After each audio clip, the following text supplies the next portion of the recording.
Even in another world, intelligent beings continue waging war, including the demon lords. 72 demon lords rule the world and are admired by all. While beasts storm the city, an enemy commander claims his army has infiltrated the castle and will soon destroy its core. He mocks Astaroth as the weakest demon lord, possessing neither soldiers nor combat ability.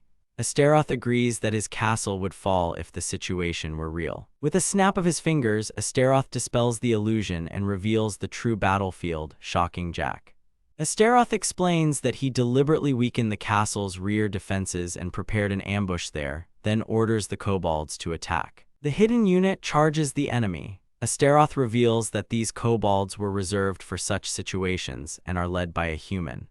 Jack cannot believe a newly born demon lord commands such a large force. Returning to the castle, Astaroth calls an emergency strategy meeting with Eve. She promises to obey any command, even sharing his bed or killing herself. Astaroth asks how to obtain materials for strengthening the castle. Eve suggests farming, expanding the nearby city and taxes, gathering resources, or plundering. Astaroth chooses plundering as the fastest option because a larger army can both raid enemies and defend the castle. He orders Eve to gather summoning materials. At the summoning site, Astaroth throws the materials into a cauldron and begins recruiting soldiers as if playing a game. The first 10 summons are disappointing, but wood golems eventually appear. He assigns them to guard the castle and sends the weaker units to raid. Astaroth plans to invade other demon lords and first scout the region. Eve explains that several human kingdoms also possess forces capable of opposing demon lords. Astaroth asks about heroes. Eva reveals that 72 heroes exist, each possessing a special attack effective against one demon lord. He decides to eliminate them while they are still children.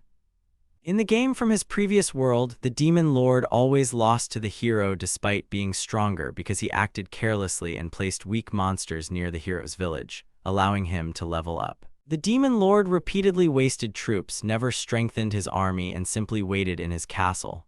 Remembering this, Astaroth asks whether the hero's hidden equipment is stored there.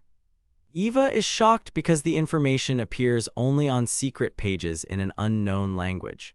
Astaroth cannot understand why demon lords keep weapons capable of destroying them inside their own castles. He destroys the sword and orders Eve to throw it into a volcano. Astaroth then plans to gather information from other demon lords, believing their shared hatred of heroes can help locate them while they are young. Astaroth intends to kill the heroes personally. Eva says no demon lord would attack a child, but he explains that as the weakest and newest of the 72, he cannot fight according to tradition. Instead, he will use deception and realism to strengthen his nation and destroy his enemies. Astaroth would rather dirty his hands and survive than die defending empty ideals. His first priority is gathering information. He asks about nearby human nations and the weakest local demon lord. Eva identifies the Ismarian territories and demon lord Sabanaku, confirming the usefulness of her knowledge. Astaroth hesitates to kill innocent people, assuming this doubt comes from being a newborn demon lord. Skeletons bring him a human child from Sabanak's castle, whom Astaroth assumes is a slave. When questioned about entering enemy territory, the boy begs for help. He explains that Sabanak killed his parents through forced labor and left him unable to feed his sister. The child says he does not care what happens to him. He only asks Astaroth to kill Sabanak. Hearing this removes Astaroth's doubts. He decides Sabanak deserves to be destroyed through any dirty tactic necessary. A mysterious girl watches through a magical device and reveals that she chose Astaroth because she admired his talent. She asks him to fulfill her expectations. Astaroth recalls awakening in another world and realizing that he had once been a researcher, had reincarnated, and was no longer human. At his rebirth, he was told that a supreme being had chosen him as Demon King Astaroth. Astaroth asks the hidden speaker to appear so they can talk face to face. A girl materializes and he asks whether she is a goddess. She explains that she can reincarnate people and travel between dimensions but cannot directly interfere with this world. When Astaroth asks whether he must conquer it, she praises his perception. She admires how calmly he accepted reality and adapted with limited information. When offered the truth about his death, Astaroth refuses and Megumi calls that wise. Megumi explains that he must become the great demon lord by defeating or ruling the other 71 demon lords. Each demon lord controls a castle, city, army, and resources while fighting the others. Megumi wants Astaroth to guide this war-torn world in a better direction. Astaroth asks whether he must kill them all. She says he may destroy them or make them submit, but hopes he acts wisely. Before choosing, he wants to test his powers.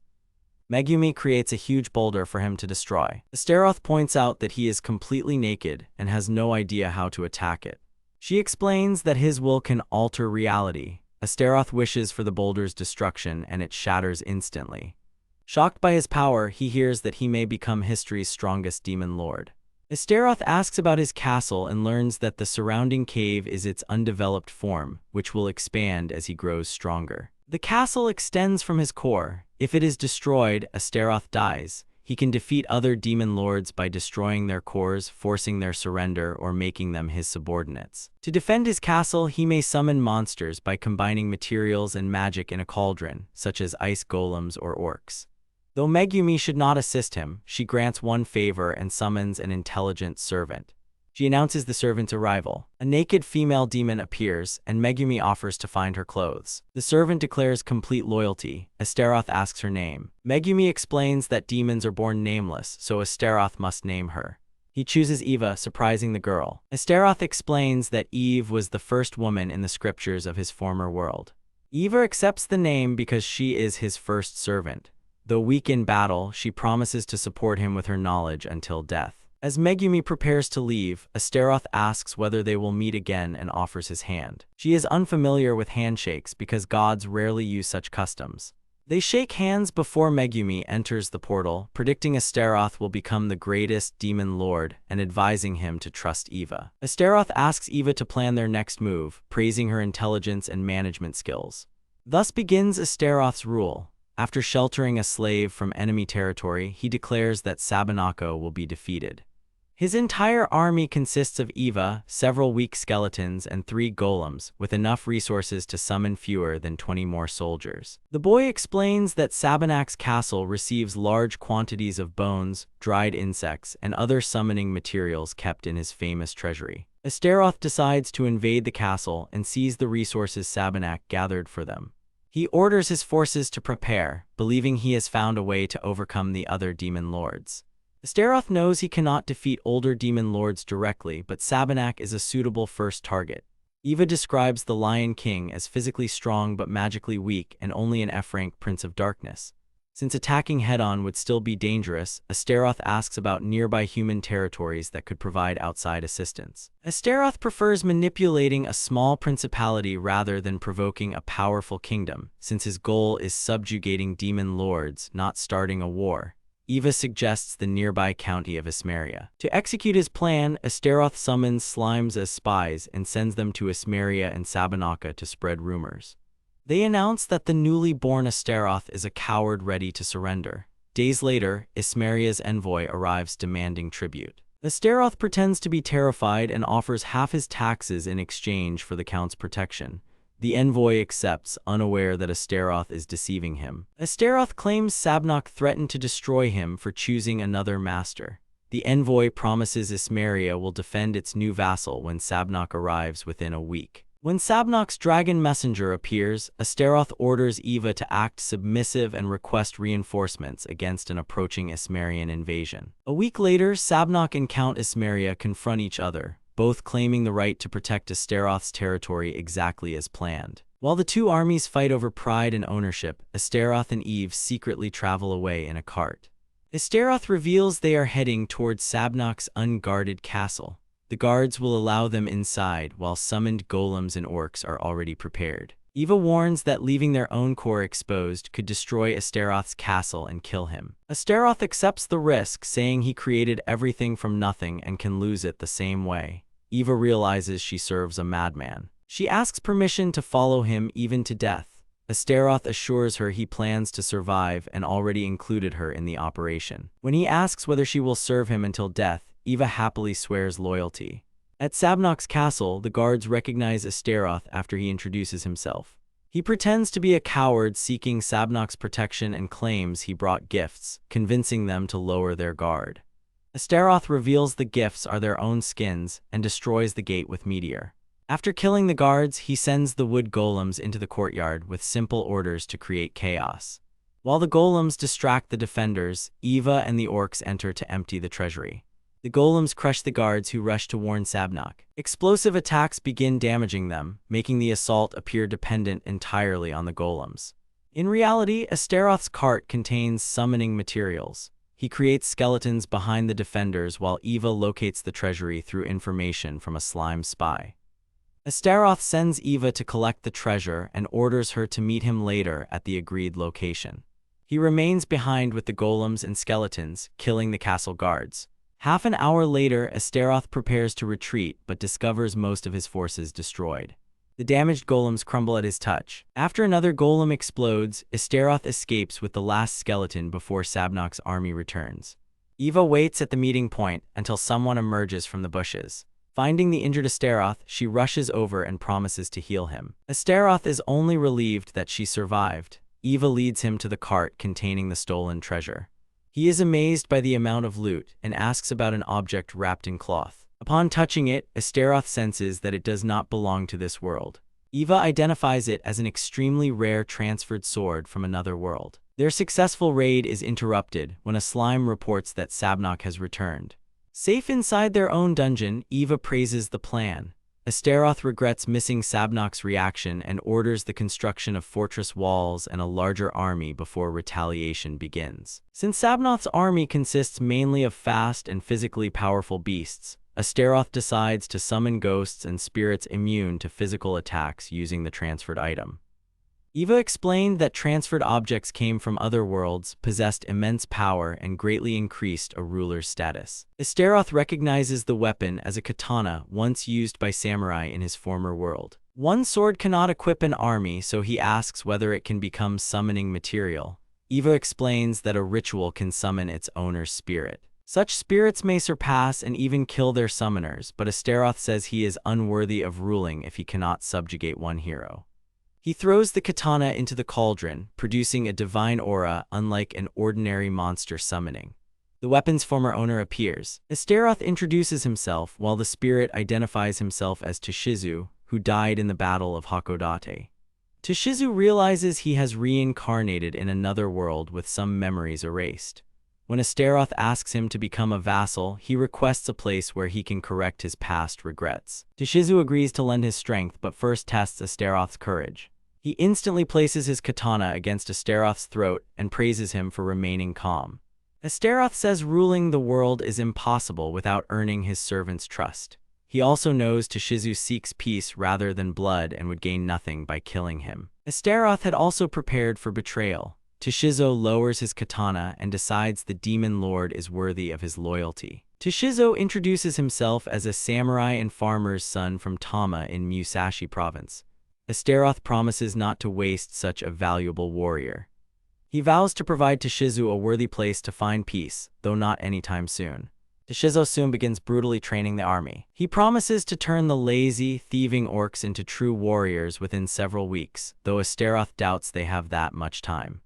Eva predicts Sabnok will attack soon because his authority depends on military strength and he cannot ignore the humiliation. Astaroth plans to provoke a mistake before delivering a decisive blow, and Toshizo approves. Toshizo warns that the strategy requires splitting the army under two commanders and asks whether Astaroth truly trusts him. Astaroth admits he has no backup plan and will lose everything if Toshizo betrays him. Toshizo calls this madness, but Astaroth says his entire war began because a weak newborn demon lord had no other choice. Toshizo realizes Astaroth does not trust him but must rely on him. He asks whether Astaroth will truly prepare a worthy death for him. Astaroth recalls that Toshizo died under gunfire at Hakodate and promises him a far greater final battle. He vows to create a war that divides the world and showers Toshizo with 100,000 arrows. Impressed by Astaroth's ambition and cunning, Toshizo agrees to trust him as long as he keeps that promise. From that moment, Astaroth fully relies on him. Sabnok surrounds Astaroth's castle with demonic beasts and demands his life for the humiliation. Sabnok commands around 200 kobolds, while Astaroth lacks even 100 soldiers and cannot repeat his earlier surprise attack. The battle begins with Astaroth's forces firing arrows. Spearmen repel the kobolds from the walls, but the beasts quickly adapt and begin throwing down the orcs. Astaroth assures Eva that he prepared a countermeasure. Ghosts and spirits ignore physical attacks, allowing Astaroth's diverse but weaker army to counter Sabnok's beast forces. Sabnok destroys the ghosts with a magically enhanced sword. Astaroth admits simple tricks will not defeat another demon lord. As the enemy approaches the throne room and core, Astaroth decides to lead a counterattack personally. Gathering all his remaining forces could kill Sabnok. However, Astaroth considers the monsters his subordinates and wants to minimize their deaths. Since the war will continue after Sabnok falls, Astaroth chooses to preserve his army and personally commands the remaining soldiers. Sabnok cuts through the monsters, mocks their small numbers, and demands that Astaroth reveal himself. Astaroth appears, bows, and politely thanks Sabnok for coming so far to meet him. Sabnok condemns Astaroth for manipulating him into fighting Ismeria and robbing his castle. Astaroth replies that he never formally agreed to become Sabnok's vassal and therefore may act however he wants. Astaroth admits his actions make him look like a villain and challenges Sabnok to settle everything by force. Sabnok asks whether he is ready to die, but Astaroth says Sabnok will be the only one killed. Sabnok mocks Astaroth for lacking sword skills and cuts him with his greatsword. The attack strikes an illusion. Sabnok calls it another cheap trick, but Astaroth blames him for falling for it. Their battle begins. Sabnok moves with feline speed and corrects Astaroth that he is a lion. Knowing he cannot win in close combat, Astaroth orders his skeletons to fire. Sabnok deflects the arrows and ignores the approaching orcs until Astaroth freezes his sword. Sabnok notices that Astaroth is only buying time and wonders who benefits more from the delay. He reveals that scouts found an unprotected side of the castle and used a one-time magical item to direct soldiers there.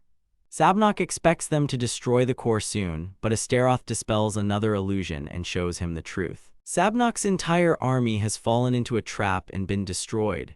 Astaroth reminds him that he lost his treasure, army, and revenge. To restore his dignity, Sabnok has only one option: take Astaroth's head.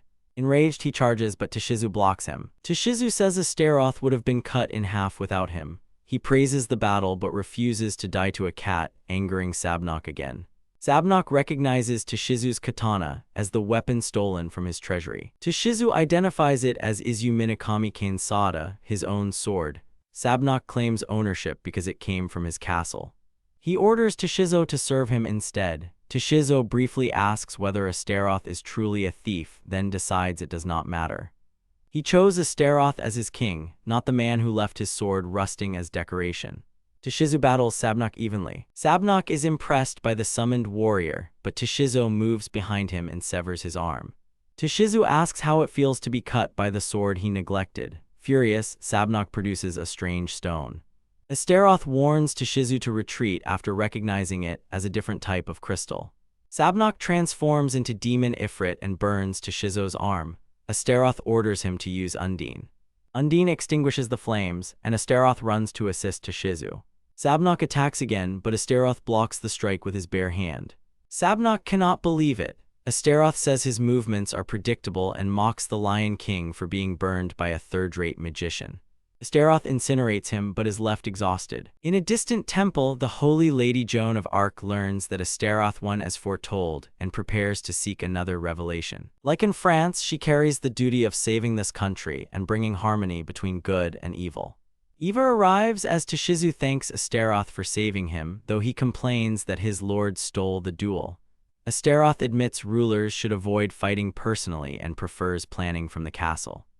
Tashizu calls him a schemer while Astaroth prefers realist. Several weeks have passed since Eva pledged herself to him.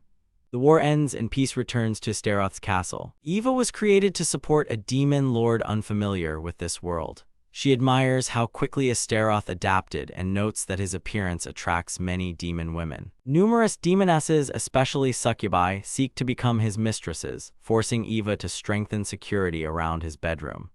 Though originally the weakest of 72 demon lords, Astaroth rose rapidly by manipulating Ismeria and Sabnok, raiding the treasury, expanding his army, and killing Sabnok during the counterattack.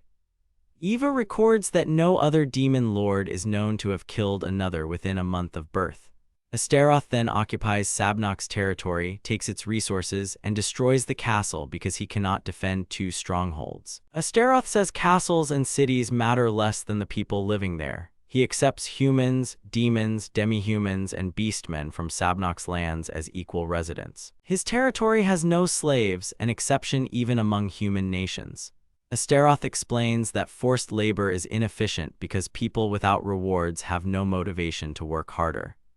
Since he benefits from their labor, he considers providing safe and comfortable conditions his responsibility.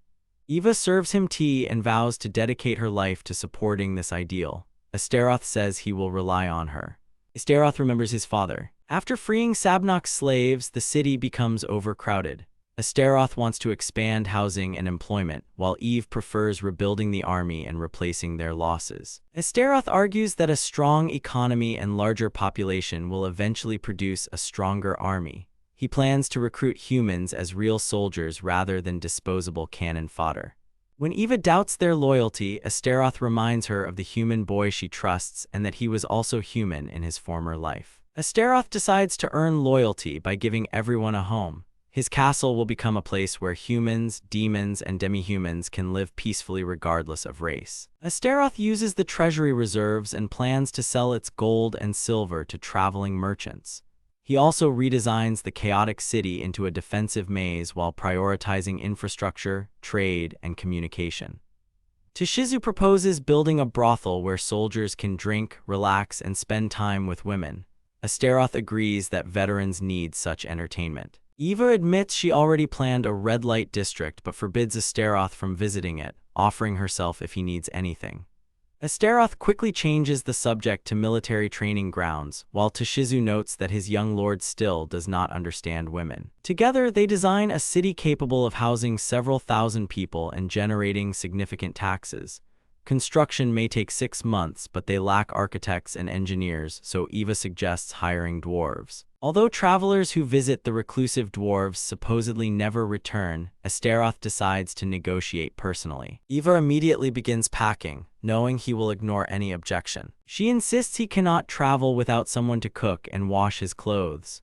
Astaroth leaves the castle to Toshizu and decides to recruit human escorts rather than bring monsters.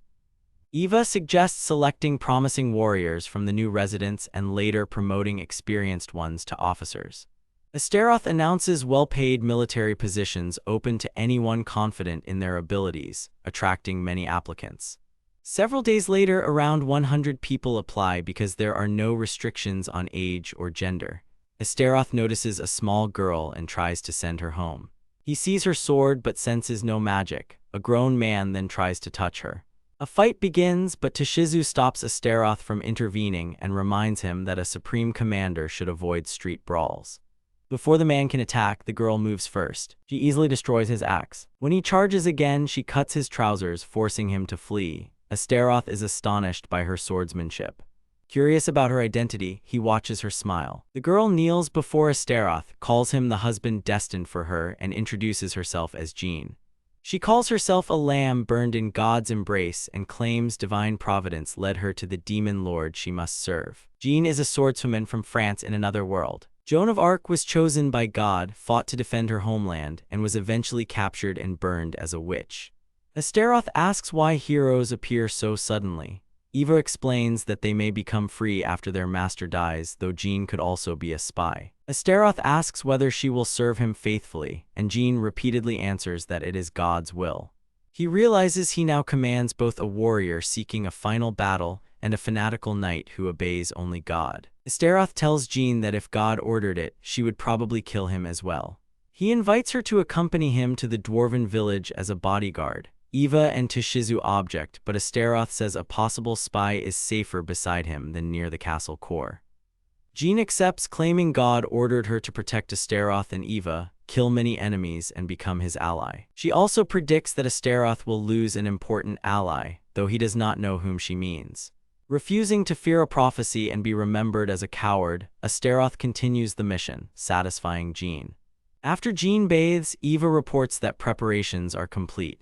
Astaroth is pleased that their open-air bath was built in a Japanese style. Jean suddenly enters wearing only a towel, and Eva immediately covers Astaroth's eyes. Jean claims her body is sacred and feels no shame before the demon lord. Eva orders her to dress, while Astaroth realizes the journey will bring endless trouble. During the journey, Eva repeatedly stares at Astaroth because she is unused to his disguised appearance.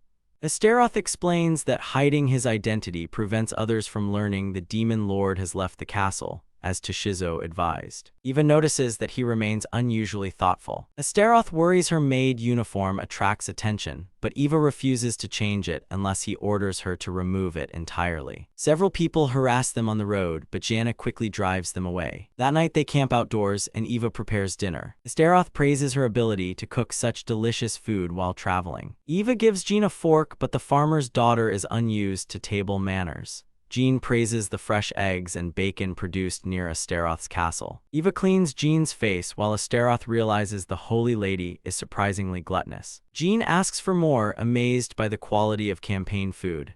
Astaroth promises even better meals at the castle. She receives rice mixed with raw egg and accepts the risk of illness because it looks delicious. They share a tent. After Eva finds a bite mark on Astaroth's hand the next morning, she assigns Jana half the next night's guard duty. At the dwarven village, Astaroth wonders why skilled architects live so modestly. Eva explains that the miners value an ascetic life rather than luxury. The settlement is completely silent, without women, children, cooking fires, or signs of ordinary life. When creatures approach, they realize the village has been destroyed and turned into a monster nest. Eva suspects the dwarves were transformed into zombies. Astaroth decides to capture and interrogate the demons responsible. 2 demons and 10 zombies confront them, so Astaroth moves quickly to protect Eve. They knock down 1 demon, but the undead dwarves continue advancing. Astaroth discovers that destroying their heads kills them and concludes demons caused the transformation.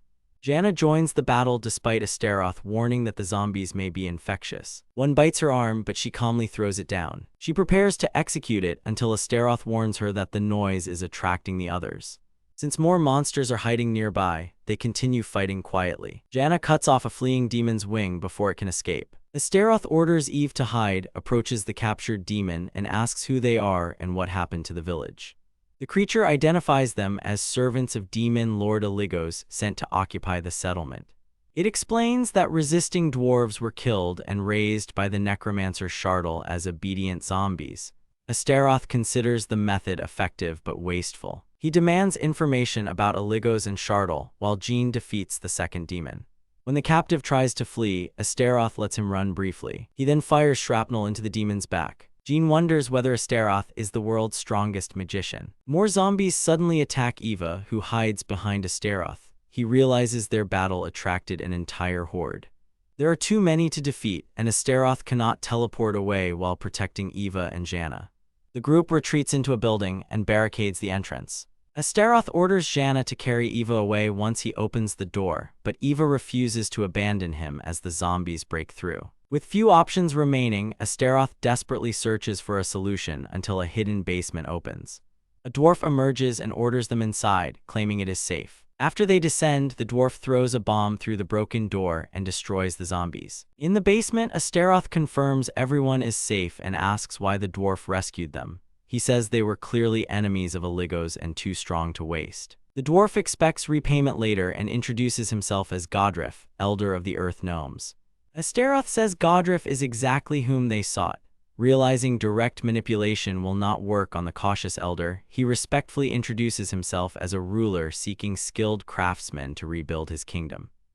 Godriff asks whether Astaroth intends to enslave other races like Illigos.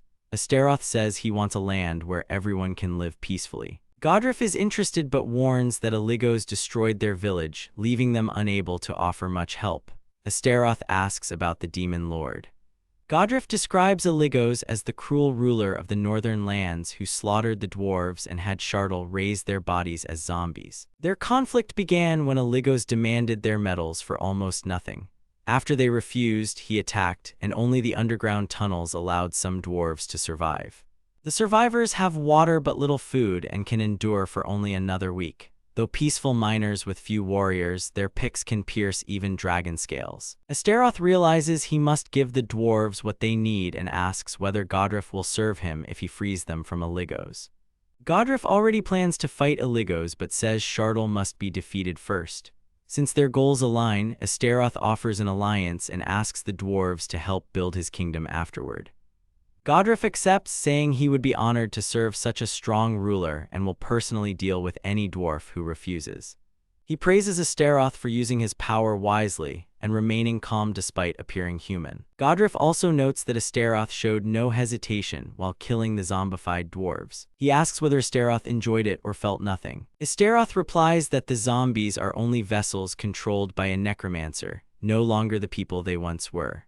Since they threaten the living, destroying and burying them is the only way forward, which Godriff already understood when he rescued them. Godriff silently points toward the correct tunnel and admits he had planned to send them into a trapped dead end if Astaroth proved untrustworthy. He leads the group to an underground settlement where surviving dwarves and children live. Janna shares dried meat with the children, surprising Eva, who gives her more food to distribute. Astaroth also feeds a child before Godriff embraces him and invites everyone to drink.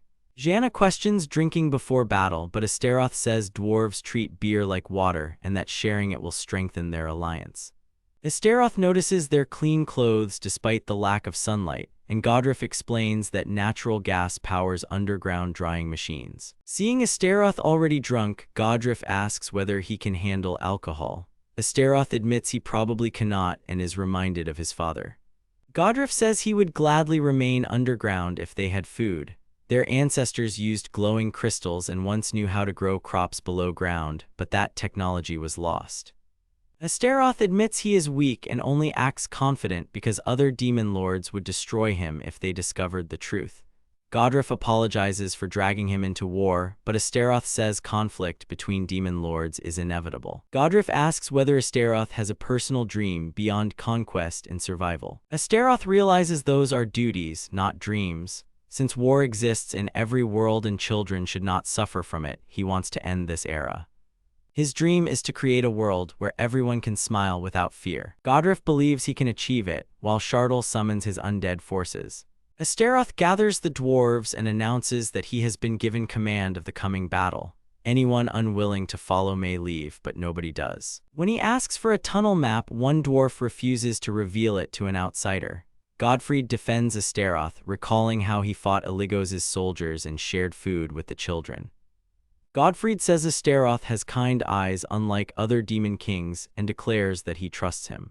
He recalls a legend about a black-robed demon king who is both merciful and cruel, brings prosperity to dwarves, and eventually unites all races in peace. Since Astaroth wears black, shows no mercy to enemies, and treats others kindly, the dwarves believe he fits the legend. Jean enthusiastically agrees. Astaroth dismisses it as a legend, but promises to become a ruler they can trust. Studying the tunnels, he chooses a wide, low dead end as the decisive battlefield despite Shardul commanding around 100 soldiers. Rather than sacrifice anyone, Astaroth orders the best miners to prepare a collapse and place explosives at specific points. The dwarves realize someone must ignite both sides and remain trapped, but Astaroth volunteers. Eva and Jean protest until he explains that he can teleport away alone after lighting the explosives. Jean tells Eva to trust him, while Astaroth asks how long preparation will take. The dwarves estimate 30 hours and promise to work without rest because their food is nearly gone. That night, Eva brings Astaroth herbal tea. He warns that Shardul is already advancing, so they may need to begin before construction is fully complete. Eva prepares to inform Jean and the soldiers, but Astaroth notices something troubling her. Eva admits she feels useless because she cannot fight beside him despite being his first servant. She envies Toshizo and Jean for being able to protect him directly. Astaroth places an object in her hand and asks her to keep it. It is a flint which he asks her to strike for good luck according to a Japanese custom Toshizo mentioned. Eva eagerly creates a spark. Astaroth says the sound will protect him and assures her that he has never regretted summoning her. Knowing Eva waits for him gives Astaroth a reason to return alive, so he asks her to prepare her finest tea when he comes back. Their farewell resembles a wife seeing off her husband. Astaroth worries because Jean's prophecy said he would lose a valuable ally, and Eva is the only likely one present. On the surface, they encounter zombies from several races and confirm that Chardel's army has arrived. Jana attacks and prepares to lure them toward the tunnel. An old man appears after sensing the magic that destroyed his demons and praises whoever killed his zombies. Chardel declares that he wants Astaroth's corpse for his collection. He sends a monster to attack, but Jana kills it and declares that Astaroth is too handsome, intelligent, and powerful to become a zombie because she intends to bear his children. Astaroth warns her to protect her chastity. Jean says she will bear his children whenever God commands, while Chardel becomes interested after learning Astaroth is a demon lord. Chardel summons more demons, and Astaroth orders everyone to retreat according to the plan. The demons pursue them, but one dwarf trips as an enemy closes in. Godfried kills the monster, attacking the fallen dwarf, allowing everyone to continue luring the enemy. Astaroth plans to hold off Chardel while the dwarves escape through a side tunnel. He will remotely detonate the explosives and teleport away after burying the pursuing army. Chardel intensifies his attack, but the dwarves protect themselves with a barrier and stab the demons, striking it. Their formation is based on Alexander the Great's strategy, using unity to raise morale. It suits the untrained dwarves and allows them to retreat slowly. Chardel sends slower zombies forward, and the dwarves prepare to hold their ground. However, many of the undead are their former friends and relatives. The emotional shock breaks the formation, allowing the zombies to bite several dwarves. Astaroth realizes Chardel deliberately chose their loved ones to destroy their morale. Furious, Astaroth orders an early retreat and prepares to collapse the escape route. Jana reports that every dwarf has evacuated, leaving only the two of them.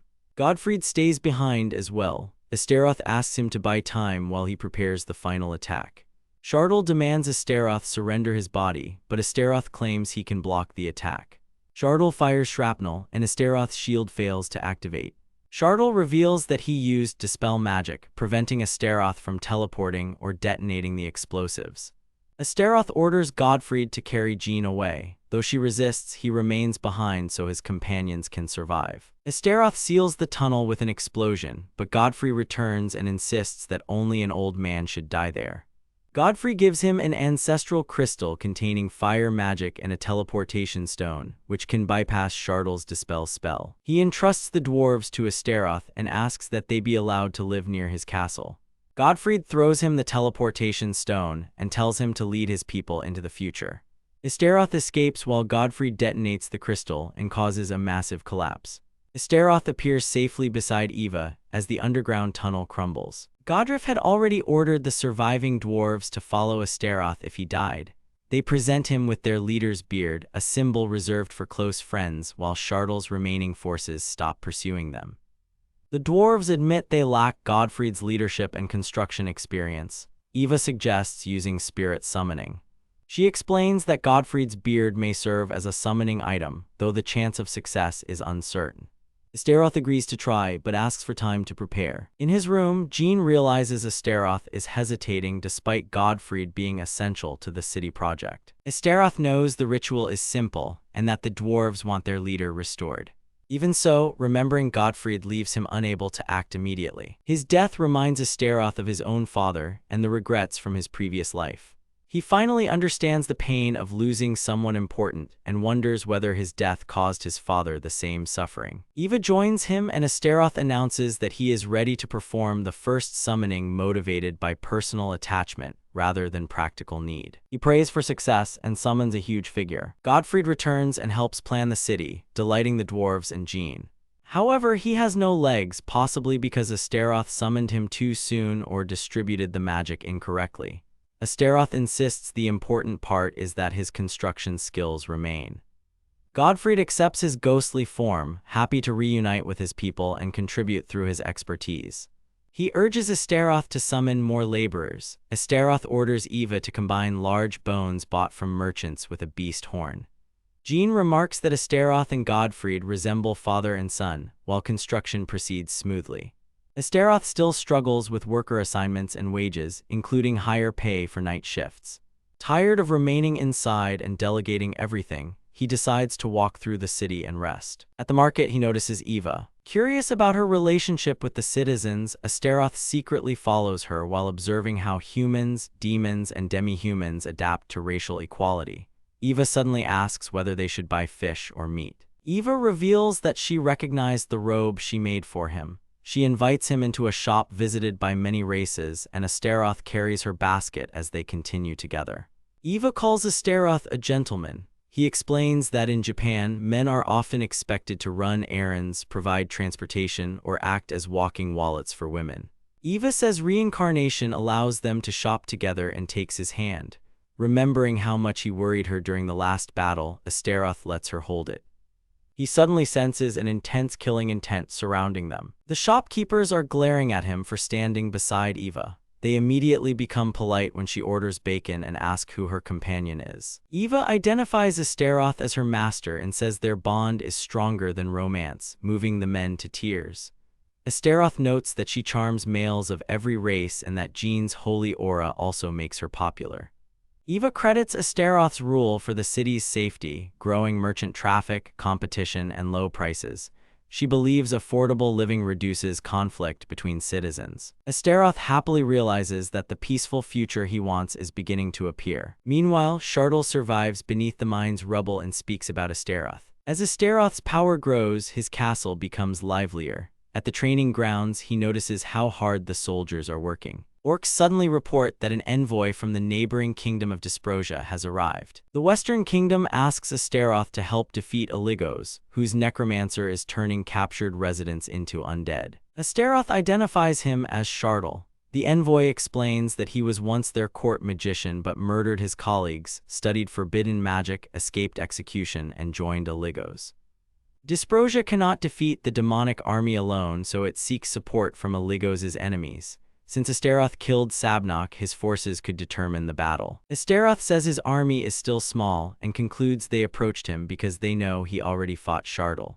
Surprised by his insight, the envoy adds that Dysprosia also respects how he accepted human refugees. Their western assault would allow Astaroth to break into Illigos' castle. Dysprosia will claim the western lands, while Astaroth receives the castle and its resources. Tishizu approves but warns of possible betrayal. Astaroth accepts the risk because Illigos is their common enemy. Godfried warns that Illigos likely used the dwarves' resources to expand his army. Jean and Tishizu then argue over who should accompany Astaroth and who should defend the castle. Tishizu suggests leaving Godriff behind, but his spirit would vanish under purification magic. Astaroth decides the dwarves will defend the castle while they depart once Dysprosia begins its invasion. Before leaving, Astaroth finishes his paperwork and finds Janna looking through books in the library. She admits she only studies the pictures because she cannot read. Astaroth offers to teach her. Janna repeats inappropriate advice from Tishizu, so Astaroth tells her to ignore him and suggests starting with the alphabet. She only wants to learn one word. The word is Ast. Astaroth teaches her to write it, and Janna happily kisses the paper. She places it inside an amulet, explaining that carrying a loved one's name protects the heart from arrows. Jean claims divine protection kept her unharmed at Orleans, though God occasionally needs rest. Jean believes they will win the next battle, but worries that God does not protect Astaroth. Since he has not chosen a loved one, she offers him her own blessing. She kisses him. Jean says at least his head will now be protected, because even a Prince of Darkness can die from a head wound. She embraces the speechless Astaroth and calls him innocent. 2 days pass. The campaign begins. Dysprosia deploys around 2,000 soldiers against 700 enemies in the west. With attacks also coming from the south and east, Illigos' castle should have few defenders. Illigos gained land and resources through aggression but created enemies on every border. Without Shartle present, Astaroth considers it the perfect time to attack until Eva suddenly spots someone ahead. It was a pack of goblins. Janna said enthusiastically that there were no more than 100 of them here. She couldn't believe that the enemies considered them so weak, or that this was all they could do against them. She suggested smearing these monsters, but Tishizu stopped her and asked to leave these monsters to him, because he hadn't done anything for a long time, so he felt like he was losing shape. This is a good opportunity to warm up. But a giant came and said that he was one of the strongest generals in the Illigos army, Gabak, Nicknamed the Blood Demon, he called Toshizu a pathetic little man and said that going against him one-on-one was pure suicide. Toshizu smiled and introduced himself as the deputy commander of the Shinsengumi and called the enemy a pathetic goblin who hadn't read to him, and demanded that he not dare look down on the land of the rising sun. Toshizu said that he only needed one blade to defeat such a stupid head goblin, so he demanded not to look down on the people of the rising sun. He furiously replied that he was not a goblin and began to attack. Toshizu had to dodge and try to get behind him, and he managed to get on top of him. He said that a big guy like him was too predictable, and in a moment the enemy general was defeated. The goblins were very scared and started to run away. Toshizu asked the guys to wait a minute because they had just started. Astaroth could no longer really say who the real bad guy was, but told everyone to follow Toshizu. That way they would break through. After a while, they killed all the monsters. All of them were just insignificant cannon fodder. Jean asked Toshizu if it was because they saw the expression on his face. He replied that it was that too, or because they were attacked from the west as well, so they didn't have enough soldiers to protect the south. Astaroth said that he would check what was going on there now. He fell to the ground because he had passed into the body of a bird. The transformation was successful. For starters, he decided to see how Dysprasia was doing.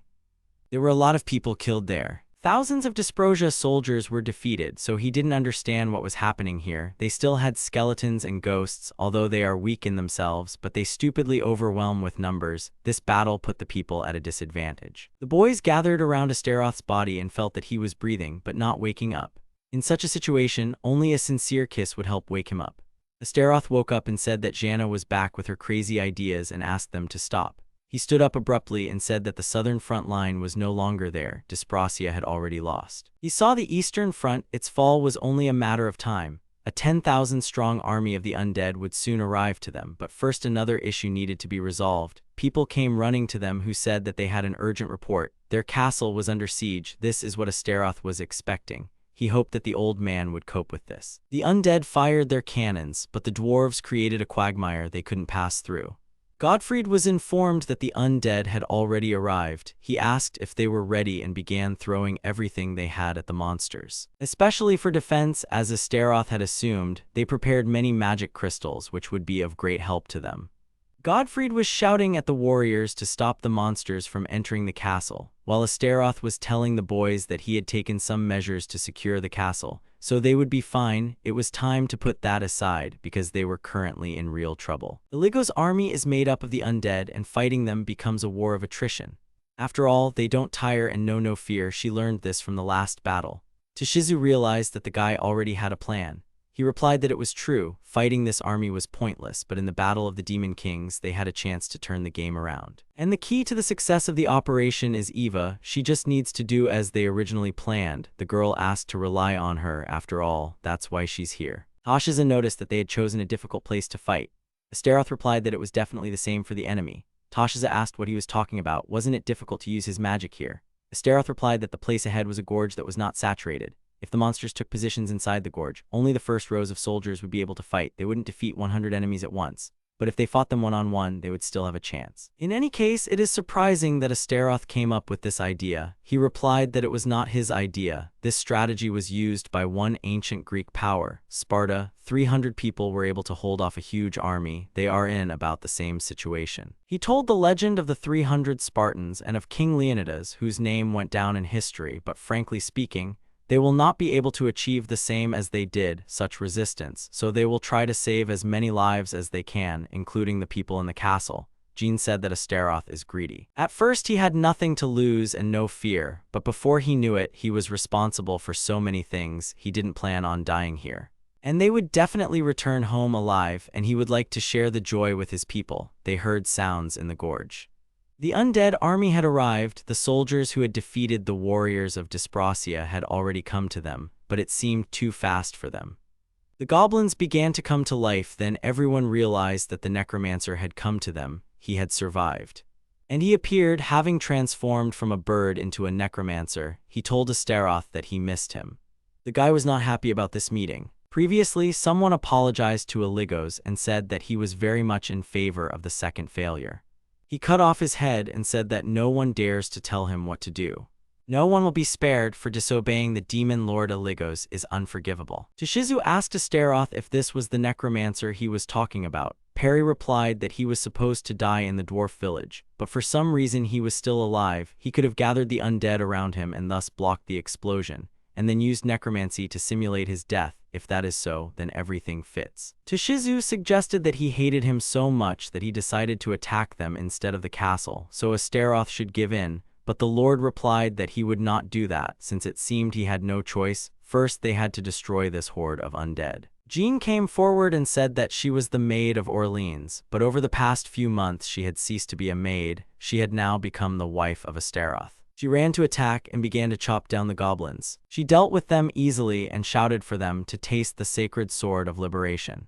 Toshizu admitted that this was all quite good and he would like to fight her when this was all over. The necromancer began to say that while he was sleeping in that cave, he always dreamed of the same thing, to see how Astaroth's tortured body fell at his feet, was eaten by insects, and became his doll. And now his dream would come true. Astaroth mockingly asked where he was aiming. Was he still sleep-deprived, since he was shooting past? The necromancer released magic. Astaroth realized that this was death magic. Everything it touched would immediately die, as he assumed. This is a rather powerful necromancer.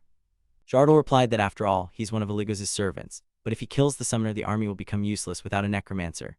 These undead will turn into wandering corpses without purpose, but this is not entirely true. He created them to carry out orders, so there's no need to worry. Even if he dies, they will forever haunt Astaroth as long as Illigos is alive. The guy said that now it is clear to him, the demon lord Illigos can calmly control and sitting on the throne. Remain in the castle and send another to fight in his place. This is the act of a true king. The necromancer didn't understand what kind of disappointment he had. Astaroth told him that Sabnok was his first opponent after being reborn in this world. He was a hot-tempered, beast-like muscle man. For him, as a newcomer in this world, he was an easy opponent, but he was a great man, even fighting a losing battle. He kept his honor as the Demon King until the very end. Unlike Illigos, who was watching from a safe place, and he knew that he was watching through a bird. Astaroth rushed to attack. The necromancer asked if he really thought that Mr. Illigos would fall for such a cheap provocation. The guy replied that he certainly did. Fighting with such a vile image, he had never before felt someone else's provocation on his own skin. But before that, Shardul would meet his end here. He began to fight back against Janna and demanded that she not interfere in this matter, just wait until he turned them into corpses and made them his pawns. Astaroth stepped forward and said that this statement was insulting his wonderful subordinate. In that case he was useless, to him he was just trash. He asked for the symbol of darkness drawn in the depths of the soul, bringing destruction to turn into the genesis of the supreme flame. The necromancer began to shout for him to stop. He could not believe that the newborn Demon King had created such a strong dark magic. Astaroth used Fire Flash. The necromancer burned, but before his death he said that even if his flesh turned to ashes, he would definitely come up with something, but he didn't have time to finish and burned. Janna jumped on the guy and said that it was simply amazing. He defeated Shardul, but the undead still did not disappear. It seems that Illigos really can control them. Astaroth suggested cleaning up the remains, but a demon galloped towards them. Astaroth said contentedly that Illigos was a little late. The Prince of Darkness arrived on the battlefield, and Toshizu immediately realized that Sabnok was nowhere near him. Astaroth thanked him for coming all the way here. He couldn't even imagine that the prince would fall for this kind of provocation. Illigos replied that anyone who dared to stand in his way would die, that's all. The conjurer of the dead eventually became a dead man. He was already sick of watching how he went crazy, indulging his greed. He did not need pawns who could not control themselves. He thanked Astaroth for dealing with this worthless person and thereby saving him from having to dirty his own hands, and as a thank you, he personally sent him to the next world and released the demon. People did not understand what it was. Astaroth began to shout that he was taking them on himself and sent Toshizu and Jean to Illigos. Toshizu said that even if they took on him together, their chances were slim. Astaroth understood this, but they only needed to occupy him at least for a short time. Toshizu suggested that it seemed to be somehow connected with the maid, who was acting separately from them. Astaroth was confident that Eva could handle it. The others said that he could leave the task to them. Toshizu ran up to Illigos and said that he would not forgive anyone who dared to mock his lord. He would take his head. They started the battle. He was too fast for Janna. She couldn't find a way to defend herself, but Toshizu was still able to follow his movements, and at the right moment he plunged his katana into him. The girl was delighted, but then Toshizu noticed something. He immediately pulled out his katana and jumped back, but before he could, Illigos wounded him with his sword. and his wound healed. Toshizu didn't understand what kind of incredible regeneration this was, and it was unfair because he was not warned about this. The demon asked if this was all they were capable of. Toshizu realized that no matter how much they attacked this demon, he continued to heal his wounds, but no one can be completely immortal, so there must be another source of energy somewhere from which he draws power, and if it is not destroyed, then not only them. But Astaroth will also use up his strength. The guy suddenly told Toshizu that he was not destined to die here, because he wanted to die under a hail of 1,000 arrows, and asked if he was ready to be content with death at the hands of such a third-rate prince of darkness like Illigos. He said he had a plan and that all they had to do was buy some time, and they had done an excellent job. So their strategist was able to cope with the task, and she reached the core and destroyed it. But Illigos said that this couldn't be. His castle was practically impregnable. They couldn't break through if they didn't have giants. Astaroth answered him that they just happened to have Cyclops, which they use as a strong labor force. So while he was here trying to kill him, their strategist used the teleportation stone to stage a surprise attack on his castle. The demon couldn't believe it, because even if they were able to break through, they would never find his core. He hid it underground, deep under his throne, and killed everyone who was involved in the construction. No one knew about it. The information could not leak out. Astaroth asked Eve if she had heard where the core was and asked her to destroy it. Illigos realized that he had been deceived, and he began to shout that if they cut it, this was his second heart. If they destroyed it, then he would not be able to return as the Prince of Darkness. Megumi congratulated Astaroth because victory was his again. Eve hit the core. Illigos realized that Astaroth didn't know where the core was from the very beginning. The guy replied that of course he didn't know. He found out after he just told him this. The demon was amazed because there could be no mistake in this. He felt that his magical powers were weakening. Astaroth replied that when he defeated the Dark Prince Sabnok, he extracted the magical power from the residual ash and placed it into a crystal, along with powerful sealing magic, then used this crystal in Illigos' castle. It temporarily blocked the magical power emanating from the core. The magic in Illigos' body kept disappearing, and he asked if he was really going to die now. Astaroth told him that despite the fact that he, as the Prince of Darkness, was weaker and his army was smaller, he was able to win the battle against him. It was all because of his comrades. He was not alone, and that was his strength. Now that Illigos has lost his dead soldiers, he has only two options: die here and now or become Astaroth's subordinate. If he makes a decision now, he will save his soul. The demon began to take off his mask, and he began to laugh evilly because such a soft heart is not suitable for the Prince of Darkness. It is as if he was one of those people, so he refuses. Unlike such a green Prince of Darkness, he has the pride of the Demon King. Astaroth said that he understood him and that it was very unfortunate. He took out the sword that he took from Jean and ran to attack. They began to fight each other, and at that moment, Illigos wounded Astaroth. But the guy managed to stretch his hand with the sword forward and pierce the demon. He began to press even harder, but he felt someone's presence behind him. It was a zombie that was crawling out of the ground. Astaroth realized that it was Shardle. He cast a spell on himself to turn into undead. The guy understood that he wouldn't have time to dodge, and in order to avoid being hit by Illigos' sword, he ducked but fell to the ground. As Shardle's corpse began to hold him, Illigos raised his sword above himself and plunged it into the dead man's head, demanding that he not interfere in his fight. The dead man disappeared. Illigos swung again. Astaroth did not miss this chance and quickly rose to his feet. He plunged his sword into the demon's stomach, and he smiled and said that of all those who had challenged him, he was the first one to survive. He began to disappear and say that he was sure he would rule this world, and disappeared. Astaroth said that in the end he will achieve this, and without his words, he will defeat all the other princes of darkness and climb to the top of this world. Jean ran up to Astaroth. The guy told her that he was lucky and he was able to win. He thinks that this happened thanks to the talisman that she gave him. He also addressed the people and said that today they had won thanks to all of them. He asked them to accept his gratitude and bowed before them. They had always fought at a disadvantage, so he felt like a bad king. Jana told him that from now on he would grow even faster because he always gives his all in dangerous situations, as befits a real husband. People agreed with this, because all the time that they were at war, they were always looking forward to what unique strategy Astaroth would use. Moreover, he always takes great care of the soldiers, and despite how hard the battle is, the mortality rate is always an order of magnitude lower than when they were in another army.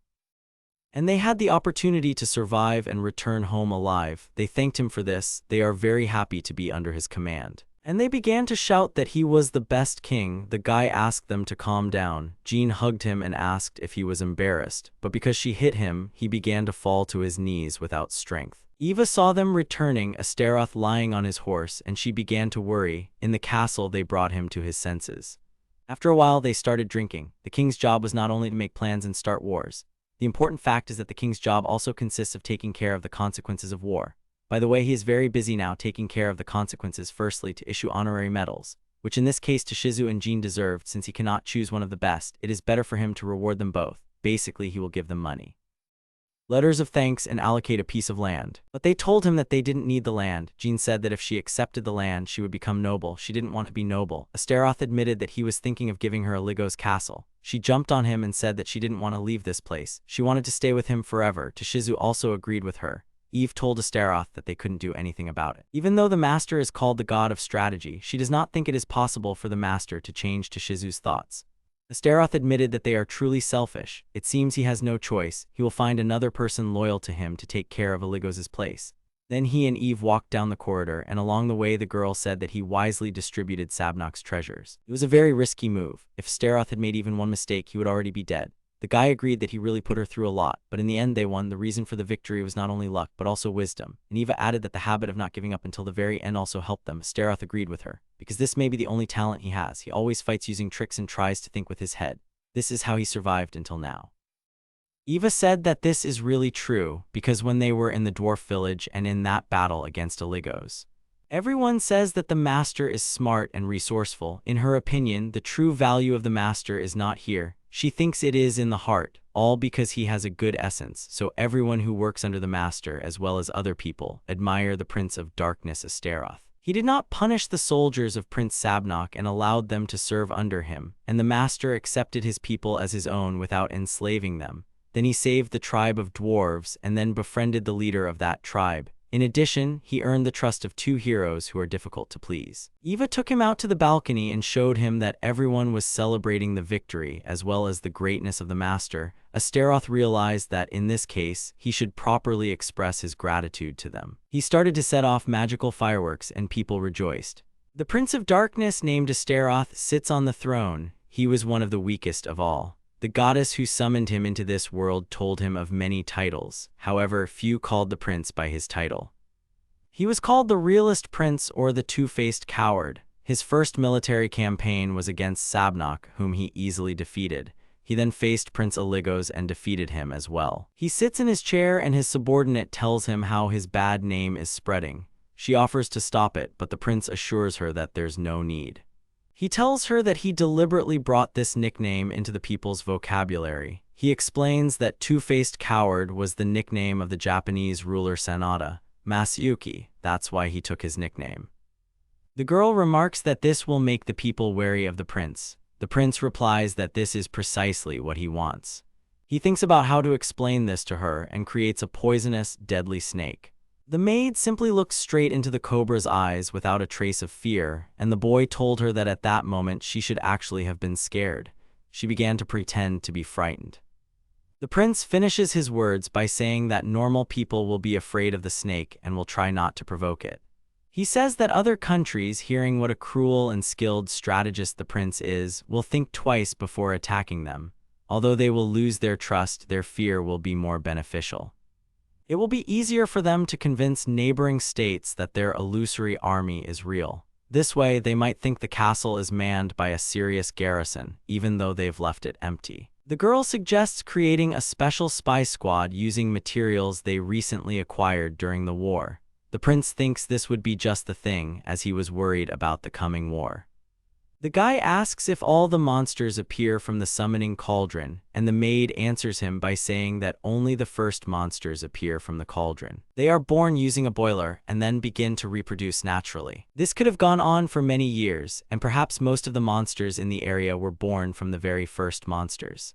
The prince thoughtfully replies that everything is clear to him now. After all, if the cauldron really did create all the monsters, there would be no materials left on Earth. He asks about the differences between summoned monsters and born ones. The girl replies that there are no differences except that the created ones are bound to their core. And if the core is destroyed, it will weaken them or even lead to their death. After her words, he remembered how in the battle with Illigos, they destroyed their magical connection and the army of ghosts began to simply crumble. She explains that any undead is, first and foremost, a supernatural substance, and without magical nourishment, they will not survive. He asks if this applies to her too, but she says that since she is a demon, she can fight without a core. The maid begins to say anxiously that even if it is unlikely, even impossible, but suddenly if the master dies, then she will kill herself in order to be with him after death. She asks him not to die and he tells her that he doesn't want to die either and promises her not to. The girl forces him to say that he will never die. The prince begins his sorcery for summoning and thinks about the fact that he must clearly know his desires. Suddenly, a kobold named Hanzo appears before them. He was a ninja with 745 power and possessed skills such as stealth, poisons, and information gathering. Astaroth addressed him, saying he would now serve him and asked if he had any objections.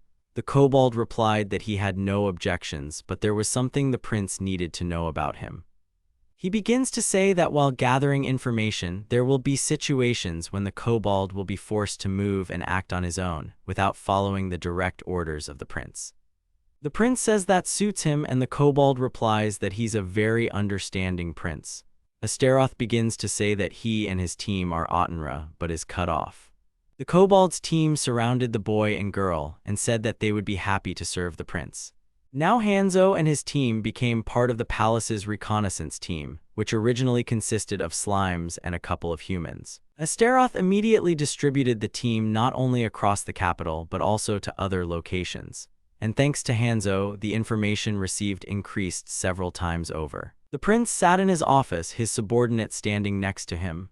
Hanzo, standing opposite, was finishing his report. Astaroth praised him for his excellent work, and the kobold told him that his scouting team was lacking something. They lacked a commander. Milord replied that he was the commander, but he refused, saying he was only good for gathering information, not for combat. The prince thought a hero was needed for this, since Hanzo truly couldn't handle the mission if it turned out to be suicidal. However, they didn't have any extra hero officers. While Jin had no talent for gathering information or assassination, Toshizo could have played the role of an assassin, but he was a swordsman. Eva was cool and sensible for the job, but she couldn't fight.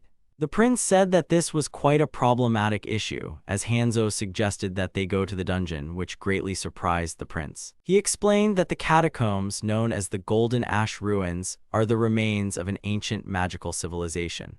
The prince said that they would most likely be able to find valuable materials there, but Hanzo replied that local adventurers had stolen everything far and wide. My lord asked him what valuables they could count on in this dungeon. The kobold talks about rumors he heard about a magical workshop in a secret room that belonged to a mage who explored other worlds. And perhaps in this workshop they will be able to find artifacts belonging to other worlds that are connected to ninja. The prince decides to go to this dungeon since they are currently not at war. Eva asks to come with him and he allows her. Astaroth intends to speak with Godriff and ask him to watch over the castle. He wonders who will lead the escort. Suddenly, the door opened and Jean burst into the room, having heard the prince's words. She explained that if they left her in the castle, she would be of no use. The prince only wanted to answer her. Suddenly, the door opened again and Toshizo burst in the arms of demons, shouting for them to hold their horses. He says that he has not been able to hold the defense since childhood, and the dungeons interested him. Toshizo says that exploring dungeons is much more interesting than training goblins. The prince explains that someone still needs to stay in the castle for protection. The boy begins to complain that the prince always takes Jean with him, leaving him behind. The prince convinces him that he trusts him more. He grabs Jana and says that this time he will go, unless of course there is a good reason for her to go. The guy hints at the prince's special service to Jean. The prince and Eva look at him in surprise and he continues to say that if that's the case, then as a man he understands.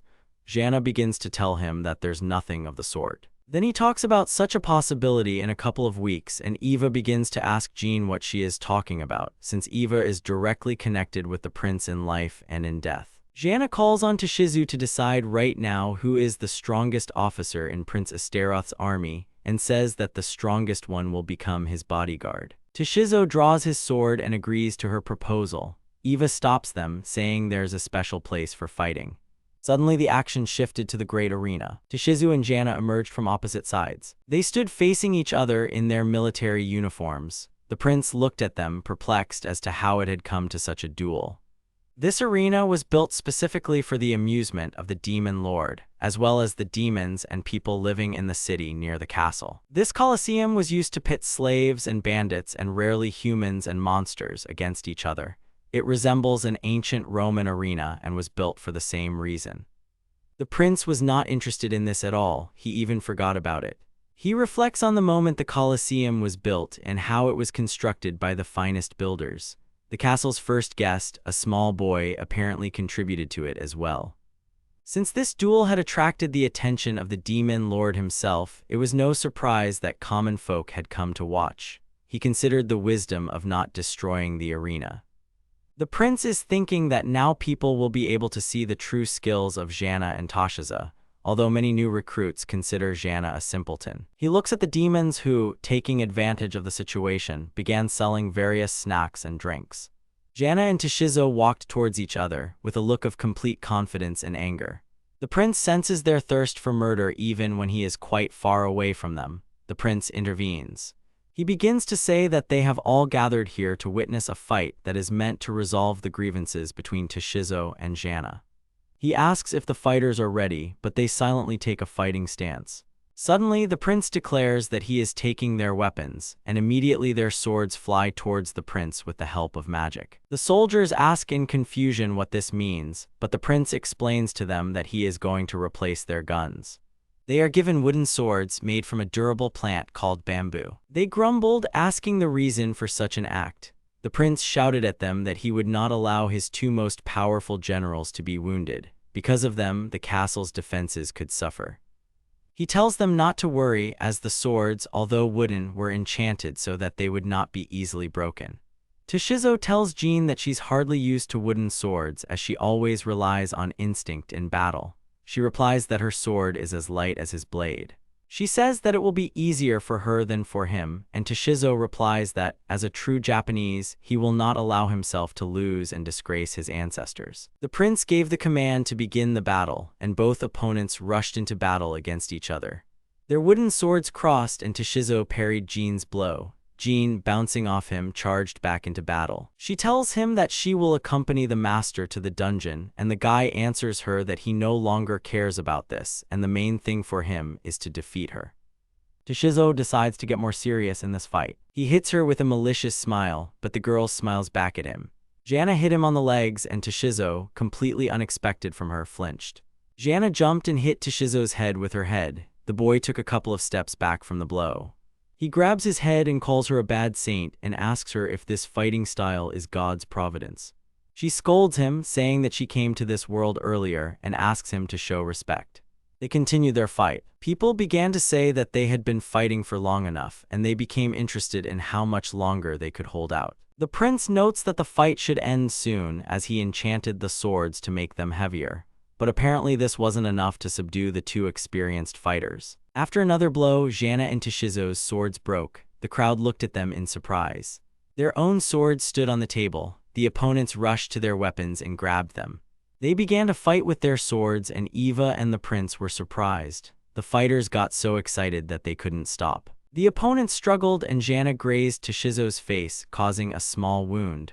Droplets of blood flew through the air when suddenly there was a flash of light. Eva shouted for her prince, but the prince was no longer in his place. He stood in the arena and used magic to stop Jean and Toshizo's swords. Milord ordered them to stop, and Toshizo shamefully said that he had gotten a little carried away. Jean supported his words. They stood in the arena, and the people who had initially watched in surprise began to quietly shout of Toshizo and Jana more confidently and loudly. They then shouted in praise of the demon Lord Astaroth, calling him the greatest. The people kept shouting and praising all three of them, and they stood and watched it all. The travelers were walking, and one of them asked her companion if he was sure there were drifting objects here. He replied that he had been told so at the guild. The girl runs up to the ruins and asks the guy if he's talking about them. The guy, named Yori, stops and looks at the ruins. The girl urges him to hurry. He tells her that he is coming and runs into the dungeon. Jana walked down the corridor with a suitcase in her hands and her head held high. She stops at the stairs and turns around. She was very pleased with something. Toshizo stood there looking at her with displeasure, unlike the girl. She told him she was leaving the castle in his care. The day after the duel, a mug stood on the table and someone was pouring tea into it. The prince sat in his chair, looking disapprovingly at Jana and Toshizo standing before him. He asks them why they had the duel in the first place. They reply that they were fighting for the right to accompany the prince to the dungeon.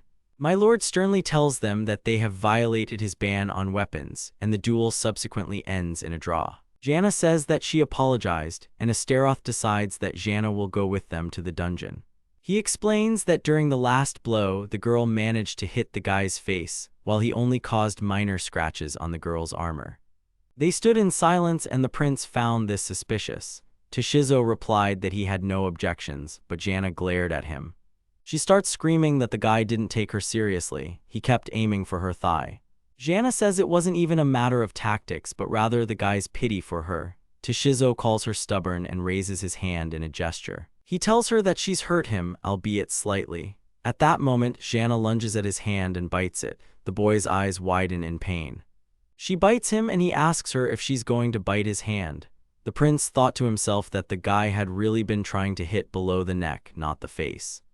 Face was extremely important to a lady, and so Toshizo, in his usual style, tried to avoid being seen. A horse and carriage stood in the courtyard. The girls were getting ready. Eve adjusted Jean's hood and the saints sang along. Astaroth noticed that the girl looked much more cheerful than yesterday. She smiles and says that a good night's sleep has calmed all her worries and that everything was fine for her as long as she accompanies her prince. Astaroth turns around and asks Hanzo to lead them. He replies that the opportunity to accompany him is a great honor. The prince tells him he's counting on him. Suddenly, the prince overhears Jean being asked to remember something carefully. Eva begins to severely chastise Jean that there will always be people who want to harm her master, and plans to disguise herself as a family of merchants. She sternly tells the girl not to call the prince a demon lord and to be careful. The girl covers her ears at her words. She says that the maids are too strict and asks her to rely on her as she will definitely be able to protect Astaroth. The prince holds water in his hands and Jean and the demon sit in the bushes with their backs turned. It turned out the saint was seasick. They were sitting in the carriage and the prince noticed she hadn't been seasick the last time. She said she'd been so worried about them then and hadn't had time for that. They stopped again and the prince noticed that the cart was completely unsuitable for transporting people. Upon his return, he intended to ask the dwarves to replace it. The prince looked at the old man and told him to slow down. It turned out the old man was Hans in disguise. The prince's travelers remarked on his kindness. Eva told Jean she had medicine. She opened the suitcase and found it filled with so many essentials that Jean was surprised. The girls are talking to each other about women's topics when suddenly robbers appear in the bushes and watch them, waiting for the moment to attack. They emerge from the bushes and call out to the travelers. Then they threaten them with their lives so that they will hand over all their belongings. The robbers look at the girls and the demon and the saint sit hugging. Eve looks at them angrily. The robbers begin to discuss among themselves that they will not kill the girls and will leave them for entertainment. The demon lord asks the girls whose lands they are on. Eva replies that these lands are located between the domains of the demon lord Zagan and Degarabia. The lord realized that because these lands were no one's property and no one was looking after them, a bandit base had formed here. He examined each one and noticed how emaciated they looked. The prince immediately realized that the bandits, unable to bear life in their native lands, had fled to these lands and he felt sorry for them.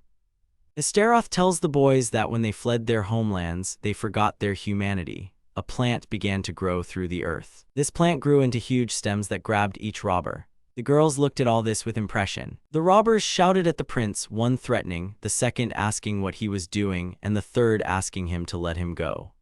Their screams made the prince clench his fist harder, and the stems that were squeezing the boys also squeezed them harder. The prince told them he could easily break them, but before that, he wanted to hear the girls' words. The demon, of course, was in favor of the prince killing them, as the boys were attacking their honor. The prince decides to strangle the boys, but Eva says that it is too easy and asks to feed them alive to the boars.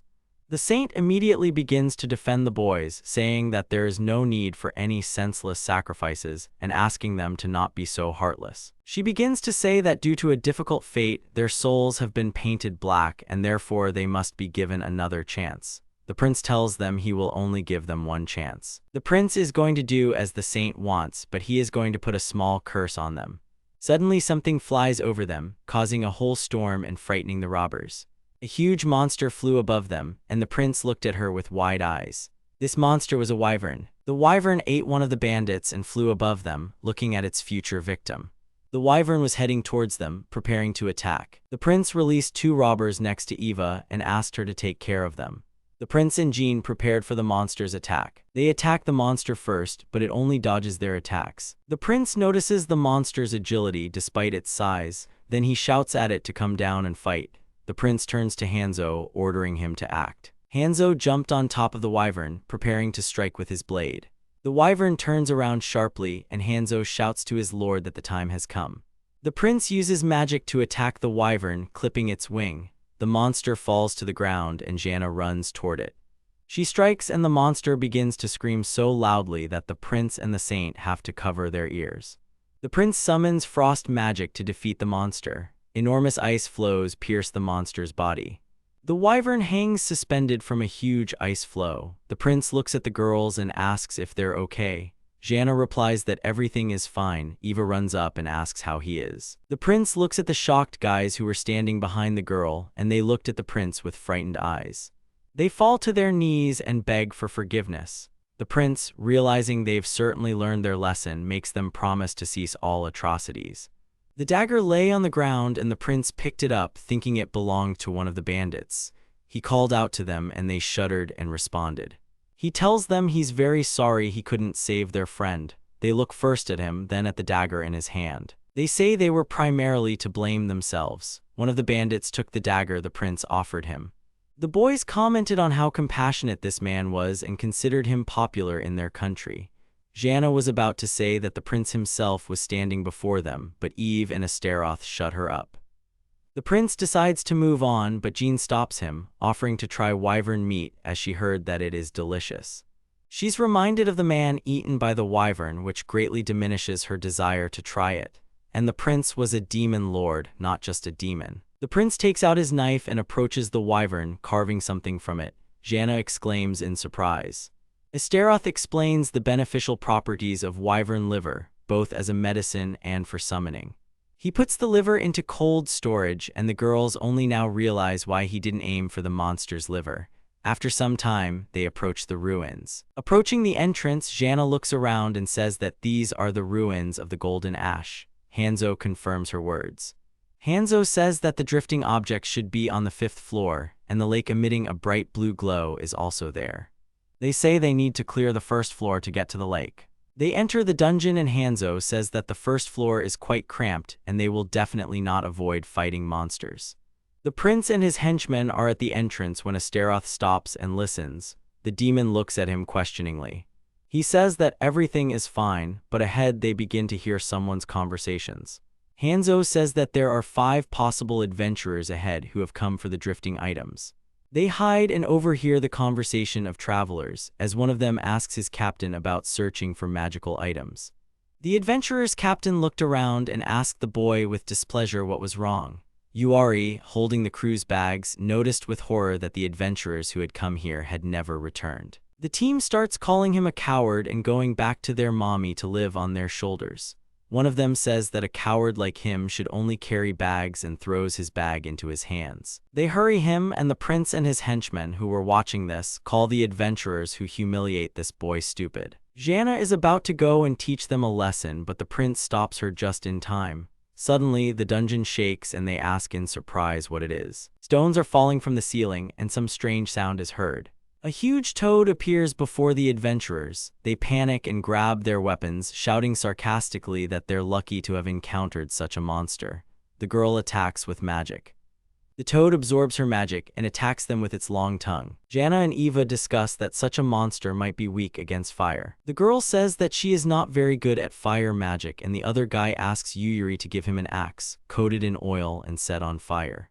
The boy takes out an axe and begins to perform all the manipulations, when suddenly the toad notices him and attacks, but he quickly dodges it. He asks the adventurers for fire, and the girl lights the axe with fire. The boy swings at the toad.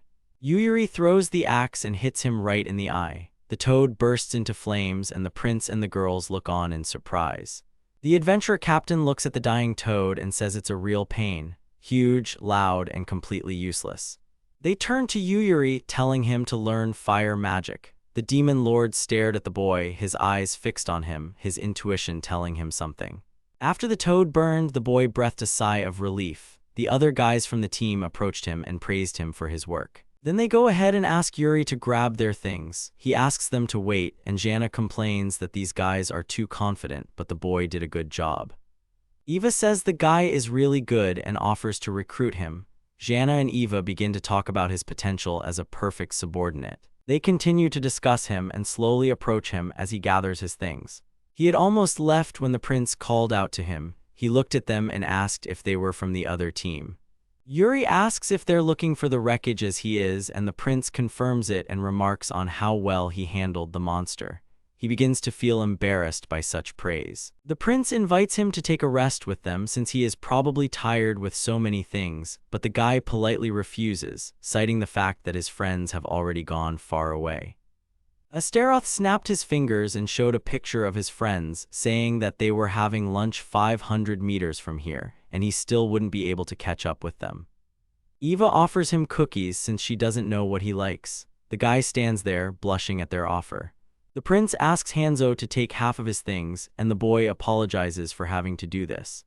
Hanzo picks up the backpack and immediately collapses from its heavy weight. Jana starts cursing at the weight and asks what's in it. The boys open the backpack and see crystals in it. The boy tells them he was ordered to collect them. Jana approaches him and asks with displeasure if he must be a monster if he fought with such a heavy backpack. Yuri responds excitedly that he's human. The prince interrupts them, suggesting they stop for lunch right there. A little later, everyone is seated at dinner. Yuri tries the cookies and thinks that this is the first time he has tasted something so delicious. They ask the boy how old he is, and he replies that he is only 14. The prince is surprised that he became an adventurer at such an early age. He replies that his parents died early, and his aunt took him in, and they did not live well. Yuri goes on to say that in order to become rich, he had to become an adventurer at such a young age. He says that having become an excellent adventurer, he wants to live independently and become a strong man to protect his family. Perry tells how his father started out as a peasant, but due to financial problems, he took up the sword. His father was a powerful warrior and made a name for himself, and so the boy wanted to be like him. The prince points to his sword and asks if it belonged to his father. The boy replies that it was his father's. He says it's just an ordinary, worn-out sword, but it was very valuable to him. Jana notes that Yuri didn't use it in battle. The guy shyly says it's because his friends loaded him down with stuff. They support him, telling him he'll definitely achieve his goal. The prince advises him to visit the demon king Astaroth if he wants to achieve anything. The boy is surprised to hear about the demon lord. The prince says the boy's reaction is quite obvious, as many people hate demons. The prince points to the many different races and people living in the city of Astaroth. The boy looks at him in surprise, and Astaroth finishes him off by saying that there is not a single slave in the city. Yuri says he doesn't believe such a merciful king exists. The girls tell him it's true. Astaroth invites Yuri to see for himself by applying to serve as a soldier or a merchant. He can even remain an adventurer. They continue to tell how, in the nearest human city, the king was planning to create an adventurers' guild. The boy replied thoughtfully, understanding their meaning. He replies that he wants to explore this dungeon a little more as it makes him stronger, and he shouldn't forget about his contract with his friends. They tell him that he is so honest that he is even devoted to such a vile team, and he begins to look for the advantages of this team. He replies that they pay his money on time. The prince and Eva pounced on him with questions about whether they pay him in full and how much they withhold. Yuri, after thinking for a bit, replies that they don't pay him the full amount if he doesn't bring any fish or misses even one crystal. Eva whispers to the prince that the boy's description matches the Black Company. Suddenly, an earthquake occurs. Jana asks what happened, and the prince begins searching for the cause using magic. He tells Yuri that his friends have found a shortcut. The boys reached the 5th level and a monster appeared before them. The prince and his companions saw all this through magic. The guy starts to quickly pack his things, saying that he has to help them. The boy apologizes to the prince and says he needs to join the others. The prince asks him to stop. Yuri looks at him questioningly. The demon lord begins to approach Yuri, asking if he's obligated to help them since they're not fulfilling the contract properly. He advises him to give up. The boy looked at the prince and thought that he considered him a good man, but now he began to doubt it. The guy tells the prince that no matter what these people were, they were his friends and he is obliged to help them.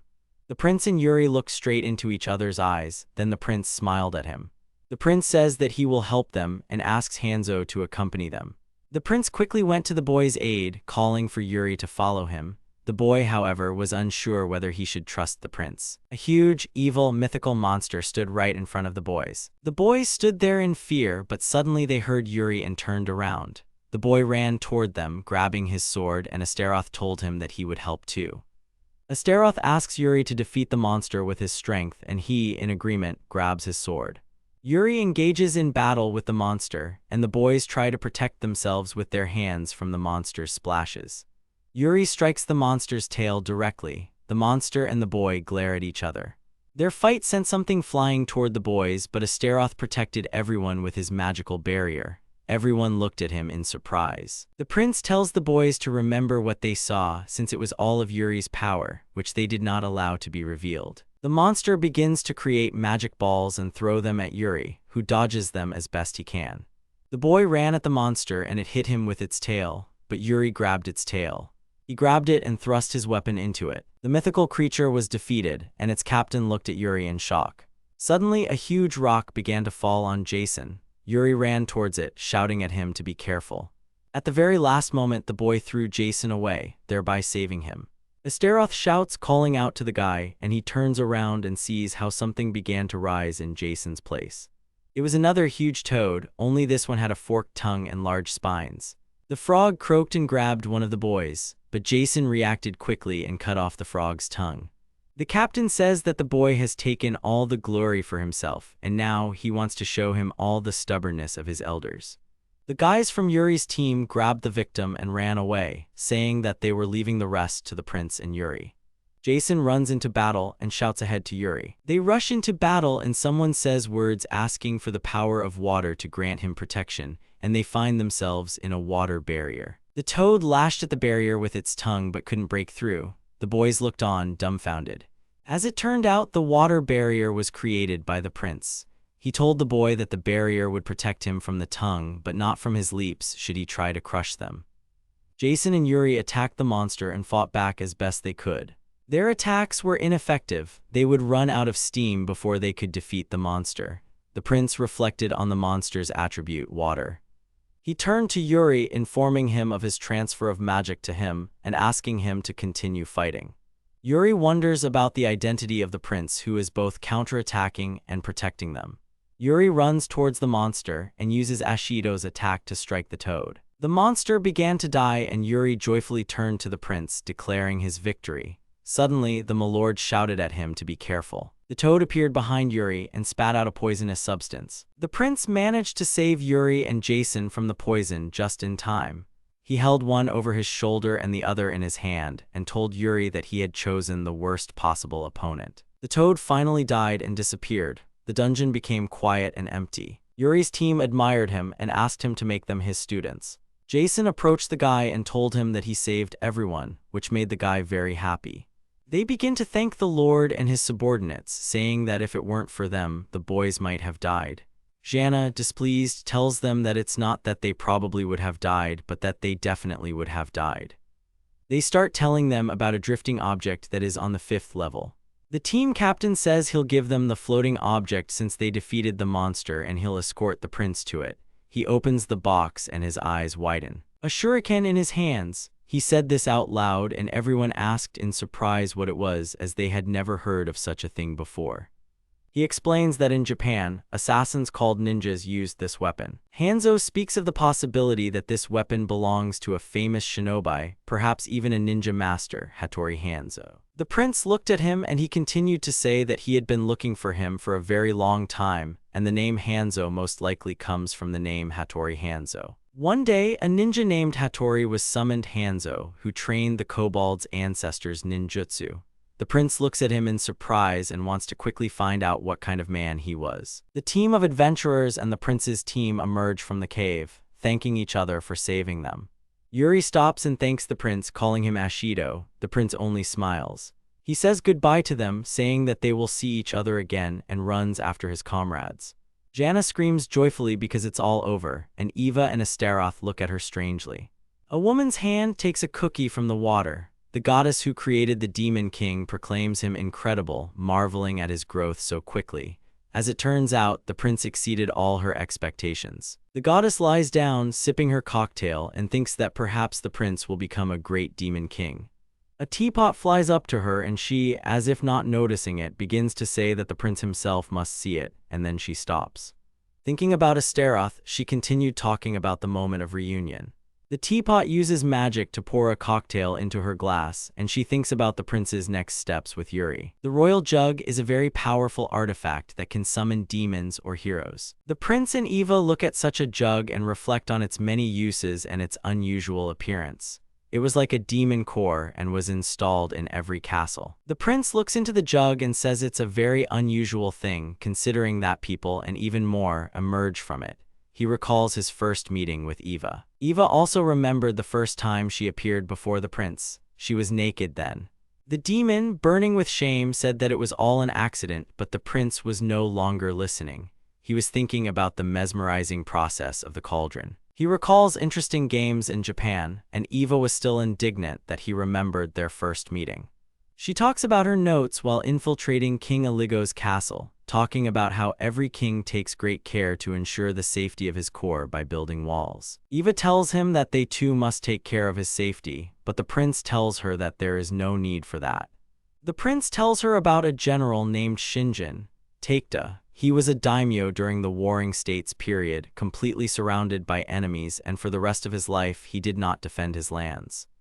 He explains that strengthening the castle is pointless if there is no one to defend it. He says that a castle is useless without trusted people, and just the opposite, if there is a reliable vassal, useless people and buildings will become a castle. The prince says that it is for this reason that they need to be compassionate and not take offense at people. Eva says that instead of fortifying the castle, they will surround the lord with the most loyal people, and then put them to defend the core. Milord opens the box containing the shuriken and speaks of his intentions to summon the hero. He throws a shuriken into the cauldron and suddenly something strange happens, and a dagger appears at the prince's throat. Eva grabbed the dagger and was about to rush at the black smoke standing behind the prince, but he advised her not to do this, otherwise her milord would be left without a head. The prince tells him that this is not the first time he has been threatened in this way, and informs him that he has summoned him. Astaroth asks him if he's like Toshizo, explaining that he must either serve him or use his cunning. If so, he suggests testing his abilities. Silhouette tells him that he knows a little about him from the goddess Boph, who first summoned him and imbued him with knowledge. He mentions that they are called demon kings and wants to know the truth. The prince asks how he can do this. The Silhouette tells him to undergo tests based on the knowledge received from the goddess Boph. Astaroth agrees and challenges him. He then asks him to get rid of the kunai. He tells him he can't, and this will be another test of the milord's truthfulness. The prince asks him to get it over with quickly and begins to work his magic. The skeletons lying in the cave began to come to life and take up their guns. A huge number of skeletons surrounded them, aiming arrows at the Silhouette. Astaroth says he doesn't need it and recalls how Toshizo also turned his blade to battle. He says he'll finish everything quickly so as not to worry Eva and presents him with a choice. He tells him that once the Demon King's head is cut off, it will take some time for him to die. And at that moment, 1,000 arrows will pierce the menacing figure.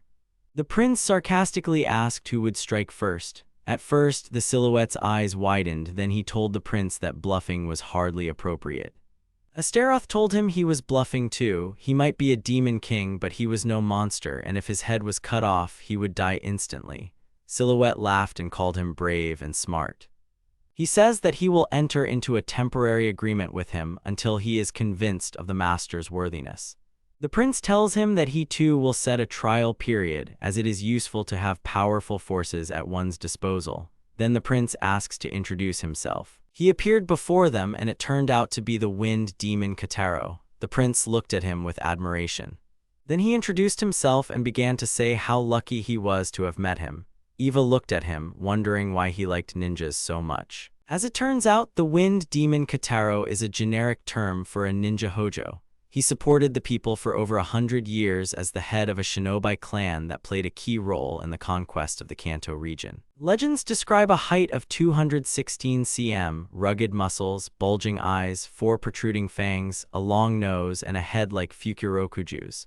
This was a mixture of demon and Nanban blood. The demon king sat in his office, looking at something with obvious shock. Legend had it that he was supposed to be the descendant of a demon. A tall girl dressed as a maid stood before the prince. The prince was surprised to discover that this was the ninja's original form. The demon of the winds says that she has all the feminine traits, and Eva discontentedly asks to tell about the test that she wanted. The girl speaks with ease about the murder of the boy, and then he says that the test is very simple. Astaroth sat dissatisfied. He told her that even as the demon king, he wouldn't kill anyone senselessly, but the girl insisted it wasn't senseless. She talks about the boy's bravery and says that his targeted attack could be fatal. Eva asks her again, alarmed. She says she doesn't have such information and can't trust them yet. The prince recalls that the goddess told him about this. He tells her that he does not understand the goddess's plan and asks why she told him all this. She says she wants to see how the demon king will act, demonstrating his abilities and talent as a realist. The prince is indignant that the goddess is toying with the destinies of people. The prince asks about the hero's location, and she replies that he is in a village south of this castle where he can rest and practice his swordsmanship. The demon says that the boy is very young, he will only turn 14. The prince listened to the demon with his eyes closed, and she told him that he was born in the village of Lycia. He talks about how he lost his father early in life and is currently traveling and looking for adventure. The demon said his name was Yuri. He was the same boy they had met a couple of days ago. She curtsied to the king and told him to call her when his heart made a decision. Eva looked at the prince, and he sat silently and thought about everything that had been said. Eva and Astaroth walk along the empty corridor of the castle. Then they stop and remember the demon's last words, which said that any order would be carried out. They stood in silence when suddenly they heard the kitten's voice, and then the kitten itself appeared before them. Eva notices that the kitten often appears in the castle because everyone feeds it. He took him in his arms and said that he was one of the inhabitants of the castle, and it was his duty as a prince to protect them. He says that from the moment he was born in this world and became the Lord of Demons, he has been protecting his people. The prince wonders what will happen if the boy defeats him and hugs the kitten. Astaroth tells Eve that on the day they met, he told the boy something. Turning around, he says that he said he would personally fight the hero the next time they met, even if he was a child. 72 demon kings rule over all the heroes in this world. Only a brave man who uses a special attack poses a threat to them, and once they find such a hero, they should eliminate him and take his powers. The prince, covering his face, says that he agreed to undergo the test.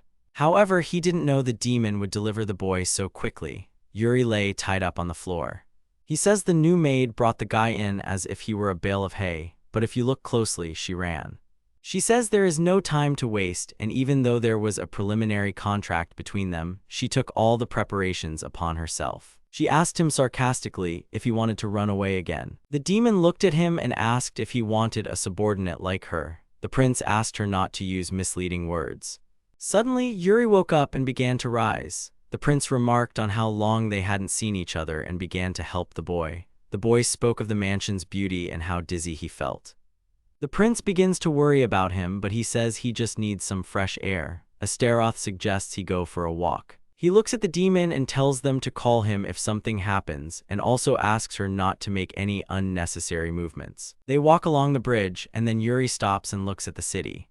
The prince apologizes to him for the fact that his maid treated him so badly. He tells how she suddenly appears in his village, says that her master wants to see him, and grabs him. When he wakes up, the boy is very surprised to see Astaroth. The prince asks about his further actions after parting with him. He tells how he dropped into the city for advice on a further expedition, began training hard on the advice of an old man from the guild, parted with his team, and secluded himself in the village. The boy says he's definitely gotten stronger since their last meeting. He asks what Astaroth has been up to, and he only replies that every day has been the same. Yuri says that he has become much better, and the prince, looking at him kindly, suggests they take a walk around the city. On the main street of the city, people are walking about their business. Astaroth and Yuri are walking through the city streets, and the boy watches everything with his mouth open. A demon approaches him, hugging him, but the prince pushes her away. They stopped and sampled the local food. As they walked on, children watched them from behind the corner. Suddenly, the kids run up to Astaroth and start hugging him. They turn to him, say something, pull him somewhere, and the prince looks at them and smiles. The guy also smiles and looks at everything with surprise and embarrassment. After a long walk around the city, the guy admits that this is the first time he has seen such a big city. The prince asks him that if he was in the guild, then he really didn't go into the cities, and he explains that he was busy carrying bags and making purchases. He smiles and looks at the people. Then the prince says that besides humans, many other races live here, and everyone lives as they wish. The boy said the city was perfect, just as my lord had said. They sat on a bench, enjoying the city. The boy is embarrassed and says that, as a human, he didn't even believe the demon king was speaking. The prince is surprised and asks at what point he realized this. He replies that he is not sure, and remembers the moment when they were in the dungeon. The guy thoughtfully replies that he felt it from the very moment the prince entered the dungeon. They sit for a while and remain silent. He then says that he felt his presence instinctively. As it turned out, the old man who trained him told him that he was a hero and that he had to save the world. Normally, he would have found him strange and stopped training with him, but this time he went along with him because he had always been strong and had some distinctive features. He admits that he doesn't want to be a hero, he just wants to be an adventurer like his father. The young man says that it is not at all difficult to guess about this if he is kidnapped by a scary man, and shows a huge castle. The prince gets up, moves away from him, then turns around and says that most likely the boy has already guessed why he brought him.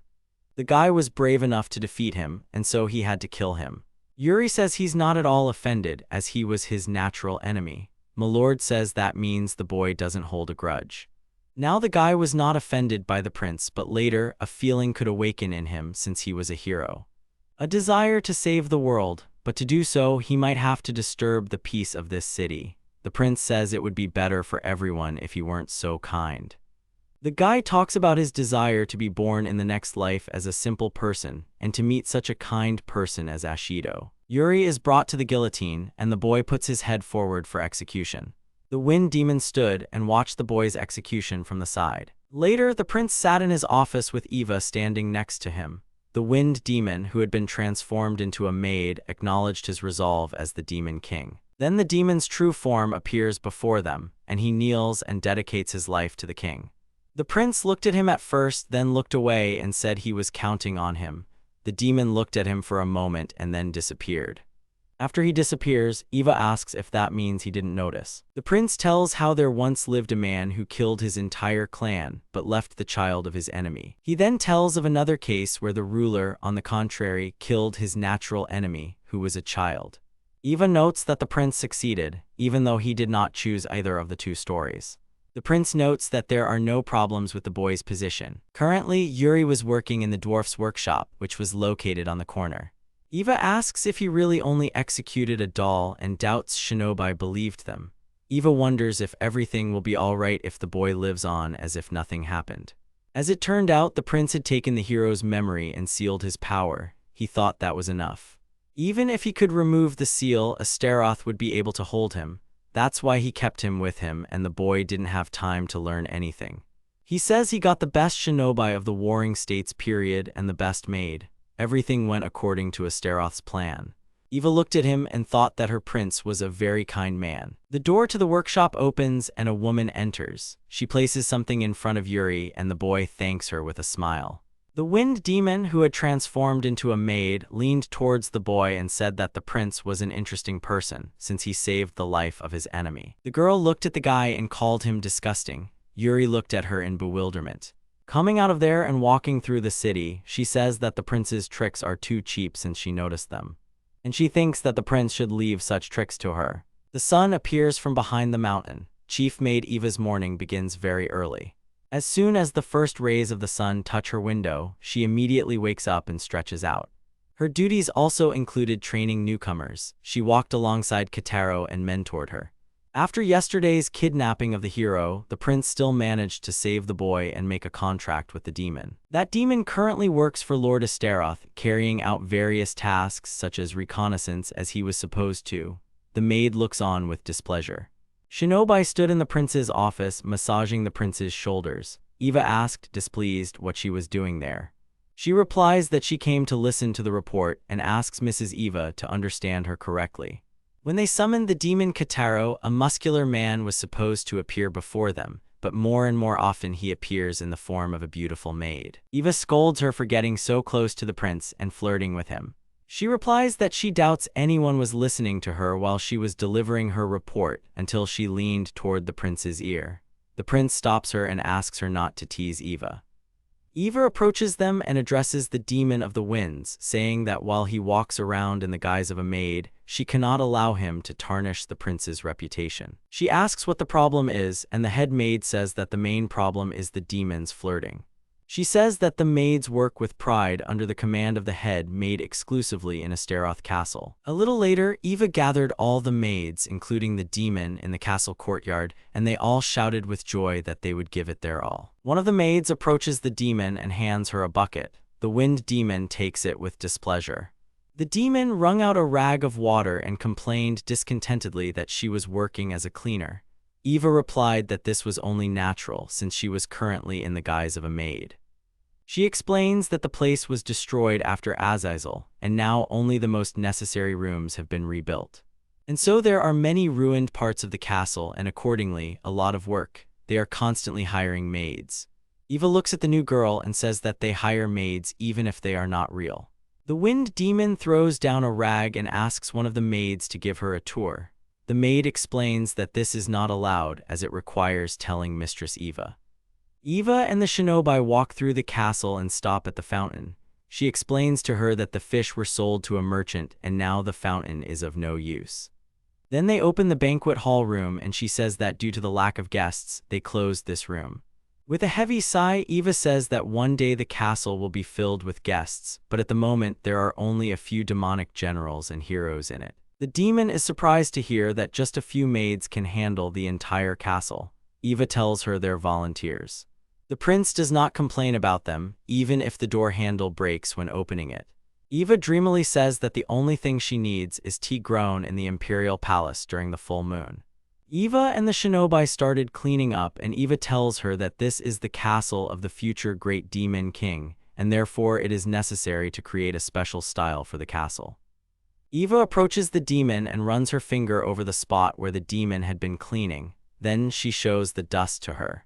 The head maid was mopping the floor, and the shinobi was wiping the glass. She stopped and thought that if you looked closely, you could see how the renovation had been done with a minimum of materials. She looks at the furniture in the hall and thinks that it is not luxurious, but quite stylish. The demon looks at Eva and thinks that the head maid is actually incredible. They walk down a long corridor dragging boxes. Entering the library, Eva says that these are the last ones and warns her to be careful, as the back of the room is still cluttered. Eva put the boxes down and began arranging the books on the shelves. The demon looked at the bookcase. There were books on the very top shelves, and they were about to fall over. The books flew straight at Eva, and she raised her head and looked at them in shock. The maid covered her head with her hands, but no blow came. The wind demon managed to transform back into a man and catch the books flying at the girl. She looked at him, and he told her that safety came first. Eva, hugging the book, looks at him, and he has turned back into a maid. Saying that she had urgent business, she turned around and left. Eva watched her go and thought that the wind demon could not be caught off guard. She thinks she should keep a closer eye on her master. Doubts arise about whether the wind demon is already familiar with the castle. Jana and the prince are sitting at the desk. The prince places his palm on a textbook. He tells her it's time to take up writing lessons. She agrees with a fighting spirit. He hands her a book and says that it is a dictionary that will help her learn new words or find the meaning of words she doesn't understand. She admires the prince's commitment to her studies. Jana tells him she'll treasure the dictionary like the apple of her eye, but the prince tells her to remember it. Jana began looking for the prince's name in the book, and then, once she found it, carefully read the description. She told Astaroth that there was a mistake in the book. She says that the book should only show truthful information, but it said that he was single. The saint tells him that the information about him is wrong, and the prince has a bride and points to herself. The prince is shocked by her and asks what she is talking about, but the girl began to approach him for a kiss, and the prince pushed her away. Just then, Eva opened the door and reported the attack. Jana looked at her disapprovingly, but the prince smiled contentedly. As it turned out, this was one of their plans, which they had made 2 days ago.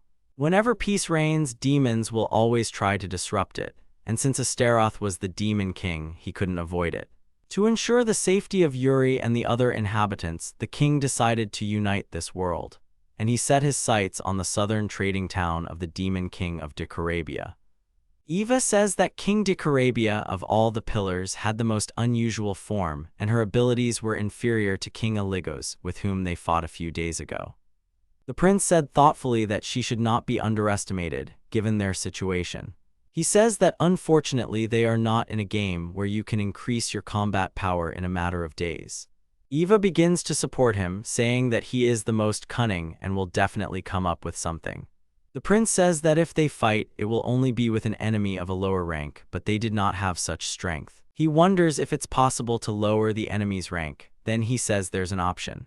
According to the report, the town was one of the main economic centers in the area. It stood at the crossroads of many trade routes, and taxes there were correspondingly high.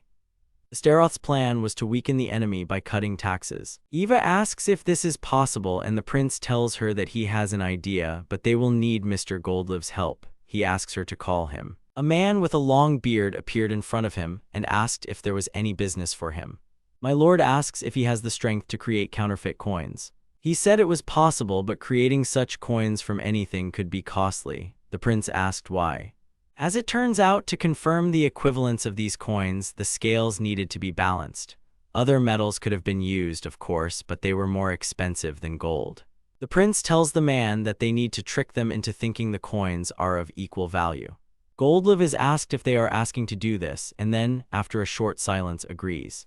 In the prince's hand appears an unusual jar, in which an eye was placed. Eva and the man looked at the jar in surprise, not knowing what to say. The prince says it was the left eye of the demon king Arygos. The girl and Goldlive, they repeat after him in shock. He explains that there is a reward for killing the final boss. Astaroth says he managed to loot it before it disappeared. Eva and the man tell each other that he's as careful as ever. The prince says that they will use this to create metal for counterfeit coins, which he will then gild. The man thoughtfully says that this might work. After a while, they find themselves in a cave. They stand by the cauldron, and Eva asks if it wouldn't be better to create gold right away, but he replies that it won't help. With gold, the city's business wouldn't decline, so that option wasn't an option for them. He throws his eye into the cauldron. He says they can use it to create a metal equal in weight to gold. They didn't need the coins to retain their shape for long. A few days would suffice. A lot of metal started coming out of the cauldron, and the prince smiled and said that this was an absurd order. A lot of metal for coins formed around the cauldron, and the prince said that, having responded to his order, the cauldron helped him a lot. Using Illigos' right eye, they summoned material to create counterfeit gold coins. It was a special metal that would turn to rubble over time. It was perfect for their plan. To begin, the Wind Demon, disguised as a common merchant, will infiltrate Decorabia's territory and begin distributing coins in order to obtain real coins from Decorabia. However, carrying so many counterfeit coins was dangerous for them, and so they decided to split into 3 and go their separate ways. They then planned to declare war according to military ethics, under the pretext of attacking a merchant who was under the protection of Astaroth. According to the plan, the enemy would begin hiring mercenaries and stockpiling supplies, unaware that half the treasury was filled with counterfeit coins. And when this became known, trust in them would disappear. Jean reported to the prince that, as they expected, the king of Decarabia had robbed the caravan of their coins and begun hiring mercenaries. The prince wondered if the enemy had expected him to declare war so quickly. The prince says that it is necessary to leave quickly and asks to send a messenger who will ask for compensation for the damage. In a couple of weeks, the coins will turn into junk, the mercenaries will revolt, and the merchants will begin to refuse to trade with them. The prince was curious about how the bizarre demon king would appear. The king, Ashito, and Jean were sitting at a large table, and Eva was standing at the door. Something black flew through the air, and the prince said out loud that it was good work. Turning to Kotaro, the wind demon immediately appeared in the air. According to the plan, the caravan carrying the counterfeit coins set off on 3 different routes. The demon assigned this to a thief, a beggar, and a merchant. No matter what they said, they should not have aroused any suspicion in Decarabia. That was the essence of information warfare. It didn't matter how little they learned, everything was important, and he chose greedy people as informants. The prince says that it costs nothing to trust such people, since they are ruled by money. In that country, greed and keen hearing were essential. The wind demon echoes the prince's words and reports that they have successfully attacked Astaroth's caravans. The prince asked about the men's injuries, but it turned out the fake men had fled as soon as they saw the soldiers. The prince said that this might help avoid casualties. 2 weeks passed after this incident, and the results of their plan began to appear. The coins began to turn into trash, and the mercenaries realized that they had been paid in counterfeit money. They organized a protest, which was joined by the owners of the tobacco shops where they paid.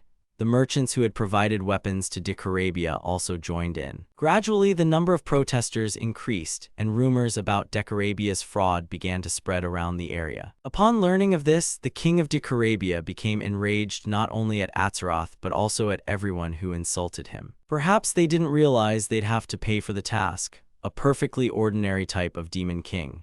A riot breaks out on the city streets. Ordinary people fight with soldiers. One of the soldiers knocks a young man to the ground. A guy from the townspeople appeared behind this soldier and hit him. 2 young men, watching all this, think that soon they will all be counterattacked, captured, and executed. They wonder what to do next. Someone comes up to them and calls out. It was a guy in a hoodie with an eye patch. He said that Decarabia would definitely kill them because he was so cruel. He says the demon who attacked him, Astaroth, was completely different. Although everyone calls him cruel and two-faced, he really wasn't like that. The assembled people began to tell each other everything they had heard about the king. One said he was so cunning and clever that it took him only a month to defeat Salonak. Another says the king isn't above using various methods to achieve victory. He even claims he killed a young hero. But after these words, people asked if they could trust him.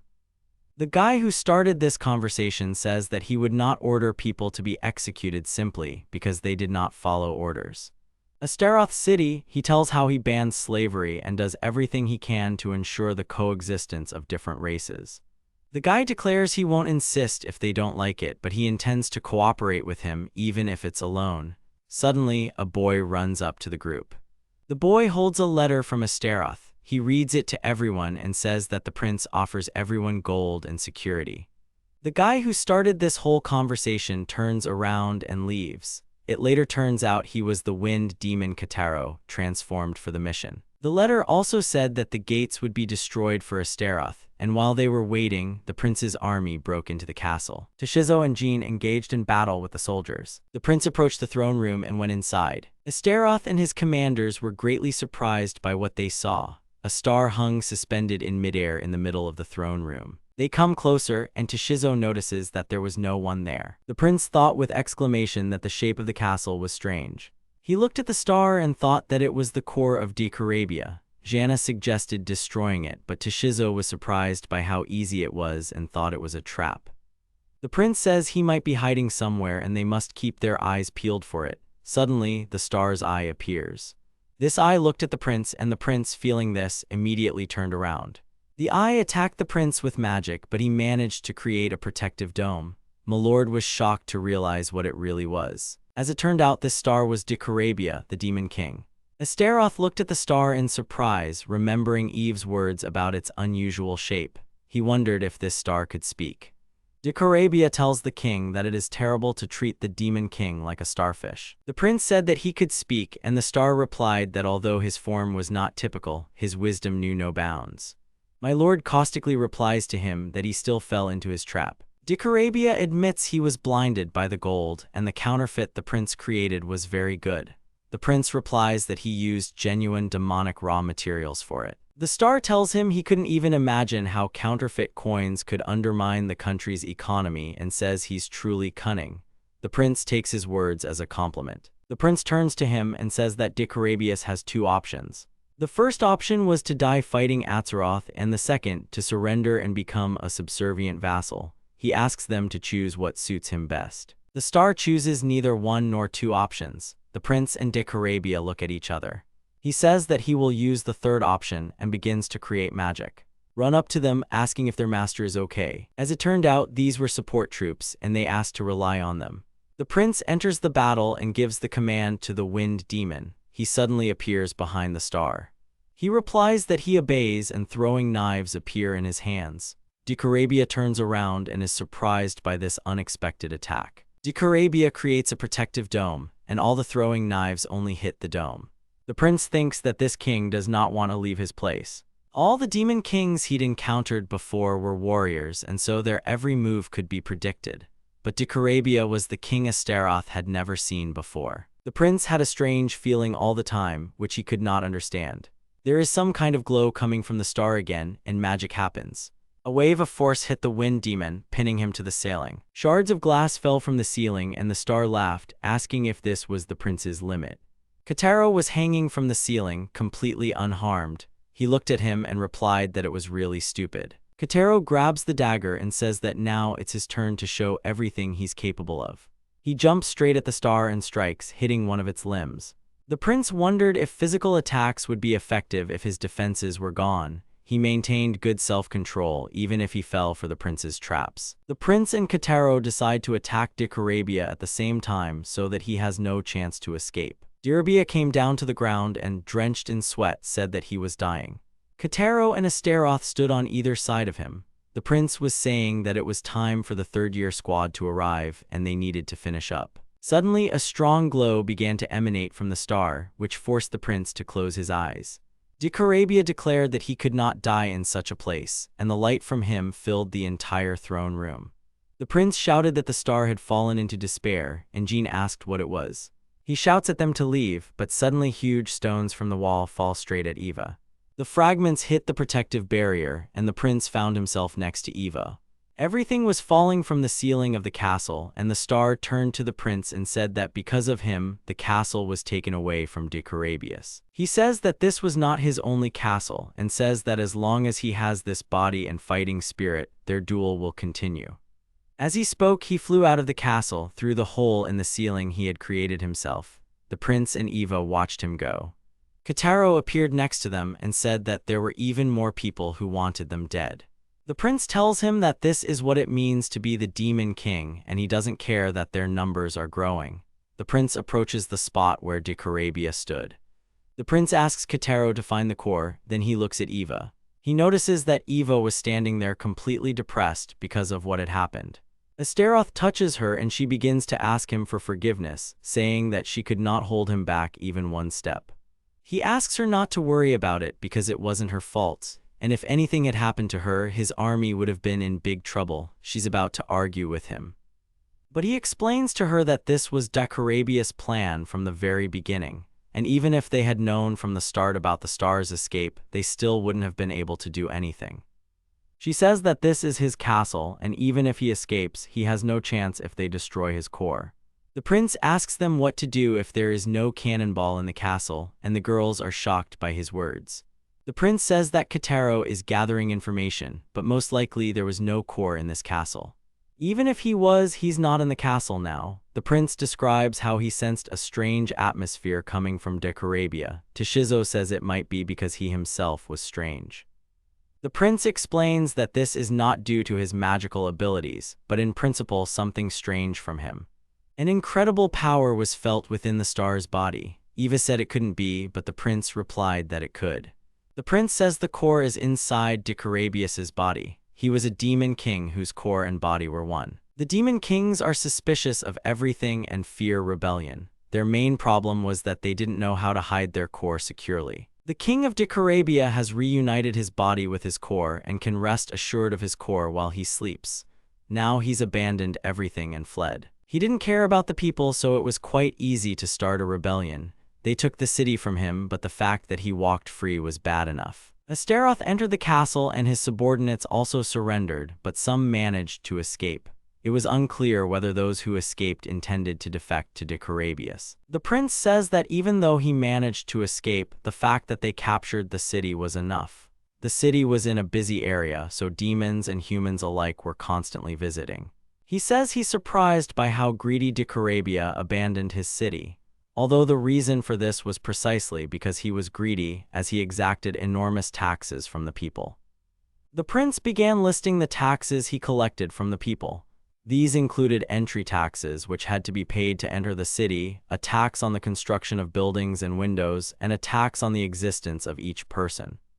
Astaroth, reading all this, calls Dicarabius a fool among all fools. He explains that one cannot simply impose taxes on everything one wants, as this will discourage traders and lead to a decrease in tax revenue. The prince recounts that during the Sengoku period, the Hojo clan that Fuima served Kotaro won the hearts of the people and brought prosperity to the city by setting a tax rate of 40%. Now Astaroth wants to follow the ruler's example and lower taxes. He started with the entry tax. At first, he considered eliminating it altogether, but decided to only lower it since he still needs to collect taxes. He then decides to remove the window tax, because if huge buildings are built without adequate lighting, the number of accidents caused by candlelight will increase. He also wants to change the poll tax. It was difficult to calculate people's income, but imposing it even on children was bad as it could lead to population decline. He says they need to resolve the issue so that only adults pay taxes. However, determining what constitutes an adult was also a difficult task. That's why he decides to do family registration. They asked him what he meant. He said he was going to keep records of every birth and keep everything in the state register. He planned to do this not only in Dicarabia, but in his own city as well.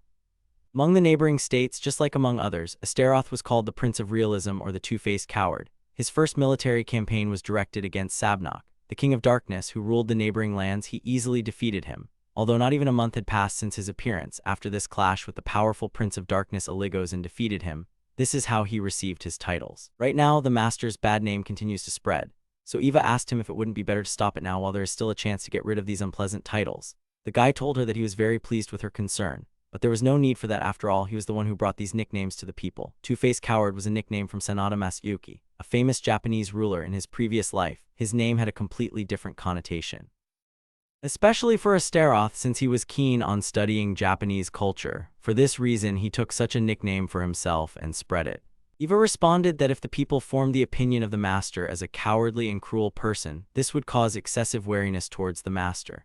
The Lord said that this is exactly what should happen, but this is not a minus at all. He did not know how to explain it. He suggested to begin by imagining that in front of them was a poisonous snake, a deadly crimson cobra. But when the girl approached the cobra, she was not the least bit scared. Astaroth was surprised and said that this was the moment when she should have been scared. The girl imitated screams of fear. The guy continued that, in general, a dangerously poisonous snake will definitely scare people. Anyone will be forced to stay away from it and try not to provoke it. Therefore, if other countries see him as a cruel leader and a skilled strategist, they will have to think twice before attacking them, and they may lose their trust.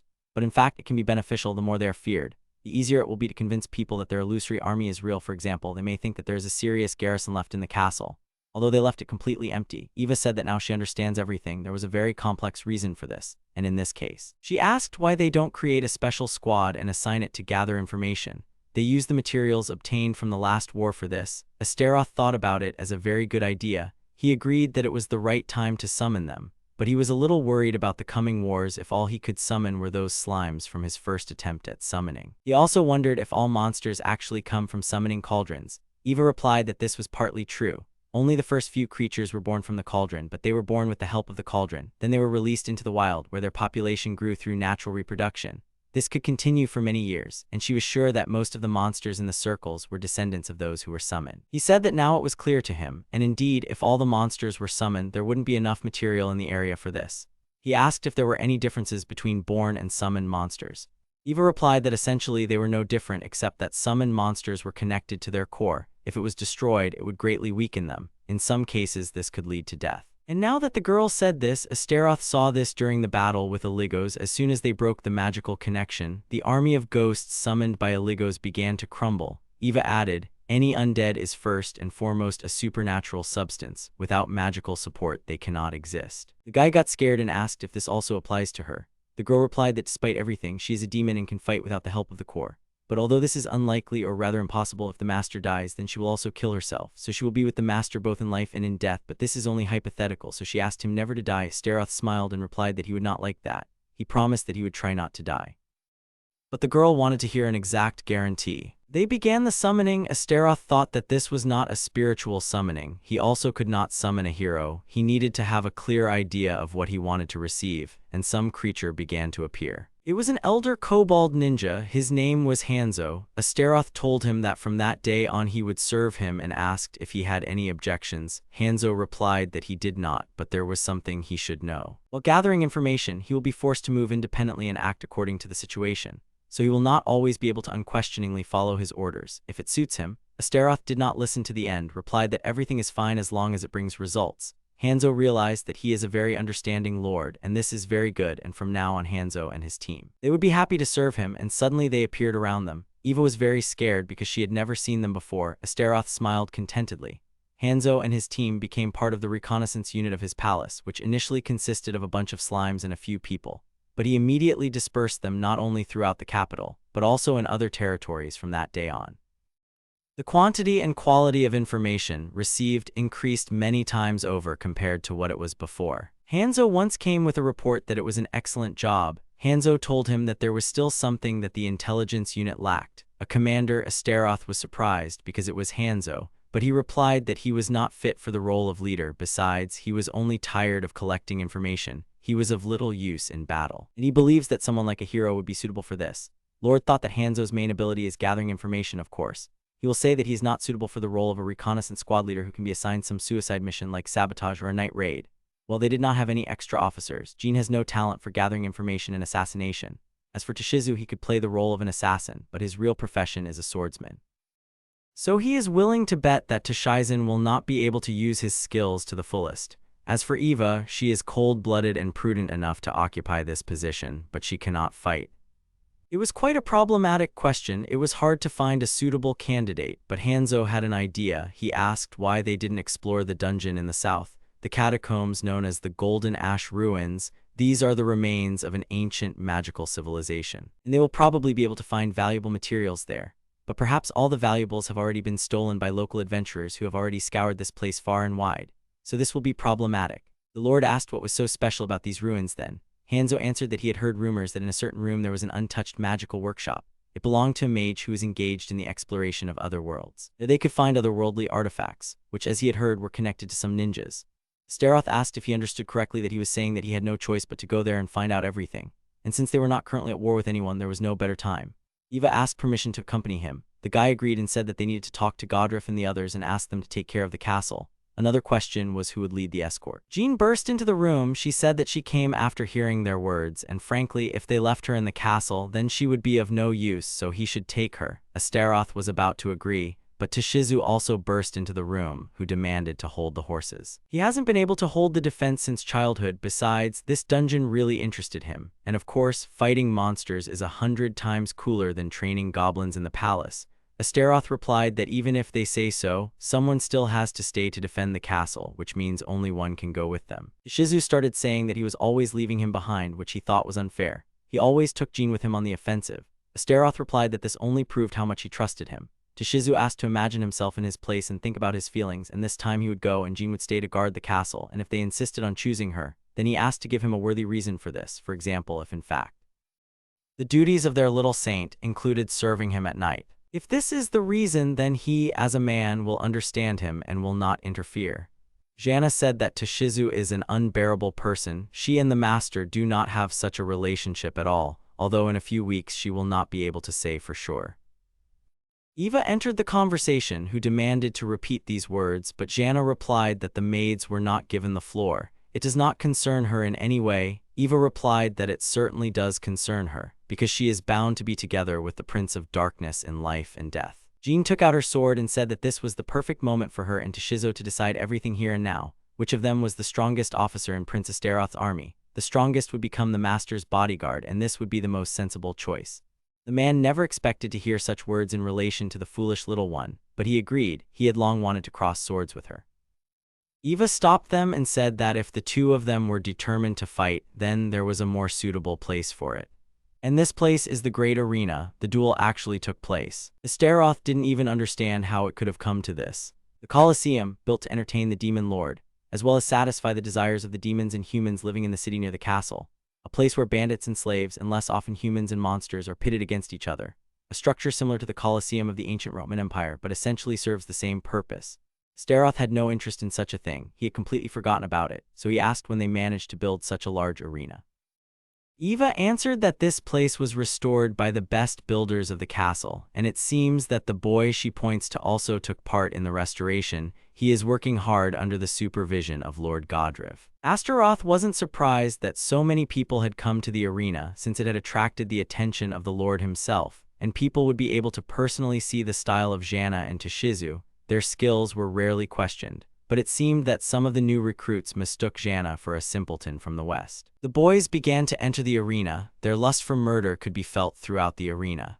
Astaroth addressed the audience. He said that they had gathered today to witness a fight that was meant to resolve grievances and determine the strongest of the two. It was time to enjoy the spectacle, and if both fighters were ready, he will take their weapons and replace them. The wooden swords, training weapons made from a durable plant called bamboo, were not understood by the people.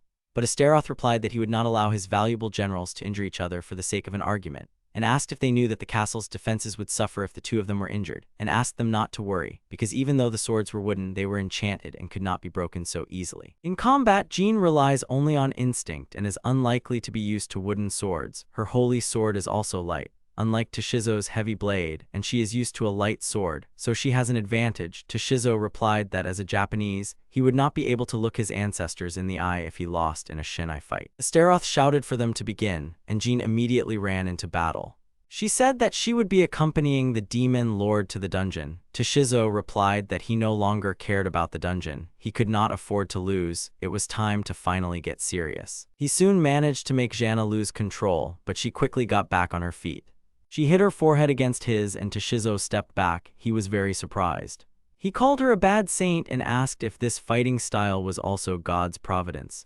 Jana answered with displeasure that he lacked manners. She was called into this world before him, and she was his boss. She was the older sister, so she asked him to show respect. The spectators were shocked. They did not understand how long the guys had been fighting and how much longer they intended to continue. Astaroth said that the fight would soon end. He enchanted the swords to make them heavier, but it seemed that this was not enough to subdue such experienced swordsmen. And finally, Toshizo delivered the decisive blow, which broke both of their wooden swords. They looked at the table with real weapons and ran there. They were about to cross swords when Astaroth realized that things were bad. It looked like they were so far apart that they wouldn't be able to stop. So in an instant, he moved towards them and stopped their swords with his fingers. He said, "Stop, they are very naughty." Toshizo admitted that it seemed like he was a little turned on. Jana also went too far. The spectators immediately began shouting the names of the heroes, as well as the name of Amtaroth, the greatest demon lord who had led them to prosperity. They applauded them for such a performance. The stranger asked if he was sure that there were still drifting objects here, and they answered that the guild had said so. And besides, these ruins were still visited by adventurers who had reached the ruins of Golden Ash and ran there. The fight ended and the guys went to the Lord's chambers, where Astaroth said that Toshizu would remain in the castle to guard him.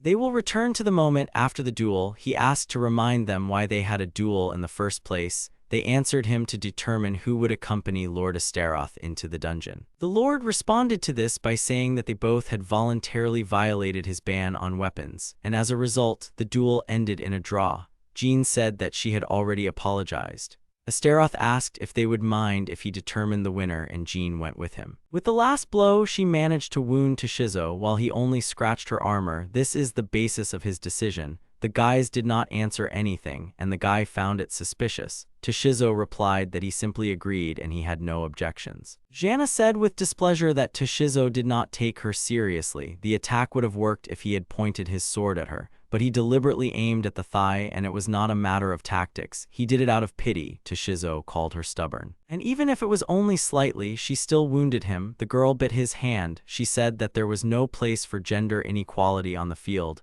Astaroth realized that Toshizo was really trying not to hit Jana in the face and was aiming below the neck. After all, the face is extremely important for a lady, and this is in his style. They have already collected the cart and things. Astaroth noticed that Jean was much more cheerful that day than the previous one. The girl replied that a good night's sleep had calmed all her worries. Everything was fine as long as she could accompany Astaroth. And the second asked if everyone was ready and asked Hanzo to lead them. Eva told Jean that it was a great honor to be able to accompany him. The demon lord, Eva meanwhile asked Jean to remember that there would always be people who wanted to harm their lord. Just like in the dwarf village, they should disguise themselves as a family of merchants and their servants. And she demanded that he not dare call the master a demon lord outside the castle. To be careful, Jean began to shout that the maids were too strict. She would definitely be able to protect him. He just needed to rely on her. After a while, they stopped in the forest. Astaroth said that he might have thought that the saint was seasick. Last time she didn't get seasick. It's just that then she was too worried about him and was on edge after the battle. Yet this cart is designed to transport goods, not people. Upon his return, he will ask the dwarves to change the suspension. Astaroth apologized to Hanzo and asked if he could drive slower. He, disguised as a human, replied that he would drive slower. Eva reached into the suitcase for medicine for seasickness. When the guys saw the things, they were surprised at how much she prepared in one night. The girl replied that she was always ready to go with them anywhere at the first call. Bandits emerged from the bushes and said that if they valued their lives, then it was time to give up all their property. They saw the girls and decided not to kill them, but to draw lots to see who would be the first to have fun with them. Astaroth was very glad that they were so predictable. He asked whose land this was. Eva answered that it was located between the domains of the demon lord Zagan and Degarabia. Now the guy understood why bandits had appeared here. It was not clear whose domain this territory belonged to. That's why no one was watching it. And if everything was so bad, he sincerely felt sorry for these bandits. He told them that in fleeing their native lands, they seemed to have forgotten their humanity there. He released a plant that lifted the bandits off the ground, and they left. The girls said it was very impressive, and the bandits were still shouting that they would kill him. Astaroth didn't like this, so he clenched his fist, and the plant began to squeeze even harder. He said that he would easily break them, but first they would listen to what the girls thought of them. Eva said that they wanted to encroach on their honor, therefore killing them would be completely fair. Astaroth understood that it meant they needed to strangle them, and it was too simple. It would be better to feed them to a boar. The bandits shouted that they had done nothing to them, so they should be let go. Jana hugged Eva and said that there was no need for senseless killings. One cannot be so heartless. They just had a hard fate, so they painted their souls black. They could give them a chance and cope. Astaroth said that since the saint wanted it that way, there was nothing he could do. He would just put a small curse on the bandits and immediately let them go. But suddenly at that moment, a very strong wind blew, and the boys didn't understand what it was. It turned out that a dragon had appeared. It was a wyvern. Astaroth let the boys go and told Eve to watch them, and he would deal with Jana and the wyvern. They started to attack her, but it turned out that the dragon was too agile for its size. Jana shouted at him to come down because she wouldn't be able to fight him if he was flying. Astaroth shouted at Hanzo that it was time to go out. Hanzo appeared above the dragon and pierced its eye. Then he shouted to the master that it was his turn. Jana hit the dragon, and now it was Astaroth's turn. He used the Frost of the Void and pierced the dragon with an ice spear.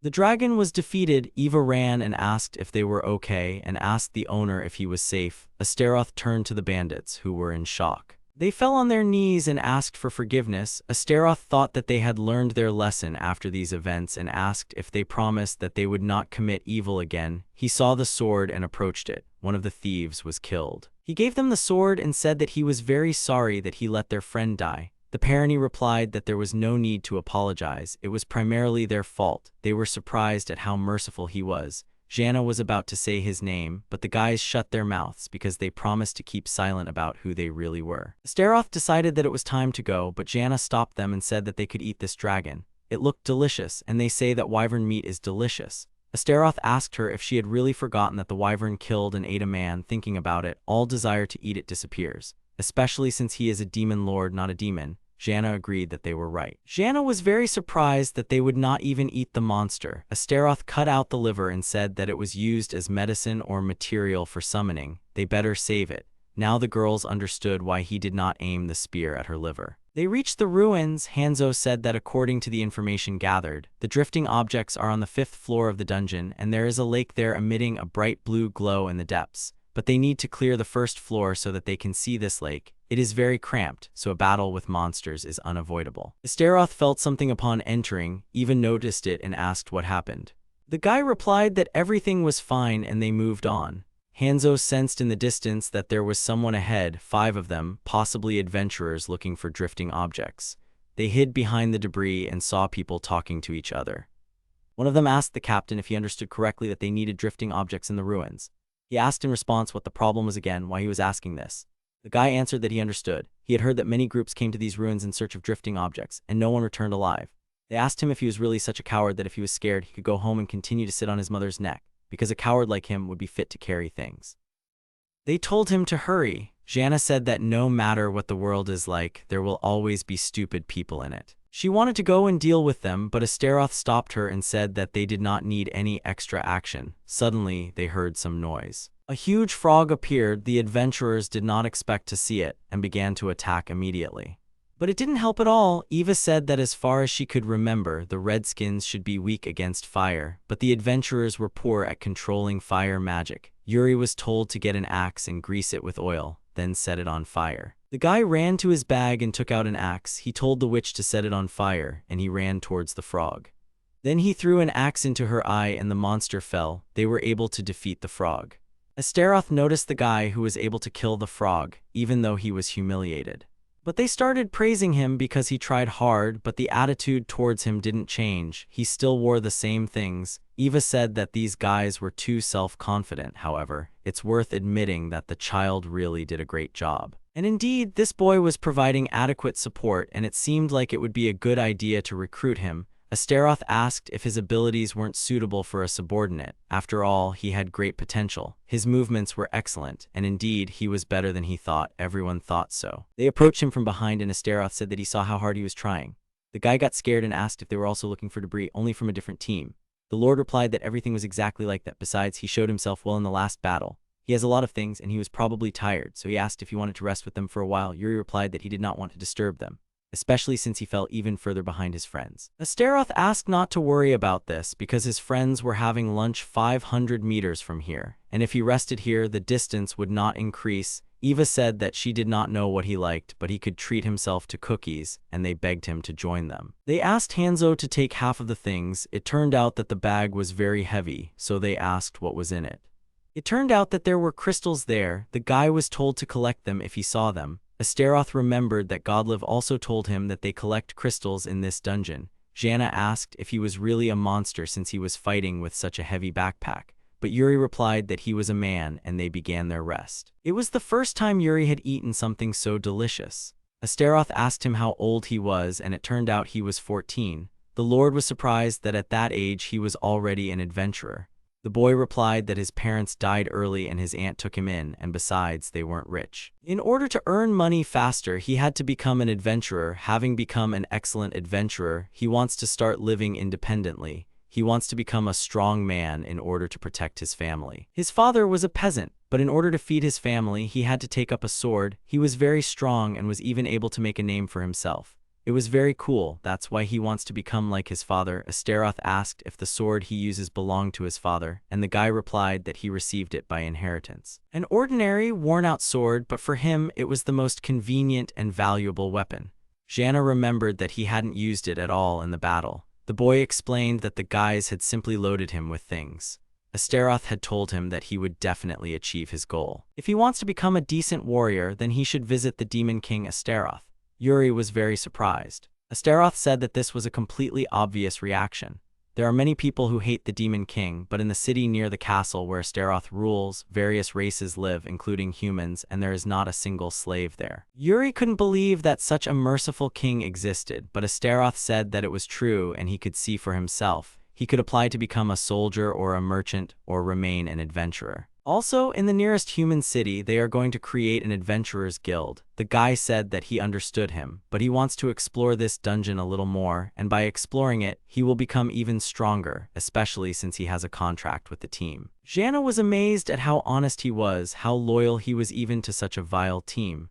Yuri said that if you look, you can find good sides. For example, they pay salaries conscientiously. The guys were surprised and asked what is read from the salary. Yuri replied that if he didn't bring the fish or missed even one crystal, he wouldn't receive the full amount, but there would be no delays in payments. Eva whispered to Astaroth that what he was describing was called the Black Company, and asked if they should take him back right now, but suddenly they heard some kind of sound. It was somewhere below. Soon Astaroth realized that apparently Yuri's friend had found a shortcut. It seems they reached the 5th level. The guy got very scared, gathered his things, and started running away because he had to help them faster. He apologized and said he needed to join the others, but they stopped him. Astaroth asked him if he was obliged to help them since they were not fulfilling the terms of the contract as required, and it would be better for him to abandon this matter. Until this moment, the guy thought that Ashido, Astaroth undercover, was a very good person, but he does not understand why he suddenly told him about it, and replied that no matter what kind of people they are his friends, so he goes to help them. Astaroth was very surprised, and then said that in that case they would help him and asked Hanzo to lead them. The boy was very surprised. He followed them, but he wondered if it was okay to trust Ashido. The evil mythical beast was right in front of them. Yuri managed to run in time. The adventurers did not expect to see him because they lost him. Astaroth said that they would also help. But he suggested that the boy try to defeat the monster with his own strength, and he agreed and rushed to attack. The monster saw this and attacked in response. The adventurers already thought that they were finished, but Yuri stood in front of them. He cut the monster's tail, then there was an explosion. The monster attacked the boys, but Astaroth put up a shield, thanks to which they were not affected. The Lord told everyone to watch and remember what they just saw, because this would reveal the boys' true strength, which they did not allow to be revealed. The monster was already having a hard time fighting, but Yuri did not stop attacking. He grabbed the tail and plunged his sword into it. All the adventurers were shocked and did not understand how Yuri was able to kill the monster alone. But at that moment, the stone on the ceiling finally loosened and began to fall on Jason. Yuri ran to help and jumped aside with it. Astaroth shouted at Yuri to be careful, as a huge toad appeared near them. She looked at the boys, and immediately she grabbed one of the guys with her tongue, but Jason managed to cut off part of the tongue in time and save him. He said that Yuri had just taken the glory for himself. Now it was time to show the stubbornness of his elders, and they would entrust the rest to Amino and his team. Jason's team had to leave. They would take care of healing and cover. Jason shouted to Yuri that it was time to attack. Astaroth used a water barrier. When the frog started attacking, the boys noticed it. Yuri was amazed that the monster's tongue couldn't break through the barrier. Ashido shouted to them that the water curtain would protect them, but everything would turn out tragic if the toad decided to crush them, so they needed to watch out for jumping attacks. The boys' attacks were ineffective against the monsters. At this rate, they would run out of steam first. Ashido realized that this monster's main attribute was water, and then it would transfer magic to Yuri and told him to continue fighting. The girl running away heard and saw this. She was amazed that Ashido was counterattacking and protecting them. In addition, with the magical attribute, he quickly uses magic and constantly maintains its power. She became very interested in who this magician is. Yuri called his strike Ashido's strike and cut the monster down. The boy thought he had won and told Ashido about it, but he shouted back at him to move aside. The corpse and a huge stream of blood flew straight at Yuri. With his last breath, he spat out poisonous saliva. Astaroth managed to fly up to the guys and lift them up. He told Yuri with a smile that he had chosen the worst opponent for the battle. The mage girl ran up to Ashido and began begging him to teach her magic, and Jason told Yuri that he saved them. They are also grateful to Ashido because if he had hesitated, everyone would probably have been killed. Ashido began to say that Jace said that on this level there is a treasure called a drifting object. He asked in response if they had also come for it, and if so, then they would give it to them because it was he who defeated the floor boss.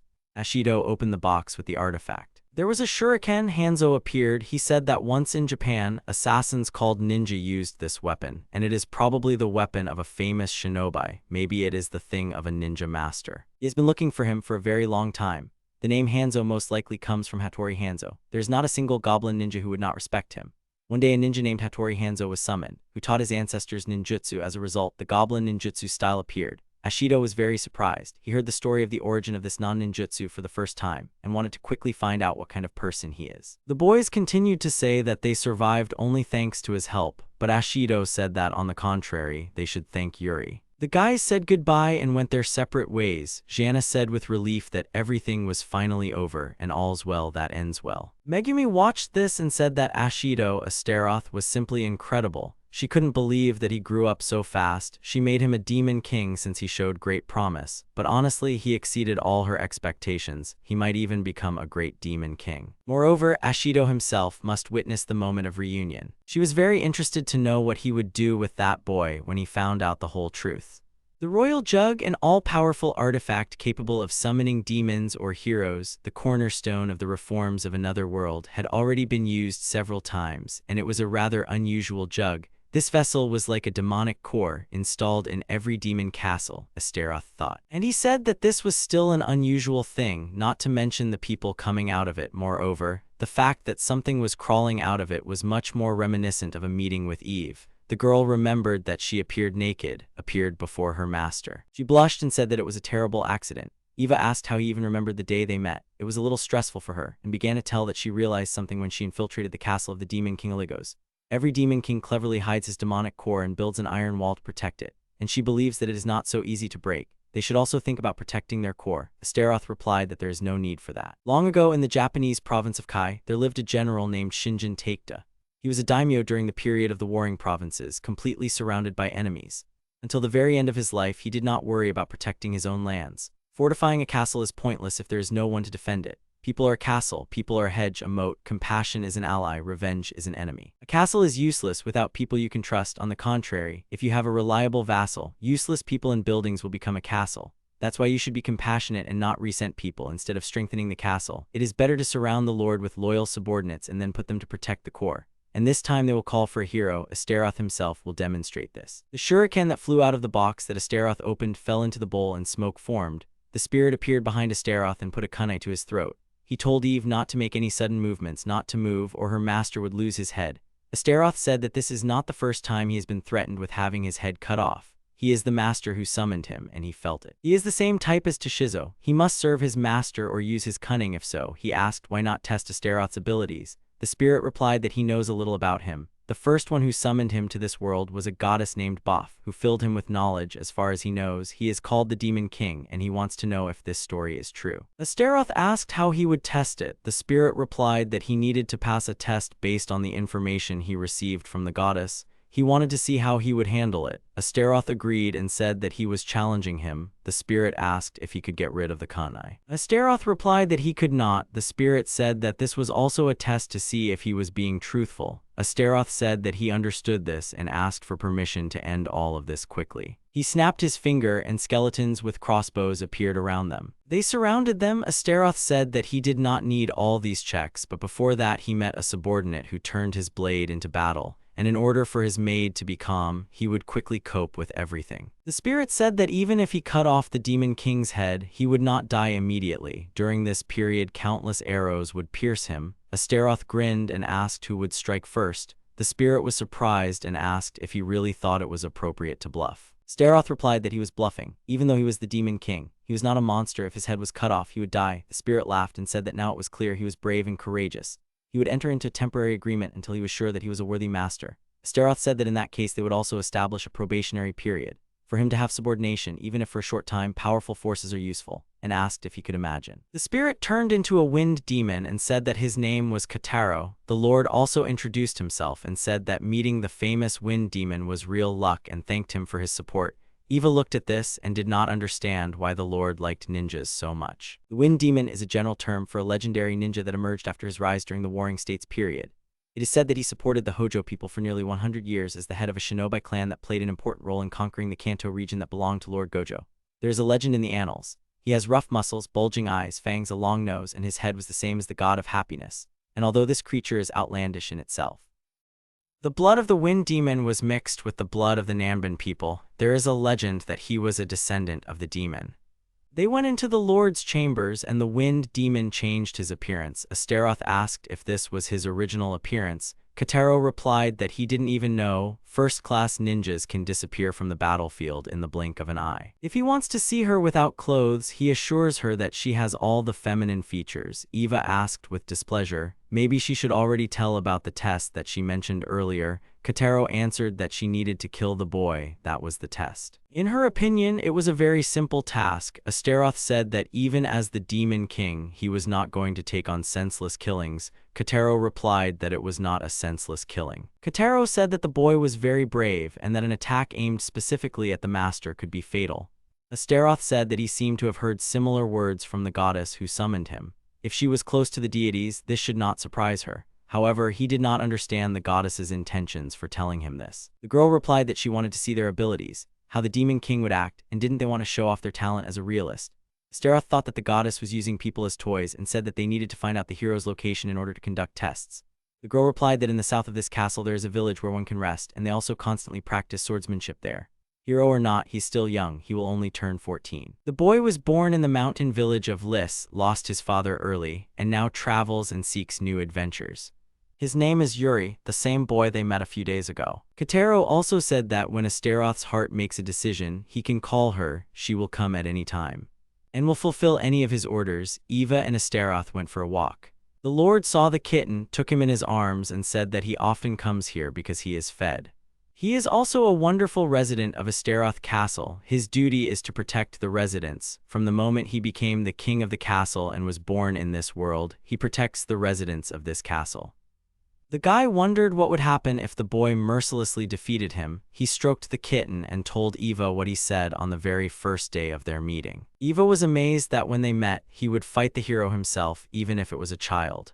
The 72 Demon Kings rule over all the heroes in this world. Only a brave man who uses a special attack poses a threat to them. Once such a hero is found, he must be eliminated and his powers taken away. This is the natural defensive instinct of the Demon Kings. Astaroth agreed to take part in this test, but Kotaro didn't warn him that she would deliver him so roughly and quickly. The new maid dragged the boy in like a bale of hay. If you look closely, you can see that she was in a great hurry. She replied that there was no point in delaying, despite the fact that this was a preliminary contact. His humble servant took care of all the preparations. She asked him if he really wanted to run away again or if she should say so. But he shouldn't do that if he wants to get the wind demon. Astaroth demanded not to use misleading statements. He sat down in front of the boy and said that they hadn't seen each other for a long time. Yuri recognized him and said that he lives in a very beautiful mansion and his head is still spinning. Astaroth told him that if he feels bad, then he can rest a little. But the boy replied that he just needed to get some fresh air and everything would be fine. Astaroth said that they would walk around the area together, but if anyone needed anything, they could call them, and Kotaro asked not to make any unnecessary movements. They started walking. The Lord apologized for the maid because she had terrible manners. Yuri began to tell how she suddenly appeared in the village, said that it was the Lord's order and took it, and when he woke up and saw him, he was very surprised. Astaroth asked him what he did after they parted in the ruins. The boy replied that he looked into the city once to ask for advice about the next sortie, began to train hard on the advice of the old man from the guild. He parted with his former team and secluded himself in the village. He looks kind and quite strong, but he has definitely become stronger since their last meeting. Then he asked Ashido what he was doing during this time. He answered that he spent monotonous days. Yuri admitted that he felt much better. Astaroth asked him if he wanted to see the town since he was there. They walked around the city. Everyone was glad to see them. Yuri was very pleased. It was the first time he had walked around such a big city. Astaroth asked him if he remembered correctly that he had already been to the guild, so hadn't he ever visited big cities? The boy replied that at that time all he did was carry bags and do shopping. He couldn't just walk around freely. He saw that besides people, other races also lived here. It was very calm. In the city, everyone lived as they pleased. And as Astaroth said earlier, this is an ideal city. Being a human, he doesn't even like that the Demon King says this. Astaroth was surprised and asked when he realized this. Yuri replied that he wasn't sure, but if he thought about it, he somehow understood it from the very beginning. I felt it instinctively. The old man who trained him warned him that he was a hero and he had to save this world. In a normal situation, he would have decided that he was just strange and would not have trained with him. but for some reason he agreed with him. Since childhood he had possessed outstanding physical strength, which did not exactly correspond to his weak character and many other signs, but he always pretended not to notice anything. He never wanted to become a hero, only an adventurer like his father. And in general, if a scary man kidnaps them and shows them a huge castle, it's not hard to guess that he is the Demon King. Astaroth got up from the bench and asked if he understood why he brought him here. He told Yuri that he was a brave man, capable of defeating him, so he should kill him first. The boy replied that he would not be offended at all, because he was his natural enemy. The Lord asked if he really did not hold a grudge against him. He replied that he was a hero, so someday this feeling might awaken in him. To save the world and to fulfill this destiny, he would have to destroy the peace of this city. Astaroth said that it would be better if he were not such a good person. Yuri replied that in his next life he would like to be born as a simple person and would like to befriend a kind person like Mr. Ashido. After a while, he was brought to execution. Kotaro watched from the sidelines. After some time, she came to Astaroth's chambers and said that she recognized his determination as the Demon King, and now she, the demon windbreaker Kotaro, dedicates her life to the master. He looked away and said that he was counting on him. Astaroth wondered if this meant that he hadn't noticed.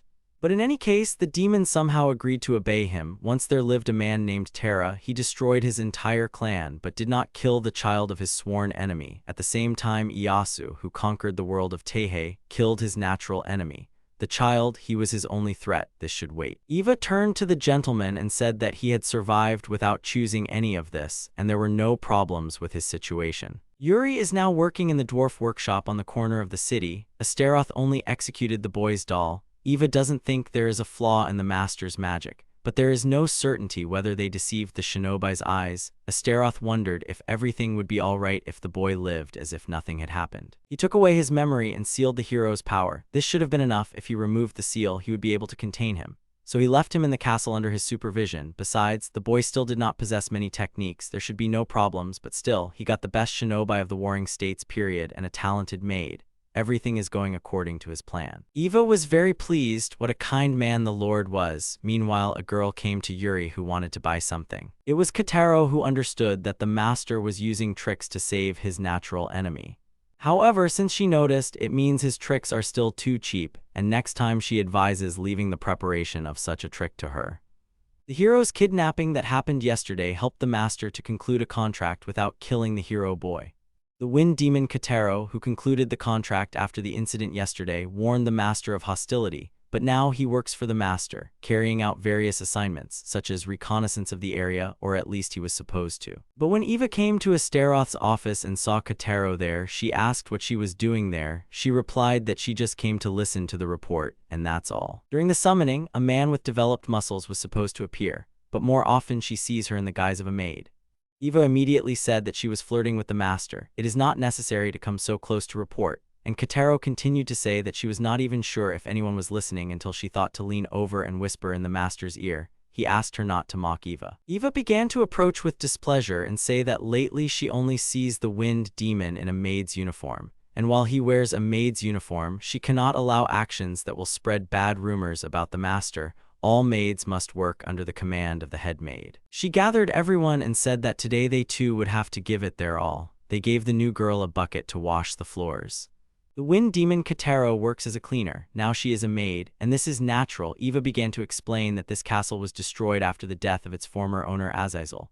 Only the most necessary parts of the castle were rebuilt. So there are still many destroyed parts of the castle. Every day there is an incredible amount of work, so they are constantly recruiting assistants. And even if it was just a disguise, Kotaro was asked to finish quickly and give a tour. Eva started taking Kotaro to different places and showing him different things and rooms. Lately, they hadn't had the opportunity to gather influential people and hold a party, so such places in the castle were closed.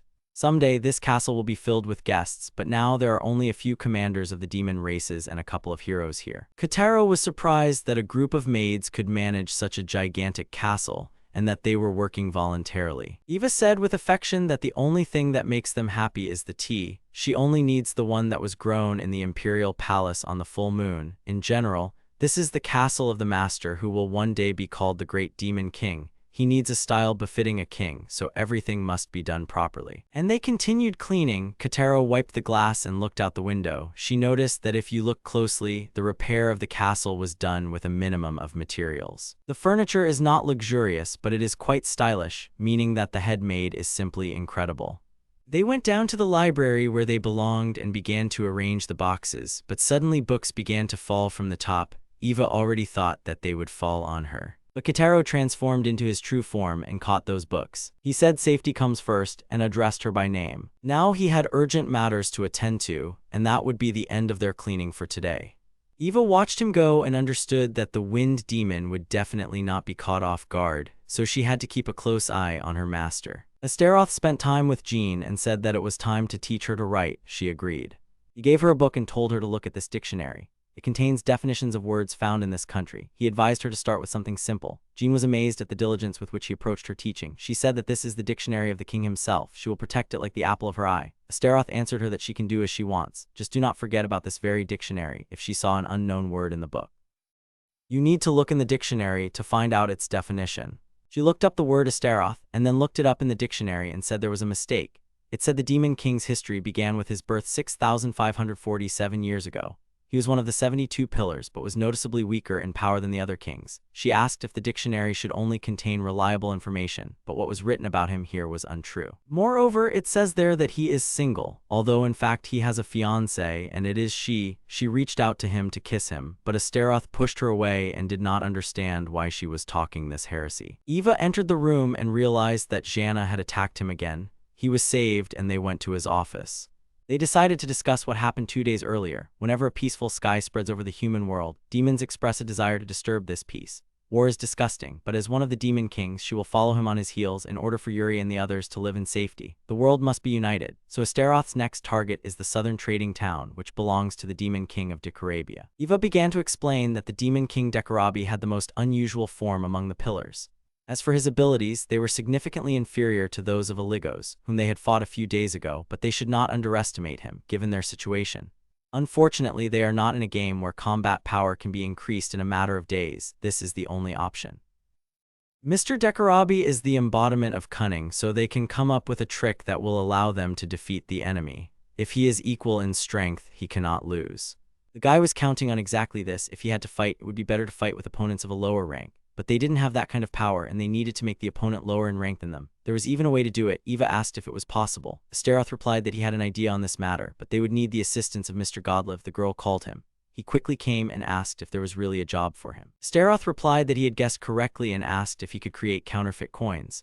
He replied that he could, but that making such coins from anything might cost them more than making real ones. Astaroth asked why that was. Godlive replied that to confirm the equivalence of these coins, the scales needed to be balanced. Other metals could be used, but they would be more expensive than even gold. Astaroth realized that they needed to trick everyone into thinking the coins were equal. Godlive asked if he was asking him to do it. The guy took out some object and said that they could use it to carry out their little deal. This was the left eye of the demon king Illigos. For killing the final boss, they get a rare item as a reward. This is the foundation of this world. Before his disappearance, he managed to collect loot from him, and they can use this to produce metal for creating counterfeit coins, and he will also gild them. Godlive thought about it and said that this could really work. They went down to the cauldron. Eva asked if it wouldn't be better to create gold with it right away. The guy replied that it wouldn't help them capture the city of the demon king Decorabia. The city's gold business won't decline. Obviously, that's not a good option for them. In their situation, what's left of the monsters will be much more useful than him. His eye will help them create coins that are no different in weight from real gold. No need for them to retain their shape for long. A few weeks will suffice. A huge amount of gold appeared. Astaroth said that it was an absurd order, but by responding to it, they were greatly helped. Using Illigo's left eye, they summoned a material for creating counterfeit gold coins, a special metal whose properties turn into junk after a certain amount of time. Perfect for this plan. First, the wind demon Kotaro, posing as a wealthy merchant, infiltrates Decorabia's territory. He begins distributing coins from cities in the south. This is necessary in order to obtain real gold from Decorabia. However, transporting so many coins at once can be dangerous, so they split into 3 squads, each going their own way, and then declare war according to military ethics under the pretext that an attack was carried out on a merchant under the patronage of Astaroth. If everything goes according to plan, the enemy will hasten to build up their forces, begin hiring mercenaries and stocking up on supplies, unaware that most of the treasury now consists of their coins, and when this becomes known, the level of trust in Decorabia will be undermined as expected.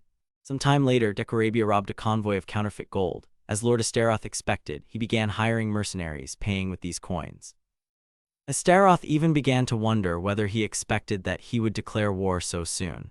And in that case, they'll have to hurry with their departure. They'll need to immediately send a messenger demanding compensation in gold, because in a couple of weeks their coins will turn into trash, the mercenaries will start a riot, and the merchants will refuse to continue trading, just in case a strange demon king appears. Kotaro appeared. The Lord praised him for his good work. According to their plan, the caravan with counterfeit coins went on different roads. He left it to the thief, the beggar, and the merchant. No matter what they say, it will not arouse suspicion in Decorabia. This is the essence of information warfare. If they find out the number of moles or mistresses of a big shot, anything will do. They chose unusually greedy people as informants. It costs nothing to trust them. They are guided only by money, while Decorabia only cares about greed and keen hearing. Kotaro said he was right about that. Decorabia successfully attacked their caravan. Astaroth asked if the merchants were injured. Kotaro replied that they were not. Following the instructions, at the sight of the Decorabia army they ran as fast as they could. The Lord was glad that no one would die if everything went according to plan. After 2 weeks, results began to appear. The mercenaries realized that the coins they had been paid with were counterfeit. They organized a protest, which was also joined by the owners of brothels and taverns where the mercenaries had paid with this gold. The merchants who had provided the weapons also joined in. Gradually, the circle of protesters began to grow, and rumors began to spread throughout the area that the Decorabi were swindlers. Upon learning of this, the demon became furious, not only at Astaroth, but also at those who insulted him. They must have assumed that there was no monetary reward for following orders, a completely ordinary type of demon king. People rebelled. People understood that at this rate they would definitely be counterattacked, and if they were caught, they would definitely be executed. One of the passers-by told the people that Decorabia would definitely kill them. Given his cruelty, however, the demon king Astaroth who attacked the city is different. Although he may be painted as incredibly cruel, cunning, and two-faced, he seems sincere in appearance, so he can be trusted. They have heard something about him. They say he is very smart and cunning, and also that it took him a month to defeat the demon king Salonak. He does not disdain any means to achieve his goal. They even heard that he killed a young hero. And even so, he would not order the execution of a person who did not follow orders. It seems that the fortress city of Astaroth has made great strides recently. They have abolished slavery and are doing everything possible to ensure the existence of different races. If they don't like it, he won't insist, but he will cooperate with them, even if alone. A guy ran into the square and said that a messenger from Astaroth had arrived and that he would guarantee them safety and gold. Kotaro left while no one was looking. Citizens who have no other choice can decide for themselves from Astaroth's letter what to do, for example, destroy the gates of the outpost, and while the demon of Decorabia could do nothing, Astaroth's army entered the castle. Battles have already taken place there. Astaroth, Toshizo, and Janna reached the core, where, surprisingly, there was no one.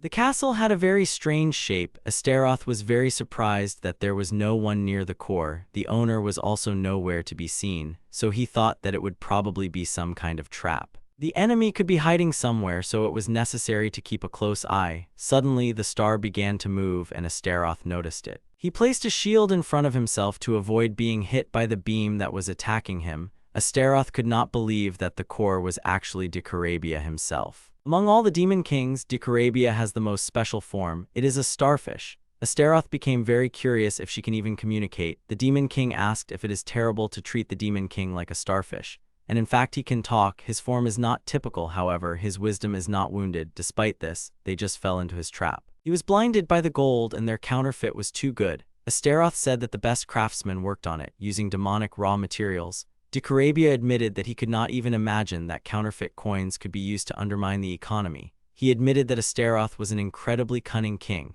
Astaroth told him that he had two options now. The first was to die fighting him, and the second was to become a subordinate vassal. He could choose whichever he liked best. Decorabia replied that neither of them was to his liking. Then the guys decided to use the third option. Support troops arrived to help the monster, but Toshizo and Janna said that Astaroth could rely on them, and the Lord himself, along with Kotaro, began to attack Decorabia. He was very surprised and did not understand when they managed to get behind him. Kotaro threw a kunai at him.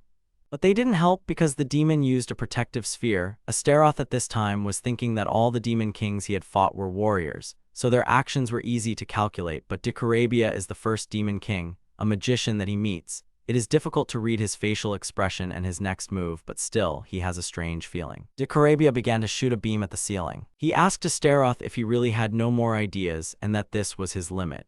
Kotaro agreed with the demon that it was indeed stupid, the so-called body swap technique, but now it was his turn to attack. He was able to injure the star. Astaroth was watching at this moment and wondering if physical attacks would be effective if the demon's defense disappeared. It seemed like he had good control over himself even when he was weakened and fell into a trap, and then everything needed to be brought down on him at once. Kotaro attacked from one side, while Astaroth attacked from behind. The demon fell to the ground saying that he was dying. Astaroth said that it was time for the leading third-year fighters to arrive. They should also finish here. But unexpectedly for everyone, Dikarabia began to shine and began to shout that he could not die in such a place. Astaroth understood that the demon had become desperate and had begun to destroy everything, so he shouted at everyone to leave. But a piece of the ceiling fell on Eve. The guy couldn't leave it like that and protected her. Dikarabia said that it was definitely because of Astaroth's conspiracy that the castle was taken away from him. However, this is not the only castle under his control. As long as he has this body and fighting spirit, their duel will not be over and will fly away. Kotaro told Astaroth that there were more enemies who were targeting his life. Astaroth stepped forward and said that being the Demon King was exactly what it meant. He didn't even care if his sworn enemies increased. He asked Kotaro to find the core in this castle or others. Astaroth noticed that Eva was sad.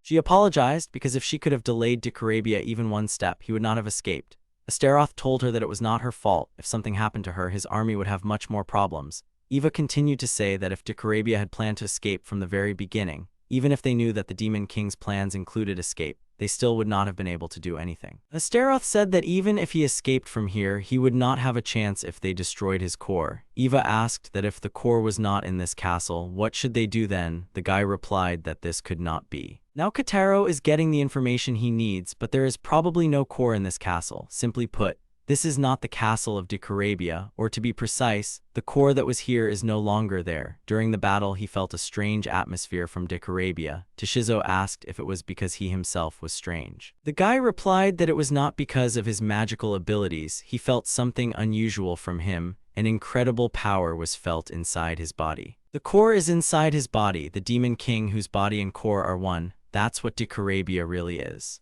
Demon Kings are suspicious of everything and always afraid of rebellion. Under such circumstances, they must be having trouble figuring out what to do with their core, which is their weak point. What Dikarabia did may not be the full answer, but it is one of the answers. At least he doesn't have to worry about the enemy destroying his core while he's sleeping, and now he's abandoned everything and fled. He doesn't take care of his people properly, so it's quite easy to get them to rebel. They took the city from him, but at the same time they let Dikarabia roam free. This result may be good as a rumor, but not as a tactic. The castle without its owner became Astaroth's domain, and all of Dikarabi's subordinates surrendered. Some of them managed to escape, however, it's not clear whether they will go over to Dikarabi's side again. Astaroth was just talking about this in the office of the new castle. Eva said that the previous demon set an entrance tax that must be paid to enter the city, a construction tax that depends on the size of the building and the number of windows, and a tax on everyone's existence. He was truly a fool among fools. After all, you can't just blindly impose taxes. If he imposes huge taxes, merchants will stay away, which will lead to a decrease in tax revenue. Astaroth said that during the Sengoku period, the Hojo clan, which Kotaro served, captured the hearts of the people and led the people to prosperity by setting the tax rate at 40%. Astaroth wanted to lower taxes and follow the example of the Hojo clan, the supreme ruler of the Kanto region. For starters, he proposed to have the entry tax. He could completely abolish it, but he needs money from taxes. He thinks that's a good idea. As for the building tax, he will abolish the rules for calculating it depending on the number of windows. This would only lead to buildings with fewer windows, if the number of buildings with insufficient lighting increases.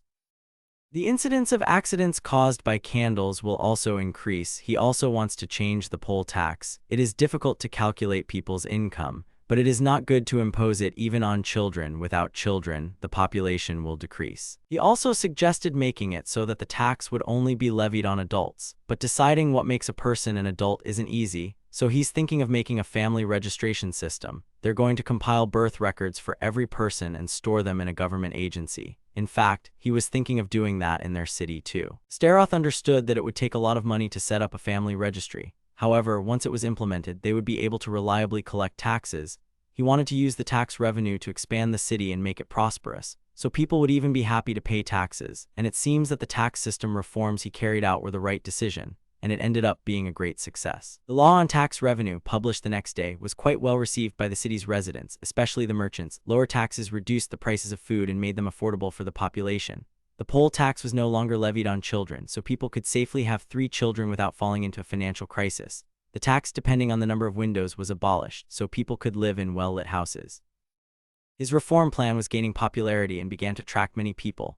Dwarven engineers helped merchants so that they could build shops and houses. Some of them did not have money, so they surveyed them. If they managed to determine that they were able to work, they gave them a loan at a low interest rate. Even he himself believes that this is a rather bold policy, but it is better to have many merchants who support the commodity money circulation thus.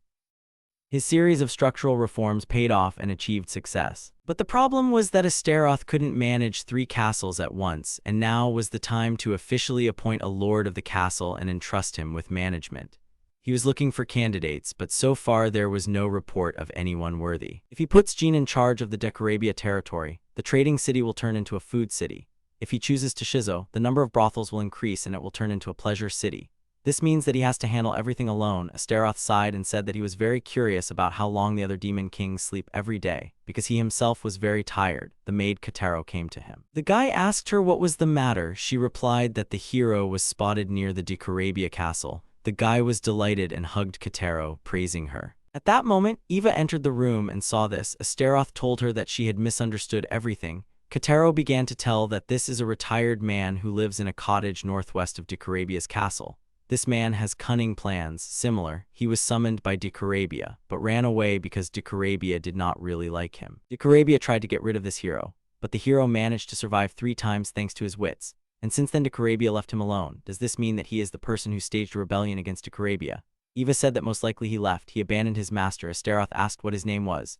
He was told that it was unknown for now. However, apparently he is quite a popular person, it seems, in another world. He was praised as the best military strategist. He could collect 100,000 arrows in one night and cause a natural disaster. There is a joke that says, if you can make him your subordinate, you can definitely take over the world. Astaroth thought about it and said that he wanted to meet him and evaluate his abilities, but this means that he needs to go on a short trip. He will need to decide who will go with him. He hoped that Katero would not insist on his candidacy like the others, otherwise everything would become even more disorderly. Eva approached Astaroth and asked where his luggage was. The guy realized that the girl was sad. She regretted that in the last battle she allowed Decorabia to escape, even though he told her it was not her fault. She told him that she thought it would be better for him to go with Jana and Hajikaka this time. Jana would sulk if he did not take her with him, but she would worry if he went alone. She prepared a change of clothes for him for the first day, as well as for the second and a spare one. Astaroth said that she was almost like his wife. The girl blushed and in a hurry leaving the room said that she would not disturb them. Jana noticed that her face was red and asked if she had caught a cold. The guy replied that this was just an indicator that Eva was also. He also told her that he wanted her and Shizo to accompany him on his next quest to find the hero. Jean asked if the maid wouldn't be going this time, meaning she would have to cook along the way. Astaroth replied that he didn't like the idea that she should cook just because she was a girl, but Jean really liked the idea since it was the norm in France to cook for her beloved husband. Astaroth replied that he wasn't her husband and he doubted she could cook at all. He also asked her if he understood correctly that she loved cooking only because she loved to eat. The girl replied that here she could eat 3 times and go to bed. But when she was on a trip, she cooked for herself. Astaroth heard about this for the first time and asked if she could then cook him dinner. The girl happily said that he could leave it to her, because as soon as he tasted her dish, he would stop perceiving her at the level of a maid. She changed into a cook and asked what he would like to taste. The guy thought the girl would grumble if he said anything would do. France is known as the land of gastronomy. If she was born there, then she definitely knows how to cook to some extent. He said he wanted mayonnaise. It is the best condiment ever invented in France, but he forgot that it was invented around the 18th century. Jean is from the 15th. She lived 300 years before mayonnaise. 15th century, the Dark Ages in France, then probably the culinary art was not so developed. This means that you should not ask for something complicated, better a simple and casual dish, that would be enough. He said he wanted potofa. The girl started cutting vegetables with her sword. Astaroth was shocked by this. Some food fell on the floor, but the girl quickly threw them into the pot. They say that there is a 3-second rule. The guy told her that it looks like she needs to explain the basics of hygiene. The girl said that his past life seemed to be prosperous, but in her past life she ate vegetables not only from the floor, but also those gnawed by mice. And soon she prepared the dish. The guy looked and understood that she did not do anything extra, except that she chopped the vegetables, so the taste should be good. He tried the first spoon. Jana asked how it tasted. The guy answered with surprise that it was the best pot au feu he had ever tasted. The girl began to serve more and say that now that she had proven to him that she could cook, they could go in search of the hero without any problems. Astaroth thought about the hero. He remembered the information that he was a military strategist. After handing over control of the annex and guarding the captured Dicarabia castle to Eve, they decided to go to the house where the mysterious hero lived. He, summoned by Dicarabia and tired of him, betrayed him and began to live outside the castle. Since then he began to live a calm and peaceful life. In their time he leads a leisurely life. Astaroth was very jealous of this. Jean said that he simply works too much, and in fact she had never seen a person work as much as he did. Even Charles VII did not put in even 1% of the effort that Astaroth puts in. The guy replied that he was the new Demon King after all, and he needed to work hard to catch up with the old Demon King. Recruiting manpower was part of that. Shizo asked who he was going to recruit from his subordinates this time, and he hoped he had someone in mind. The guy replied that this time, the person who lived in this forest was most likely Shikatsu Kume. This is an important person. Jean didn't even know who he was. Shizo told her that he was born in China during the Unification War.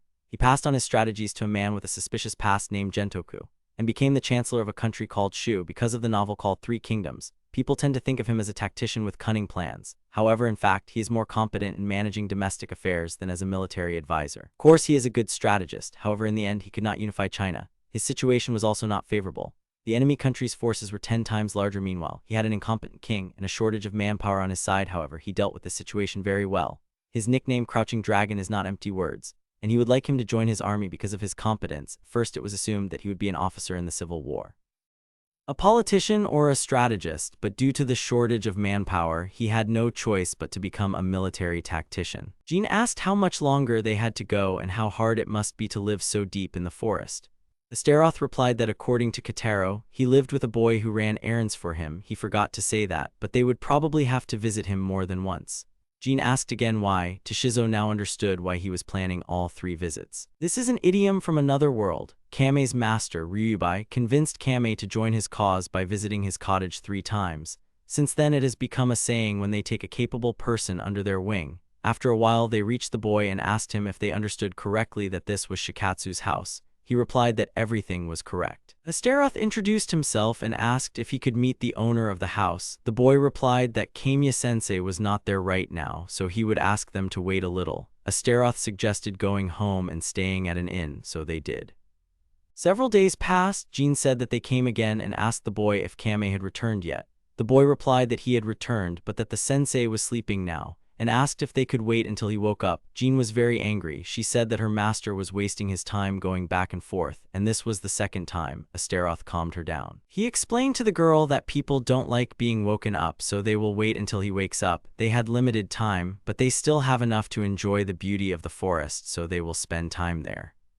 Astaroth found a tree and examined its fruits. There he also found a beetle and began to examine it in more detail. 2 hours passed. The boy said that Sensei woke up, but he was thirsty, so he wanted wild dates. He was going to get them, so he would have to wait a little longer, but Astaroth had already brought them and given them to the boy, and he let them into the house. The boy told the sensei that they had guests. He asked for another 5 minutes. He almost finished reading. After a while he closed the book. Jana was surprised that it really took him exactly 5 minutes. Shizo said that even a monkey could handle it when it came to reading. The question was whether he would understand the contents or not.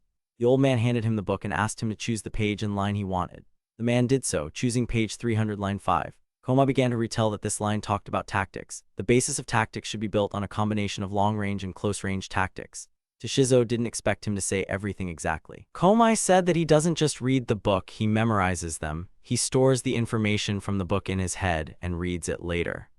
But then he immediately started laughing and saying that he was just joking because it was impossible to do such a thing. Before giving the book he made a small fold, thereby prompting him to choose exactly the page that the man remembered. Astaroth smiled, and he asked if he was the famous Shikatsu Komai. The man replied that he did not know whether he was famous or not, but his name was Shikatsu. His middle name was Kame. Astaroth came closer and said that it was a great honor for him to meet such a brilliant military strategist. He was the Demon King Astaroth. He came here to look for him to invite him to his army. Kame in turn said that it was quite straightforward for Astaroth. Kame lit a cigarette and said that he was quite handsome for a demon king, unlike Dicarabia. Astaroth said that he heard that he had outsmarted Decorabia brilliantly, but he had used a few small tricks. Kame said that small tricks were fine, better than a king without a backup plan.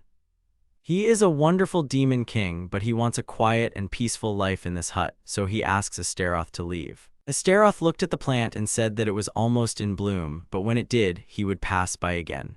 Jean was dissatisfied. She didn't understand what this stone was thinking, even though they had come such a long way. Astaroth said that he was exactly the same as in history. He didn't seem to be interested in the outside world. Toshizo asked if he would really be of use to them. He was amazed at his cunning earlier, but anyone could do something like that. Astaroth was very surprised that Toshizo fell for the book's trick. After all, there were no folds on that book. He really did memorize the entire book in a short period of time. He has a perfect memory. Jana ran up and asked that he was probably a monster, but Astaroth answered her that she probably thought of him as a monster because she had only recently learned to read books, and he wanted to take her into his army no matter what. The next day came and it was already the third visit. Jana said that this time Kame was obliged to join them only if everything went as it should. The boy met them and said that Sensei was ill, so he asked them to leave. Jean was very unhappy. She shouted that last time he was healthy as an ox, and now he was sick. She could not believe it. Astaroth kindly asked the boy to tell him that they hoped for his speedy recovery. Toshizo was surprised that the Lord gave up quite early. Astaroth replied that he did not mind if 3 visits turned into 4 or 5. He would wait until Kame changed his mind, but until then he must continue to look after the castles of Decorabia and Astaroth, and in addition, he also does half the work of managing the castle of Illigos. Toshizo told him that he should change his priorities, firstly sake, secondly women. Suddenly, there was an explosion behind them. It was right next to Kame's house. Besides them, there was no one else in this forest and no one lived, so this smoke was definitely coming from Kame's house. But Astaroth didn't understand why, because he certainly had a bad character, but he wasn't so evil that people would hunt him. And then he remembered that Kotaro had mentioned this earlier, that Decorabia hated him because he ran away. Decorabia had repeatedly attacked Kame. Jana asked if he really meant to say that Decorabia attacked him right now. The guy replied that most likely it was so. Then the girl said that they needed to hurry and save him, but the guy told her to stop. Decorabia was already in the house. He asked Kame if it was true that the demon king Astaroth had come to him. He replied that he had been here. Decorabia said what he thought. He said that he would no longer serve anyone when he left him. Kame replied that he was not worthy of being his master anyway. Decorabia was very angry and asked how he dared to say such a thing. This was the last time he would ask him to serve him. If he agreed, he would spare his life. He asked to use his mind to defeat the demon king Astaroth, but Kame replied that he categorically refused. Decorabia shouted for the monsters to shoot arrows. They were set on fire. The boy ran forward and asked the sensei to step back. He turned into a werewolf with 2 heads and started killing goblins. Decorabia was very unhappy and told him to stop immediately. He wounded him with his beam and started laughing, saying that he would regret challenging him. Toshizo ran out and hit Decorabia in the back, and he managed to put up a protective sphere. The warrior was surprised that the demon instantly created a protective barrier. Decorabia trembled and said that it was very close, and he remembers that he is a servant of Astaroth, so he asked why he is here. Astaroth appeared. He was surprised that his sworn enemy came. Astaroth answered him that they are not enemies. They are just strangers who accidentally met each other one day. Decorabia asked if he really means that for them, the demon kings, whose lifespan exceeds hundreds of years, their meeting is just a fleeting moment. But Astaroth replied that this is not so. He will die right here. That is what he means. They started attacking each other. Decorabia said it wouldn't work on him, and while Toshizo and the werewolf boy were killing goblins, Astaroth tried to fight Decorabia. He saw that the monsters were slowly starting to run away and shouted for them not to retreat. Astaroth looked at the burning house and realized that it seemed that Kame had managed to escape. He told the boy that he was grateful to him for saving him, but asked if he shouldn't have been closer to his master. He replied that it was not necessary. His master acts based on calculations. It turned out that he had not run away at all. He began firing his crossbow at Decorabia's protective sphere, who shouted at him that a simple arrow would never penetrate his barrier, even if it came unexpectedly. But a second arrow flew out, which cracked, and then a third, a fourth pierced Decorabia. The demon could not believe it. Kame said that the arrowhead was made of a magical gemstone. He thinks the shield became weaker due to repeated precise attacks. Astaroth asked why he didn't run away. He replied that running away was far from the worst plan. It would be foolish for a military strategist to rule out such an option. He, Komai, may have renounced the outside world, but he still remains a man. He will not abandon those who came to save him. Astaroth asked if this meant that he was going to become his subordinate. He replied that apparently the phrase 3 visits appeared after his death. This time it became 3.5 visits, but nevertheless, it is still interesting. Dicarabia was lying on the ground at this time and trying to get up. Komai reloaded. Dicarabia flew up and shouted for the old man to die. Astaroth realized that when the demon releases a beam of light, he can't create a barrier by creating a large hole. He focused on Komai, so this is his chance. Astaroth struck the demon in the back. He said that he would destroy his core and began to touch it. Dicarabia felt it. And he started screaming that he wouldn't let him. He started letting off steam. It was magic. Toshizo said that he ran away again. He was persistent, so in the future he would come back to fight them. But the Lord didn't want to let him escape. He was going to finish this battle. He started thinking that Dicarabia was heading towards Jean. He was in bad shape, so she should be able to cut him into 2 parts. The girl heard this mentally and said that she would do it, but because of the fog, she couldn't see anything. Astaroth inserted a glowing insect into it, and it would start to glow if the girl came close to it. Jana said that this was very good. He was well prepared. She saw a glowing spot in the fog. And she pierced him with her sword. She said that she was the messenger of God, the Maid of Orleans, and today she would destroy the demon king Dicarabia. Astaroth said that it was quite good. He felt better knowing that this starfish would not bother them anymore. Kume approached him and said that he did not have the qualities of a king, but he had their persistence. Astaroth suggested going to Jean. He wanted to take Dicarabia's corpse before it disappeared. Toshizo asked if he wanted to collect it, and if so, it was a demon starfish, so they had the options of drying it and eating it. They reached his corpse, or to be more precise, it is an ugly object that becomes a corpse. Jean asked if she should kill him since he was still alive. Astaroth replied that there was no need. He would die even if they left him like this. Dicarabia said with his last breath that the demon king Astaroth was not bad. He replied that he was also a steadfast demon king. Dicarabia said that his steadfastness did not end there. He would die here, but he had prepared a small gift for him. There was a demon king not far from his territory named Zagam. He sent him a memory of himself. They are sworn enemies. They fought with him over the territory. In the past decades, Astaroth defeated him. And this is sad. That is why he sent him the memory of himself to increase his strength. Now Zagam will be the one who will intend to kill Astaroth. He said that this plan suits the demon king. Dicarabia looked at Komai and said that he was probably glad to have a legendary military strategist on his shoulder. But this man is useless. He also saw with his own eyes how cowardly he was. Astaroth remembered how Komai was unable to finish off the demon. And he thought that the man who was the chancellor of the country of Shu was helpless against a man named Shibai and realized his powerlessness. Maybe this event traumatized him. He looked at Komai, and he said that, as the demon said, he is no longer a military strategist or anything like that. He is just an old man in retirement. Astaroth put his foot on Dicarabia and said that he didn't care about all this. He didn't come here just to ask him to become a military strategist. He wants him to lead the city as a governor with his skills. Komai asked if he really wanted to use him as an internal politician and not as a brilliant military strategist. The boy replied that it was true. He considered him to be the world's leading domestic politician, and he certainly knew about Shu, a worthy servant of the Han dynasty. The man realized that he wanted him to become like him. When the emperor of the Han dynasty did not give the greatest credit to the unrivaled nationalist Kang Xin or the conspiracy sage Chu Rei, he gave it to Shu, a local statesman who constantly sent supplies from the rear to the front lines. Komai said that he was almost like the late emperor, and he was lucky that he could meet someone like the late emperor in this other world. Shikatsu Komai began to do his job, but a disgruntled resident came to Astaroth and said that he knew he was a hero who came from another world, but wasn't it too early to leave everything to him? Astaroth explained that in another world, he was praised as the best military strategist, but he could also understand the feelings of its residents. Therefore, he offers such a deal. He will appoint Kame as the lord of the castle for 2 weeks, and during this time, people will evaluate his capabilities with their own eyes. In this situation, they will definitely not refuse his offer. In the end, the offer was accepted and the stone became the lord of the castle. But he was always watched. After a while, the same dissatisfied resident ran to Astaroth again. He said that 10 days had passed, and all Kame did was read books in the library. He is not suitable to become the lord of the castle. Astaroth replied that he had 4 more days. The dissatisfied man reminded that this castle was managed by Eve without any problems. But after Komai's arrival, the castle administration has not been working for 10 days. He does not think that he will do much in the remaining 4 days. Astaroth came to Komai and recounted the whole essence of the complaints. He replied that he thinks he will start working now. He processed mountains of paperwork in just 3 days and solved all the problems accurately and fairly. For example, the citizens filed a complaint against a married couple who were quarreling over the custody of their child. Then Komai called the couple who were quarreling over custody and forced them to have a competition of pulling the child's hand.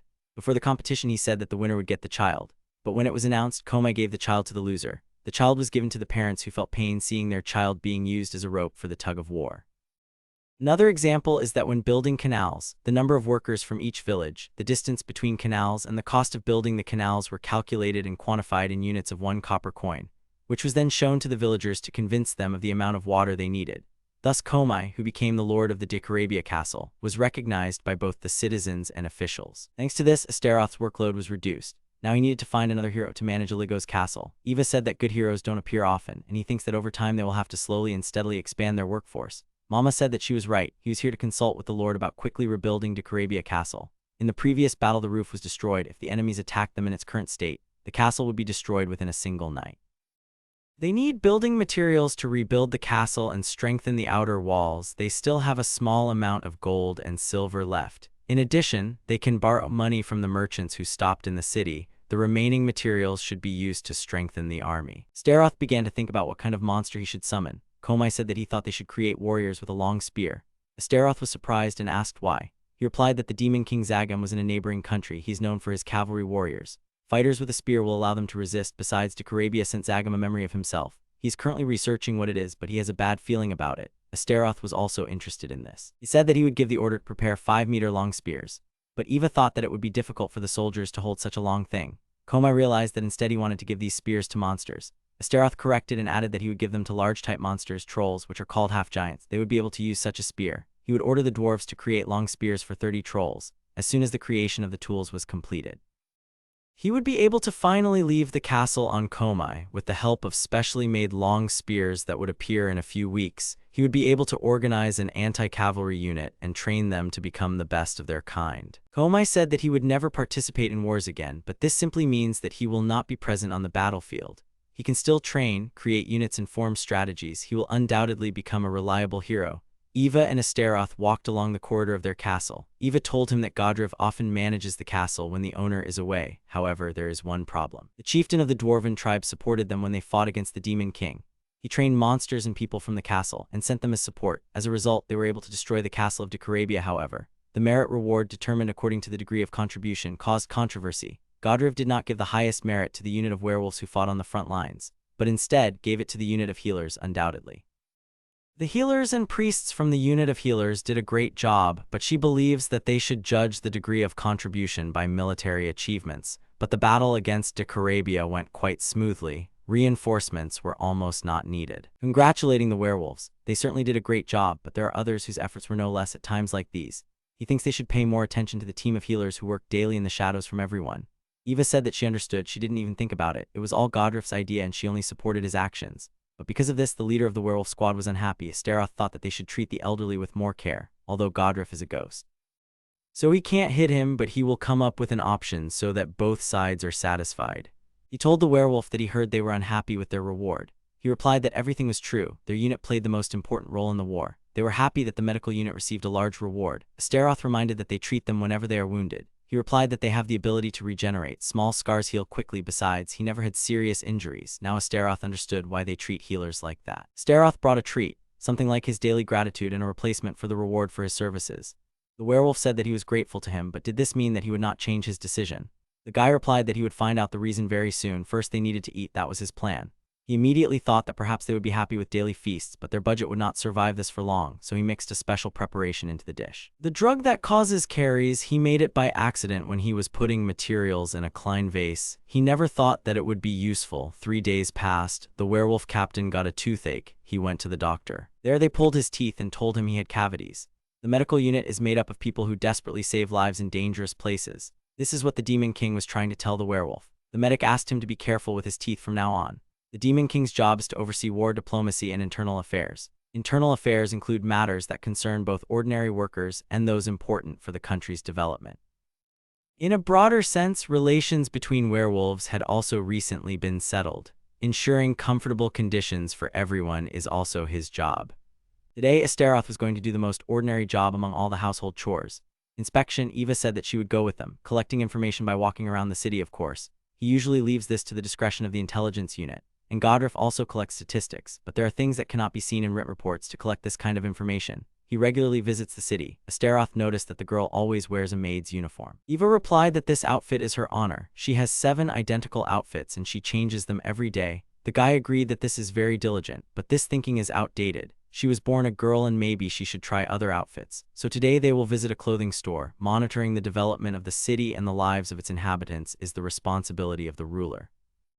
The girl agreed, and along the way he told that news of the development of the city castle spreads throughout the surrounding area. Merchants come from all over the continent. Demons, humans, and demi-humans live together peacefully. In the clothing store they found a stunning dress. Eva was ready to wear it at the party in the castle. But they do not hold such events in their castle, so they do not need it. They thought about that young man, the boy they met when they decided to subjugate King Sabnak. If they are not mistaken, he is currently working in Godrev's workshop they met. He thanked Eva for helping him find a job. He had wanted to thank her for a long time. The girl asked if he had anything to do today. The guy answered that he had received an extra salary from his boss, and he was here to buy clothes for his daughter. Eva thought that he cherished this girl as if she were his own sister. The boy went further. Eva asked Astaroth what was the matter. He replied that he came here to buy her an outfit, but seeing this boy he changed his mind and asked if she could take him to the clothing store. The girl said quite happily that he was simply magnificent and was very happy to serve him. Meanwhile, in Zagam's castle, an assistant approached him and said that a messenger from Decorabia had asked to meet with him.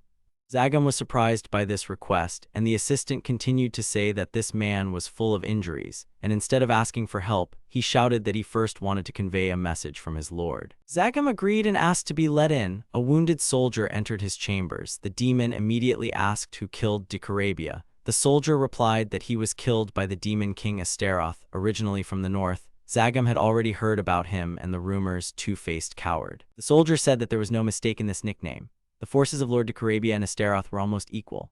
Or rather, Decarabia's forces were stronger, however. Astaroth managed to suppress their forces in just 2 weeks. Zagam asked how he did it. The soldier replied that according to his nickname, he used conspiracies. Because of the fake gold, the lands plunged into chaos, as a result of which the army disintegrated and the castle fell. That was not all. Hamia, who was in the Decorabia army, conspired with Astaroth and they destroyed the lord together. So he attacked using counterfeit gold to destroy the trust of the mercenaries and residents, and invaded the castle. The terrifying demon king said that he was certainly a conspiratorial demon king, but he was not omnipotent. Even though he took the lands of Decorabia, if Zagam took action now, he might have a chance of winning. The soldier said that he was right.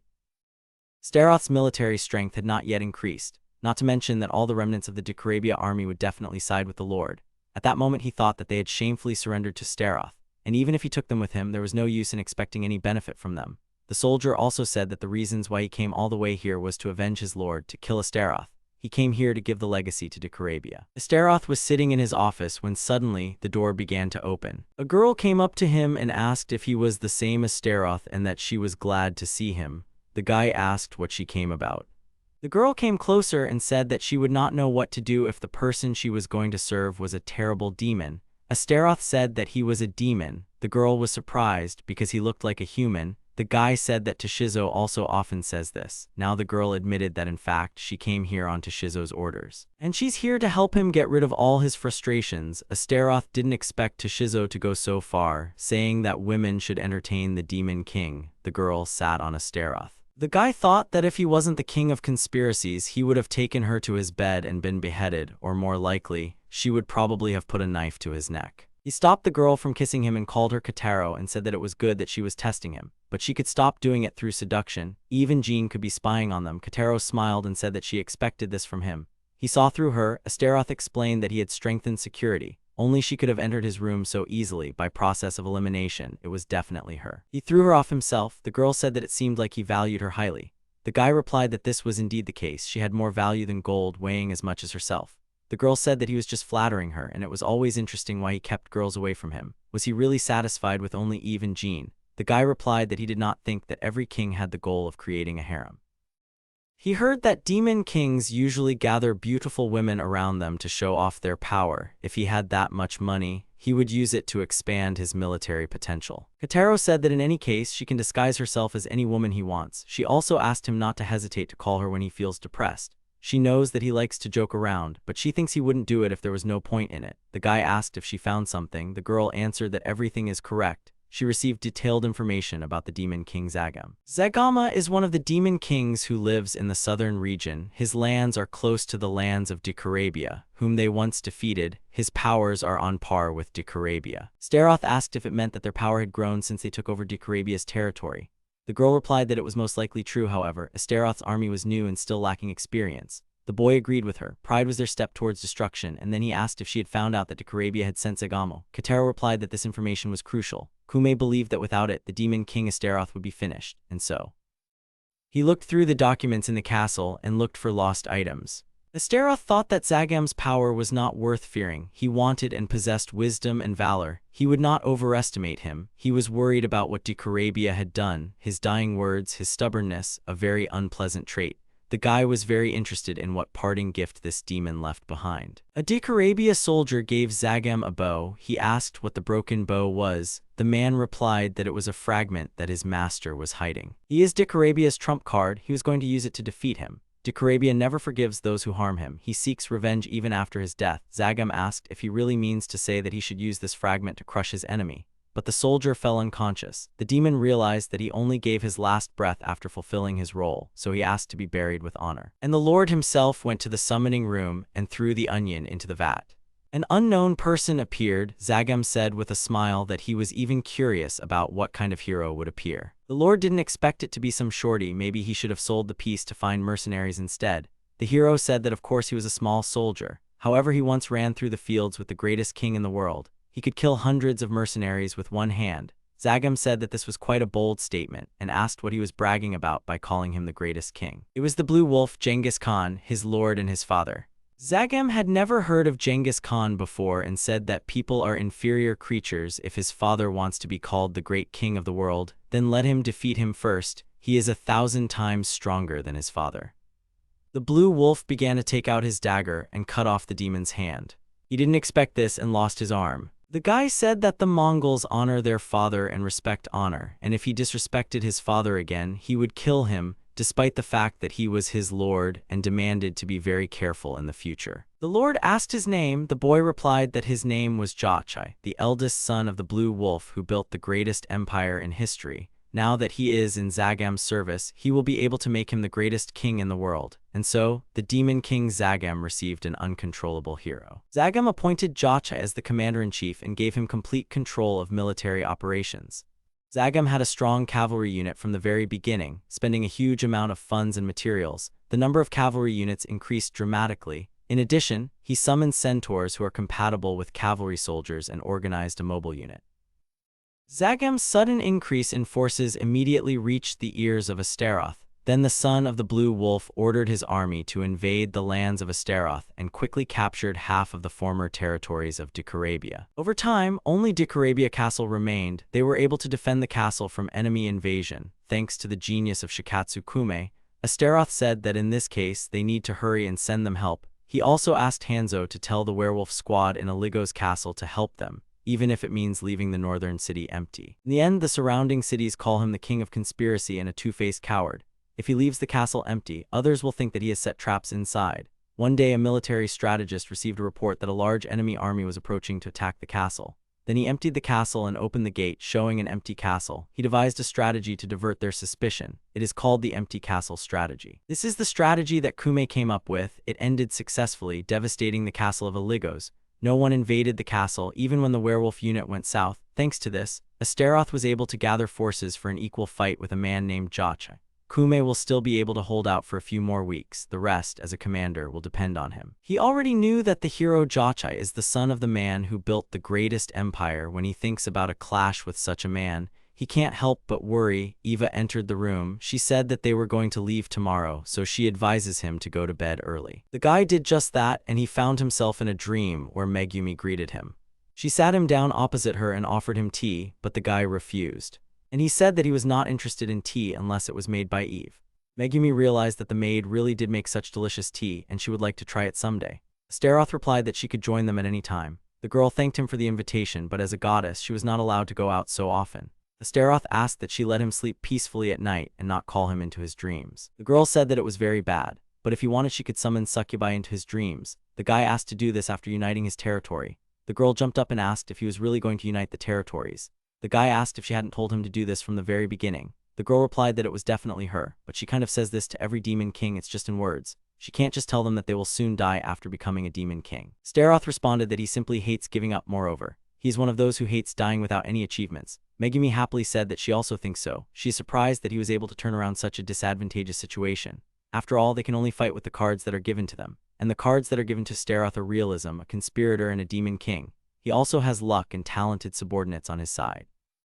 With his strength alone, he was able to defeat Sabnak, Aligos, and Decorabia. In all of history, he is the only demon king who has achieved this in just a couple of months. And she realized she was not mistaken about him. Astaroth said that he just wants to unite the earth as quickly as possible so that everyone can live peacefully. Megumi was surprised and asked if this was really his only reason. The guy thought about it and said that at first, his goal was to protect himself, but now everything has changed. Now Astaroth had people under his command to protect him, but one day, when peace comes, he just wants to live a normal day, spend time with his friends. This is his reason for working so hard. Megumi was very happy. She approached the guy and said that this was very cool. She would press the cool button if possible. There are many demon kings in the world, but they all want to unite the lands only for their own selfish purposes. You could say his reason is also selfish, but it is reasonable. His goal is to unite the lands for the good of the world. If the goal of his efforts is to drive out evil, then he needs to fight. This may sound contradictory.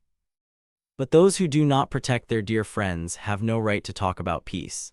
In any case, she really likes him. The guy thanked her for this. Megumi admitted that she should not interfere in these matters, but she is looking forward to his achievement, so she called him here. The guy asked what she meant. The girl replied that in the near future he would have fierce battles with the demon king Zagamoy and Jachai. She could not tell him the outcome, but he would fight according to his title of two-faced coward.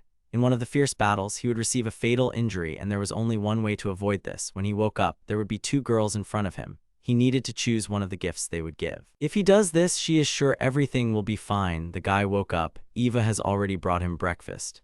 On the bed they found Jean, who was sleeping. Astaroth did not understand how this happened, because the security of his room should be perfect. Only Eve and one other person could get here. Also, there was no sign that the barrier was broken by anyone, so the guy thought that Megumi removed this barrier so that Jean could come into the room. The guy asked to just leave her. Then Jean said that she would cook breakfast for Jean, or rather she would cook another one for the master. Jean told the maid that she wanted her to make the bacon more crispy next time. Yesterday she was able to sleep with Astaroth, so she feels great. She had a prophecy from God. In the middle of the night, God stood in front of her and said that she needed to go to the demon king's bedroom. And to give him the cross, she did it herself. Eva said with displeasure that she not only snuck into the master's bedroom, but was also trying to charm him by giving him a gift. And she couldn't allow things to go that far. It was unfair because she had held back so much not to go to bed with the master, and such a clumsy saint immediately jumped into bed. They started arguing. Eva said after a while that today was actually the 3rd month since she and the owner came into this world, so she also prepared a gift.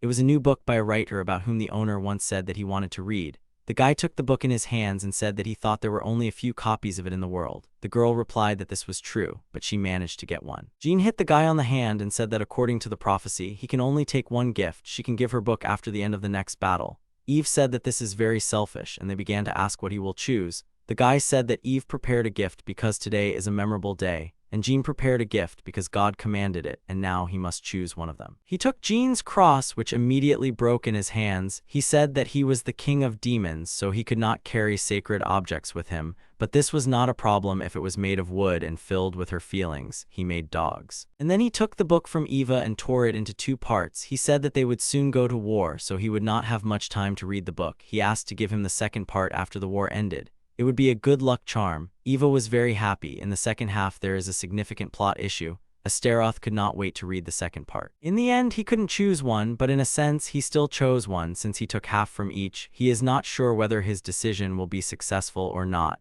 but he is sure that not everything will go as the goddess predicted. He will build his own destiny. Megumi called Jachai, who asked why. He was just a man with a blurry past who had failed to gain his father's recognition. Megumi said that then he needs to achieve it. In a world without his father, she is sure it is better than being here. The guy introduced himself as Jachai and said that he is the eldest son of the Blue Wolf, who managed to build the greatest empire in the world. The boys gathered at the table in Astaroth's castle, and also the werewolf who was summoned from Aligos's castle. Eva said that she was sure everyone already knew about it. The demon king Zagam in the south summoned the hero. Zagam gave him full power, and his strength increased in the blink of an eye. Shizo asked what this hero's name was. Eva replied that his name was Joch. He was a hero from a country called Mongolia, and the son of Genghis Khan, who conquered the Eurasian continent and created the greatest empire in history. It could be said that the son of a great hero was now their greatest threat. Shizo asked what about Zagam then. Astaroth admitted that he didn't want to say that, but he was only a 3rd-rate demon king. There was no reason to fear him. But he also shouldn't be underestimated. This Jachai was indeed very dangerous. His past achievements weren't as great as his father's, but he didn't tarnish his reputation as a son. Jachai was the legitimate child of Genghis Khan and his first wife. He had brothers named Chagatai and Ojdai, and all of them were highly respected as great military leaders. But even among them, Jachai's achievements stood out. He followed in the footsteps of his father in his youth and contributed to the unification of the Mongolian valleys. He was always on the front line on the side of the Mongolian army, demonstrating his valor. They are dealing with a hero with such achievements who has complete control over the enemy army. They need to be careful. In fact, Jachai captured their new territories as soon as he took command. Everything happened in an instant. Zagam initially had a strong cavalry unit, and Jachai made full use of it. Apparently Zagam called upon a large number of horses and centaurs, which means they formed mobile units. Mongolia did not have a huge army. Its military power focused on high mobility. It was also excellent at one-sided attacks using a bow on horseback. They were a force that had a hard time on flat terrain. In fact, Zagam's army captured all the villages and towns on the plains. The Mongol army was not so good at siege attacks because they only used cavalry. At the moment, they managed to protect the castle of Dikarabia from enemy capture. Steroth would like to go help them right now. According to the report he received from Katero, Jachai only got injured in the battle on the field. It's a different story when it comes to defensive battles. Shizo asked what the ninja is doing now. He doesn't see him among them. Steroth replied that he is still working on gathering information. From his words in the report, there are a couple of interesting details. When Jachai was summoned, he cut off Zagam's arms. Everyone who is called a hero eventually chooses their master, so Astaroth thinks they can use this information to their advantage. Shizo said that this Jachai boy was very brave. He had never heard of anyone attacking the one who summoned him. The boys gathered an army and went on a campaign. The morale of Astaroth's army was high. They advanced on the castle of Dikarabia to drive away the army of Zagam, who surrounded the castle, a disciplined and trained army. It took only a few days to take control of the castle again. Right now, Zagam's main unit is surrounding Dikarabia Castle. It seems to be based on slow-moving monsters, and Jachai probably thought that the castle's fall was only a matter of time. He continued to seize territory in the south and is now advancing at a stunning speed, as expected of the hero of the plains. He is like a blazing flame, however. Zagam's main camp should have few people. Perhaps they can defeat them one by one. Jachai probably believes that he can retreat even when Zagam is attacked. This is because of the walking army theory they discussed earlier. In this world, there are no more useful animals than horses. Horses are competent in all fields. The era in which the presence of horses was equal to the strength of one country lasted for a very long time until cars became popular. All countries were afraid of cavalry. This time this cavalry was threatening the country of Astaroth. And tomorrow they will arrive at Dekarabi Castle and defeat Zagam, who is besieging it. He asked what is the estimated time of arrival of their reinforcements. Ivo replied that they would need about 3 days. Before that they must defeat Zagam. If they don't, Jachai's cavalry unit will pin them down and they will lose. Zagam's main force is strong, however. They have 300 soldiers while they have 500. They have the numerical advantage, but if reinforcements arrive, Steroth will be at a disadvantage. Shizo said that at times like these they just need to aim for the commander's head. If they kill their commander, the army will retreat. The Demon King himself will fight on the battlefield, so Astaroth couldn't distinguish himself. Katero appeared and told the king that in such a matter he had better rely on the assassins. The guys were surprised and asked how long he had been there. He replied that ninja always appear when needed. Astaroth said that he understood. He was leaving this matter to him, by the way, the information that he asked him to find out. The girls asked what this information was. The guy replied that he wanted to know everything in great detail about what happened when Jachai cut off Zagam's arms. Katero said that as he said, Jachai had a gentle nature, however, when his father began to be mocked, he suddenly changed completely. Astaroth thought so. The girls asked what it meant. The guy replied that it meant that he perceived his father as a special person, so he uses his feelings to his advantage. They prepared fortifications and trenches to prevent the cavalry from breaking through. Moreover, they placed spearmen to strengthen their defense. A squad of ninja led by Fu will aim for Zagamu's head. They entrusted to Shizo with 300 soldiers to teach chaos. The rest will be led by Astaroth to create a defensive line on the second day after the war began. Its tide began to change. The balance of power developed when his troops killed the lieutenant of the Demon King Zagam and the commander of the Gargoyle squad. Astaroth took advantage of this opportunity and sent Jean to the battlefield. The situation of the war changed and Zagam's army began to retreat. He was dissatisfied and shouted that if they held out for a little while longer, Jachai would come as reinforcements. They could outflank the enemy army. Another day was needed for this, but he did not understand why the warriors could not hold out for this moment. A man came to him and said that he had 2 reports. Jachai's cavalry would arrive half a day earlier than expected. Zagam said that this was good, but he did not yet know what the second count would be. The guy ran towards him to attack, which the demon did not expect. It was Kotaro. He said that he would die half a day earlier than expected. This was the second countdown. He would not be able to join Jachai. They destroyed the Demon King Zagam, but usually when an enemy commander dies, the army disintegrates if it happens under normal conditions. It seems that the army no longer belongs to Zagam because no one has disappeared. The new commander of his army is this man, Jachai. He came to the battlefield and told Astaroth that he had done well, killing their master, the Demon King Zagam. And he clarified whether he was the same Demon King Astaroth. He did this to say that he recognized him as a strong opponent and would finish him off using all his power.